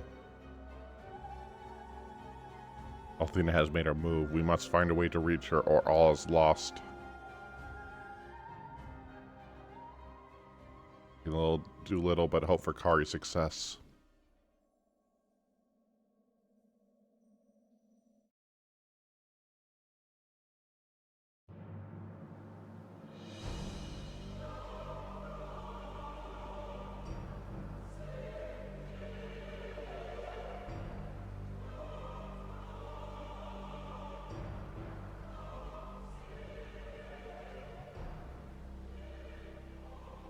Pandemonium. Now a lifeless mass of stone, now embedded with a soul. Althena has grown much since her death at La Habrea's hands. Although the souls she creates are imperfect, they act with absolute obedience. I know you will cut through this monster, as you have so many others. Then you shall come before me. Do not hesitate to do what you must, for this is the only way to stop Althena.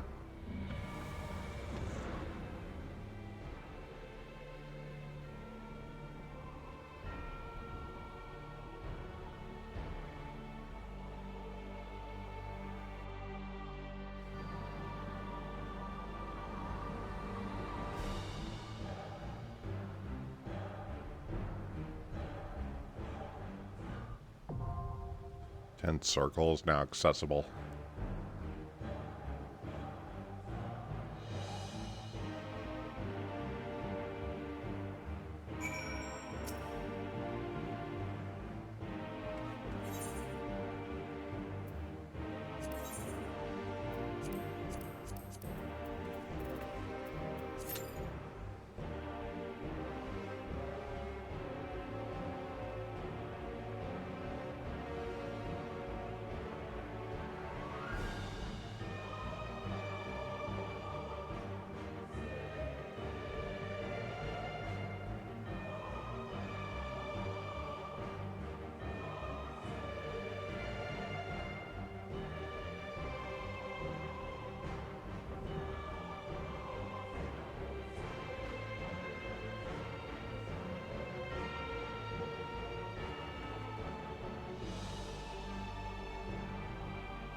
You get a lot of use out of this today, aren't I?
back to me.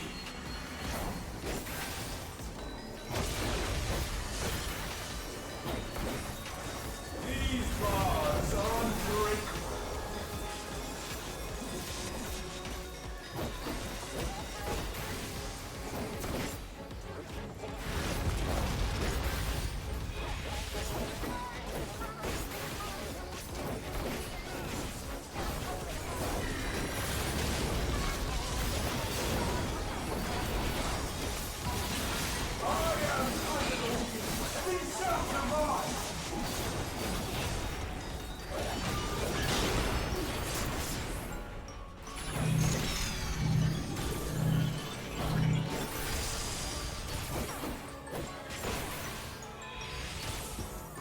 Stay where you are.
spells.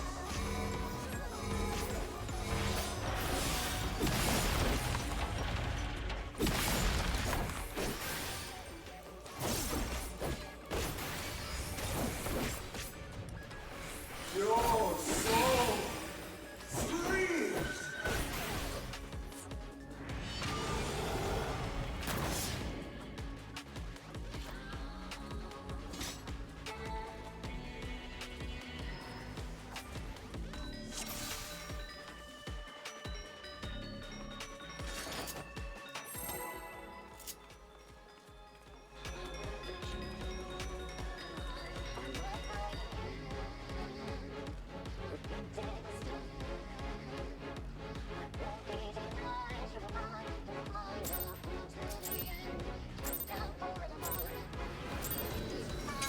You will go no further. I aspire. I spin my web.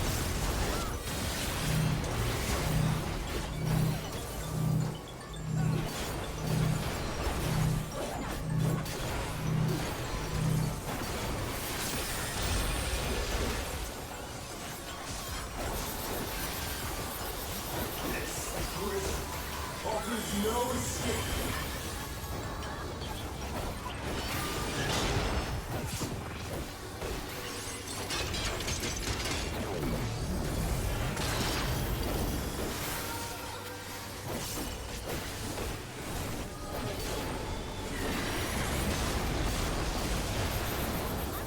I mustn't disappear.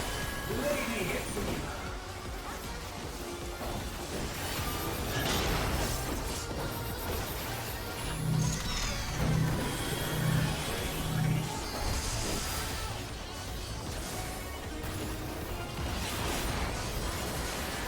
Stay where you are.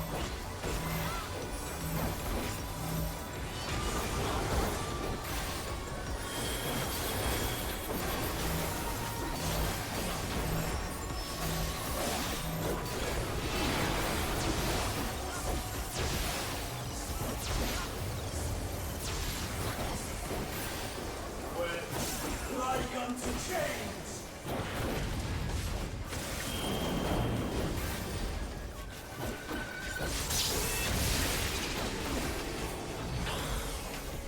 A tangled morsel, awaiting death.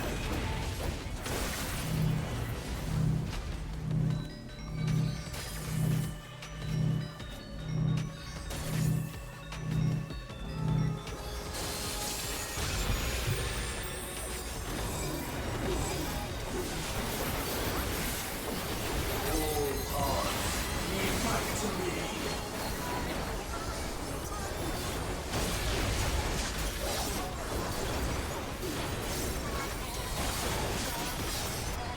I operation of Lady Athena's power!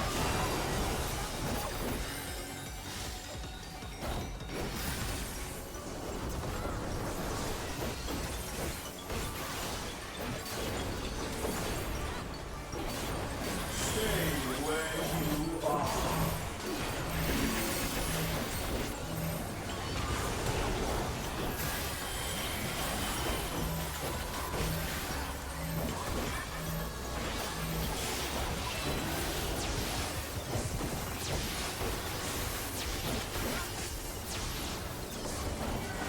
A tangled morsel, awaiting death.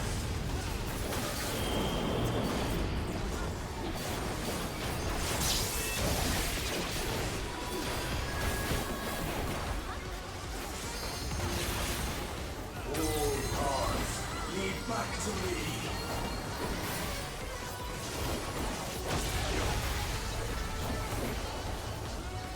These bars are unbreakable.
yourselves.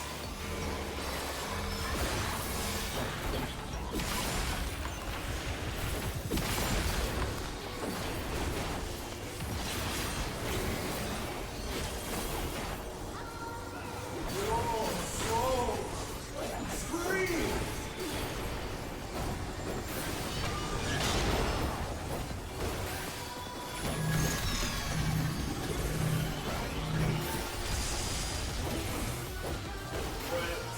Like unto chains.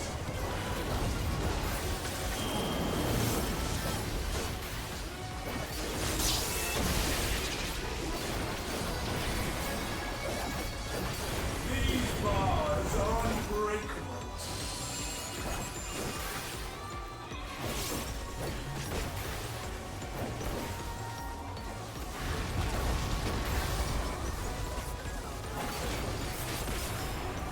Stay where you are.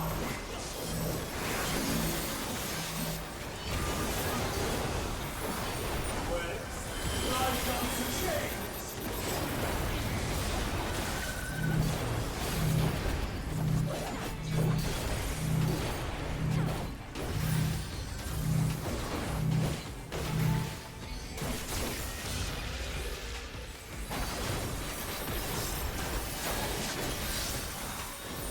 All hearts lead back to me.